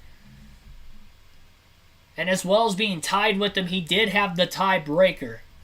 So even if Custer didn't jack up the outside, if Briscoe would have not lost a position in those last couple corners, he would have still gotten in over Larson. So if there is discussion about that after the race, that is worth noting that it definitely affected the outcome and helped Briscoe, but Briscoe might not have been eliminated and still may have eliminated Larson if he didn't lose a spot if that didn't happen. So in that defense, it'd be pretty hard to penalize SHR in any way or Briscoe in any way for positions with that happening, but team orders are team orders, though. I don't think you can really penalize for that, but even if people are saying that, I just wanted to point that out. Here's Marty Snyder with Christopher Bell. I don't even know. Whenever I came off pit road and I was the first car with tires, I was just trying to wait and see where I stacked up, and then I saw there were 11 cars that stayed out on old tires, and I was the first one on new tires, so I said, I guess we're going to roll the dice here and see what happens. And yeah, whenever I got into turn 1, my spotter did an amazing job. They all started wrecking, and he told me to stay tight to the middle, and that kept me out of all the junk in turn 1. So just really, really, really proud of everybody on this DeWalt team. they deserve it, man. We've been trying so hard to get DeWalt in victory lane, and we finally got this camera there. Adam Stevens mentioned to you earlier today, hey, no matter what, we're not going to quit. What does it say about not giving up? Man, you just got to be there at the end of these things. And, you know, I keep watching all these races where the fastest car doesn't always win. And it's been no secret that road courses have not been our strength this year. But we were just there at the right time. We obviously weren't in position to win. We rolled the dice, we gambled, and it paid off for us. You were the best team in the first round. Here in the second round, you get an epic win to advance to the round of 8. How dangerous, Christopher, can this team be? I feel really good about it, that's for sure. So I knew that the whole time going into this second round of the playoffs that this was the troublemaker. With Talladega and then the road course being in here, whenever we weren't strong on the road courses, I was really nervous about this round. And, you know, I felt good about Texas, and then whenever we got out of there with no points, I thought it was going to be a really tough road. And it was a really tough road, but there was an end to it. How about that, guys? Christopher Bell, a walk-off win. Joe Gibbs Racing and Bell advancing to the round of 8. There's the joy of victory and the agony of defeat, because I'm sure you guys are gonna be able to listen Cup to Series the champion will not be able to defend interviews his of title. those He has been eliminated and barely now in. for the playoffs, out of the It will likely come up following the commercial break, I'm sure. But congrats to Christopher Bell for winning today's Bank of America Roval 400.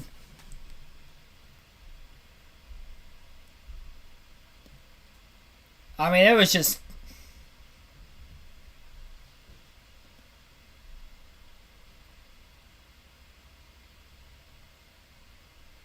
It's just absolutely insane. I don't even know where to begin talking about the chaos that ensued here, other than the fact that it all started when a caution came out 5 laps to go in the race.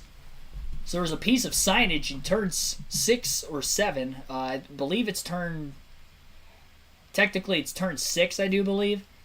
But anyway, it was off the inside wall. So somebody had hit the inside wall with the right side of their car in turn 6, which knocked the signage off and onto the racetrack. We still have no clue which driver or which car had made contact with the wall that caused that debris to happen. But needless to say, that caused a restart with 3 laps left, where there were about, as Christopher Bell said, 11 cars that had stayed out of the pits on about 30 lap older tires, and everybody else behind on fresher tires, trying to get past those on older tires, and there was just spins everywhere. Front of the field, middle of the pack, rear of the field.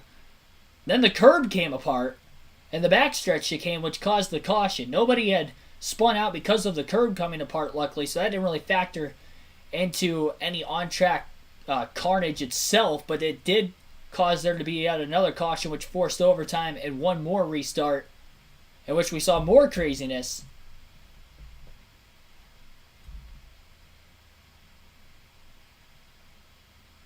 And Cindric, he got spun. It looked like he was going to be able to make it on points. He got spun in the backstretch chicane with 2 laps to go on that final restart.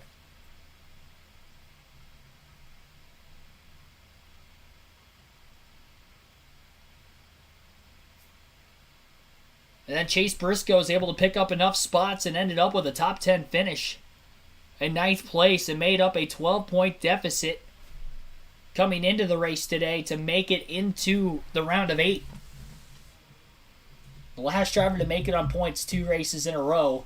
And here's Dave Burns with Briscoe. Chase, can you tell us, how do you even process, do what you got to do and race and try to find your way to the playoff, getting through here at the end of these races? Yeah, it was, man, what a wild day. I told my guys before we even took the initial green of the race, there's a difference between thinking we can move on and knowing we can move on. And I knew that we could move on. This team just never gives up. I told them I was never going to give up, and it took every bit of it there at the end. But to be easily in, then that debris caution comes out, and still thought we had a really good shot at making it in, and get wrecked on the backstretch, and just crazy at the end of these races, especially the road course race, just how much can change so quickly. So yeah, I had no idea we were even going to have a shot. I mean, truthfully, I was kind of knew that we were probably out, and I saw the 2 wreck, and I was like, oh, well, maybe there's still a chance. And we had so much fresher tires than everybody. Johnny pumped them way up to qualifying pressures, and this let me go attack and kind of have the ball in my hands. So yeah, just super proud of this race team. Pretty cool day for Performance Racing School. They're based right here at Charlotte Motor Speedway at the Roval. So got a lot of laps around this place in those cars, and yeah, just a really cool day. And looking forward to the round of 8. It's a lot of really, really good racetracks for me. And if we get to Phoenix, we know we got a good car there too. So yeah, just overall awesome day. Proud of my team, and yeah, just move on. And I'm thinking this road course thing for a kid that started out on the sprint cars and a dirt track, not bad attainment for you on this type. Yeah, it's weird how it seems like dirt guys, especially sprint car guys, you know, you look at Jeff Gordon, Tony Stewart, Larson, Bell, obviously, a lot of the sprint car guys, it's just you're such, you know, slipping and sliding so much, you got more power than you can typically put down. It's really similar to the sprint cars. So yeah, the sprint car background I think definitely helps whenever you come to a place like this. And yeah, cool to see a sprint car guy win and another one move on to the playoffs. Chase Briscoe fans unite and love to celebrate this guy. He'll move on to the round of 8. Kim. And Dave, on the Kim other side of with that, Kyle Kyle Larson, the defending champ, won't go after another championship. Misses the next round by 2 points. 5 laps down after a broken toe link. You guys got it fixed, though. And at that point, crew chief Cliff Daniels had said, by the information I have, we're good. That's before the chaos ensued. At what point were you worried? As soon as I hit the wall.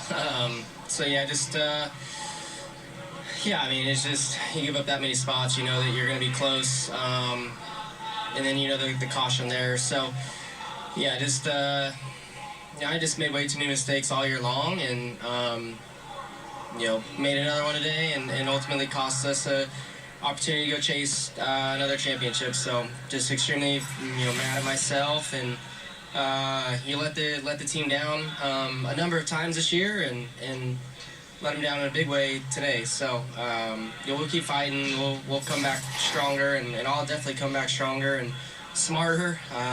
You know, make better moves out there, and just mad at myself. So bummer, but just gotta move on.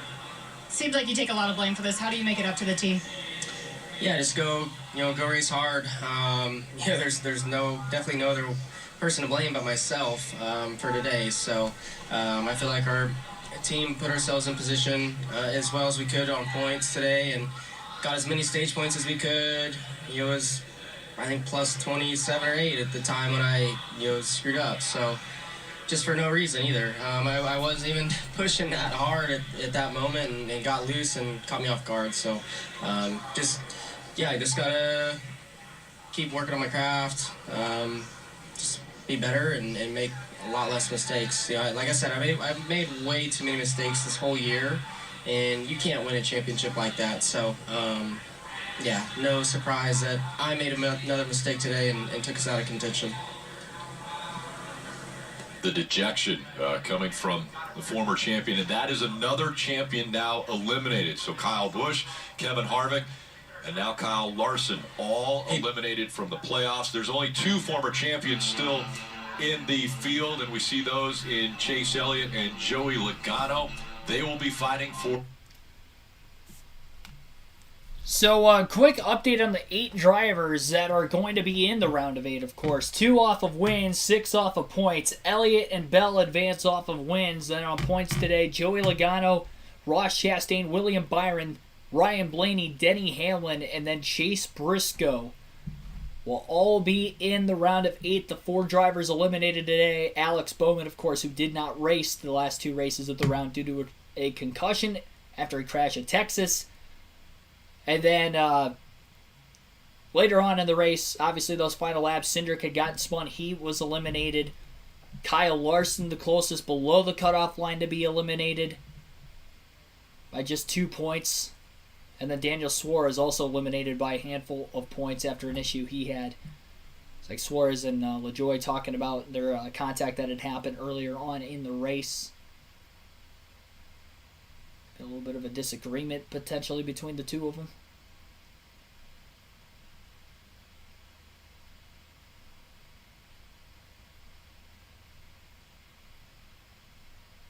Yeah, it looks like Suarez is arguing with Corey LaJoie. It looked like LaJoie moved down in that incident, but also nothing he could have done in regard to the power steering. Such heartbreak for Daniel, because I think he was on a clear path to be able to make it to the next round without that issue with the steering. But Christopher Bell winning, the guy did not have the pace early in the race to win this race. Toyota had only 2 top 5s all season on road courses this year. What an incredible job by them to do what they needed to do. Everybody else took themselves out of the race for one reason or another, whether it be strategy, mistakes, late race restarts that spun people out. But just incredible. The stage breaks and late yellows turned this race upside down, and that guy right there did what it took to win this race. Incredible job by him. Yeah. For more post-race coverage, let's go to the Peacock Pit Box and Marty. He hears you. Hi. So while they're going into more of their post-race show, if we get any other driver interviews, you guys will get to listen into that. We'll wrap up ours by going through the finishing order, checking how the fantasy team did, and as well as your guys' fantasy team in the fantasy league. So be sure to stay tuned.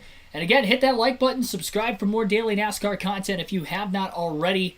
We'll be having live commentary of the next week's race at Las Vegas for the Round of 8 opener. So definitely tune in for that one. We'll be live again tomorrow night. More on that, though, at the very end of the stream. 101 likes on the stream so far. Definitely hit that like button. We had well over 300 people watching there towards the very end of the going. So Christopher Bell is going to end up getting a win, advancing himself into the round. Margin of victory 1.7 seconds over Kevin Harvick, who ends up finishing his second as he held on to those old tires to still finish in second place there at the end. Kyle Busch ended up having fresher tires. He got his way up to third, and that's where he finished. AJ Allmendinger in fourth, also on older tires, and JJ Yaley finishes in fifth. So both quality cars in the top 5 at the end of today's race. Chris Buescher finishes 6th, Bubba Wallace 7th. I'm interested to know if he advanced in the owners' playoffs after everything that ensued in those final couple restarts, and the fact he finished 7th. He actually might advance into the next round. I guess there's no way of really finding that out unless NBC says otherwise until they get through post-race inspection later tonight. So as far as that goes, again, Wallace ended up 7th. His second top 10 on a road course this season. Tyler Reddick fell back to 8th on the final restart. He restarted in 3rd. Chase Briscoe finished 9th after pitting on the restart before that. And then Austin Dillon rounds out the top 10. Chase Elliott trying to shoo away a camera after he was talking to William Byron there late. But Briscoe ended up finishing 9th, Austin Dillon 10th, Eric Jones 11th, Corey LaJoie, a silent day, but ended up, through all that he had endured, he smacked the wall pretty hard for contact with Suarez, still ended up finishing 12th. Denny Hamlin 13th, advanced into the round of 8 as mentioned. Brad Keselowski 14th, Eric Almirola 15th. Here's Kim Kuhn with Austin Cindric. Spin, what happened there? Yeah, we were in a position where I needed one more spot. I was working to try and get that spot, and I haven't seen a replay, but it sounds like I got hit from behind and locked the rears and got sent back. No, I just screwed that up. So I think he hit me there at the end. Doesn't matter. Either way, I was trying to drive, probably a little desperate for 30 lap older tires in every car around me. So just tried to make something happen. Probably could have done something better throughout the day. Just trying to figure out where to get track position and when to have tires and when not to. And bit of a cluster. We were golden there if that red flag wouldn't have come out. We were in a great spot to make it in, but it's the way these go. If we get the finish we deserve at Texas, we're not even in this position. So just frustrating, but that's playoff racing. There's a lot of guys who've had a lot worse luck in the playoffs and learned a lot in my rookie season, and proud to be able to have a shot to finish out season strong and have some fun the next couple weeks. Interesting call by your crew chief, Jeremy Bullins, in stage 2. You guys didn't get stage points, and he elected not to short pit. He apologized to you on the radio. Were you surprised? It's so hard to calculate that out. I mean, when you're dealing with 1 or 2 points, like I said there at the end, I needed 1 or 2 points.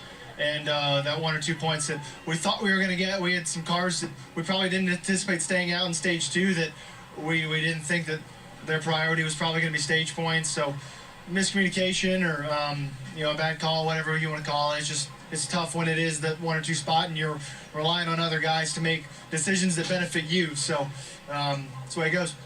And that really sums up the playoffs, Marty. Lots to balance and juggle if you're a crew chief or a driver looking for a championship. Yeah, good point, Kim, but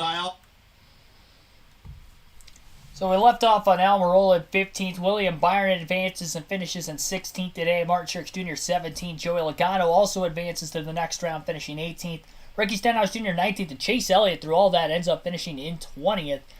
And I believe he led the most laps today. Austin Cindric finishes 21st. Ty Gibbs 22nd. Noah Gragson 23rd. Cole Custer 24th. Ty Dillon 25th. Ryan Blaney advances to the next round, finishing in 26th. And Michael McDowell was the last car in the lead lap, finishing 27th. Harrison Burton, first car lap down in 28th. Mike Rockenfeller, 29th. Todd Gillen, 30th. Josh Williams, 31st. G.J. Yaley, 32nd. Larice Hesmans in 33rd. 34th was Connor Daly. Kyle Larson ended up 35th. 5 laps down, again eliminated. Daniel Suarez, 36th. Also 5 laps down, also eliminated. Ross Chastain advances, finishing 37th, 9 laps down after an issue. He hit the wall earlier today.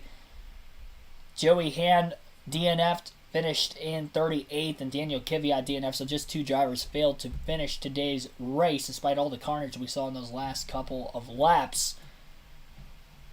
Well, another wildcard race in the NASCAR Cup Series playoffs. And we'll see what's going to happen next weekend in the South Point Casino 400 at Las Vegas. We will be doing live commentary of that race once again, so those of you watching now, hope to see you again next week. That's not the right page. I need to go to fantasy here. And we'll check out how my fantasy team did as well as everybody else's fantasy team did.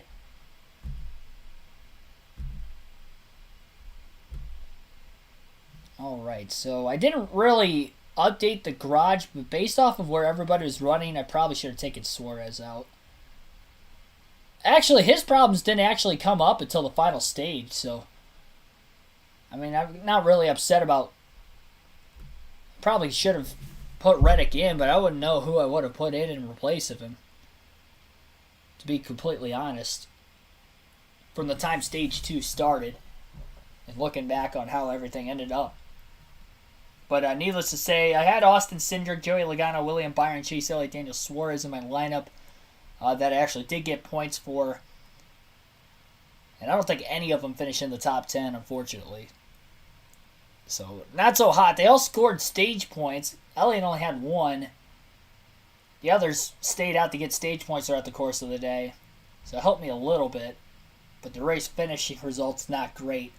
As far as bonus points go, I only got 10, which was Chase Elliott beating out Kyle Larson. I had Byron over Bell. Bell won.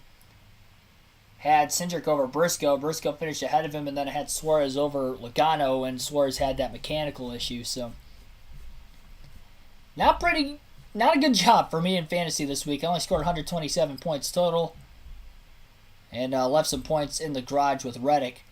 Dark Crypto is the winner this week with 175 points scored, so he'll win at the Roval for our playoff standings. Jordan 1199 finishes in second with 168 points. P-Shat Motorsports with 166 points finishes third. Sauce Mafia and Austin Dillon fan finishes in fourth with 161 points. And then War Given Racing with 159 points will round out the top 5. And our current playoff champion and regular season champion this year, Inside Uranus, just outside the top 5, finishing in 6th with 151 points scored. Standings, actually, I want to see who Dark Crypto had in his fantasy lineup. He had Cindric, Logano, Byron, Elliott, Suarez. And of those, I don't think any of those guys finished in the top 10 either. So, pretty much a bad points day for everybody in fantasy. But because everybody had a bad day in fantasy, it all kind of worked out in the end. As far as the bonus points go, he only got 10 bonus points too. So, yeah, not a lot of movement, I would have to assume, going on in the standings this week. Overall, there will be some in the that's overall standings. League standings. Playoffs. So this is what the standings looked like coming in. Inside Uranus with 1063 coming into the week. A pretty decent sized lead over P-Shat Motorsports. But that gap will be closed slightly. And Dark Crypto is only 5 points back of P-Shat Motorsports in second from 4th. So he should jump up to second. And he looked like 81 points, 79 points behind Inside Uranus. So he'll close that gap slightly. Not a bad day by any means. Emily Gangadine. Hopefully I said your last name correctly. Thanks for tuning in. Oscar Ramirez Herrera. Thanks for tuning in.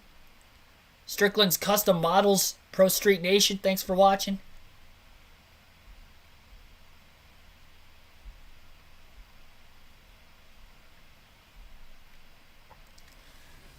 Here's Denny Hamlin. We preferred that kind of day, even though, it is what it is. But, yeah, our whole FedEx team did a great job with strategy and making sure that, we jumped stage 2 when we saw we weren't going to get stage points there. So it put those guys that were in front of us most of the day behind us, and nobody could pass us. So it worked out nicely for us, and uneventful day is exactly what we wanted. I know the next round you think is very strong for this team. Las Vegas, Homestead, Martinsville. Rank those tracks best to worst for you. All of them are P1 for me. I like all of them. All of them are just perfect for what our strength is, especially, with the Toyotas and myself. So I'm really excited about it. I think we had a great test at Martinsville, even though we finished there bad in the spring. You're going to have to qualify well there, and track position is going to be huge. So we're going to go to work and really excited about our prospects this round. Sounds like we should look for big things out of the 11 team in the round of 8. Yeah, Kim, I think they feel like this round of 8 for Denny Hamlin and his race. Vegas and Wildcard Homestead. I mean, I think the wild card is pretty much any race at this point. The way the playoffs have gone so far. Even if it's a tame race like today's was, the finish was absolutely chaotic once that first caution came out. And there was no give and all take from any driver, playoff driver or non-playoff driver. I think AJ Allmendinger scored the most points of any driver in fantasy this week. 41. 8 stage points and ended up finishing in the 4th place position. I do want to highlight my predictions from the start of the race. I haven't done that yet, and then we'll end the stream. So my race win pick was Joey Logano, and also one of the must-haves. He ended up finishing at 18, so I was wrong there. Chase Elliott was the other must-have, finished 20th. Only 1 stage point, so I was wrong on that, even though he was running well for most of the day. It's all about where you finish at the end. And so 0 for 2 there. Sleeper picks of Austin Cindric, Daniel Suarez. Suarez had the mechanical issue, and he ends up finishing 36th. 5 laps down, so wrong there. Cindric got spun on that final restart while battling in the back half of the top 10 with Eric Jones. And he ended up finishing 21st. So 0 for 4, and then the 2 picks I had finishing outside the top 10 at the very least. Kyle Larson, Denny Hamlin. Hamlin ended up 13th. Larson had a mechanical issue after smacking the outside wall. I believe in the short shoot between turns 8 and 9. He ends up finishing at 35th to get 5 laps down. So I went 2 for 4 on predictions this week overall. So not good. Anytime you're below 500 there with the picks, that's not a good week. So it obviously resulted in my fantasy team not doing so hot either. So needless to say, that's going to wrap things up. Thanks for everybody watching today. Like and subscribe for more daily NASCAR content. Our next live stream on the channel will be NASCAR 22 with the NASCAR 21 season update. It will be a full race live stream with realistic commentary, just like you heard in today's live commentary race for this real Roval race. That will start at 6 p.m. Eastern Standard Time tomorrow. It'll be the 3rd race of the season there at Las Vegas. It'll be a much better showing than what I had when I tried to race last night, and we were having a bunch of issues. I think the game kind of glitched on me there at one point, but needless to say, that race will be tomorrow. I'll have stability help on, so we shouldn't have any more of those problems again. So thanks for everybody watching, though. That will be tomorrow night, and I will see you guys there. And then I'll also be doing live commentary for the Cup Series race at Las Vegas next weekend. So definitely tune back in again next Sunday as well for more live commentary of the real NASCAR races. I'll see you guys tomorrow night. Streaming schedule will be up tomorrow as well for the rest of the week leading up into next weekend. Appreciate the support as always, and I will see you guys tomorrow. Have a good rest of your Sunday evening, everybody. Hopefully you enjoyed the race for what it was and enjoyed the stream. Appreciate it.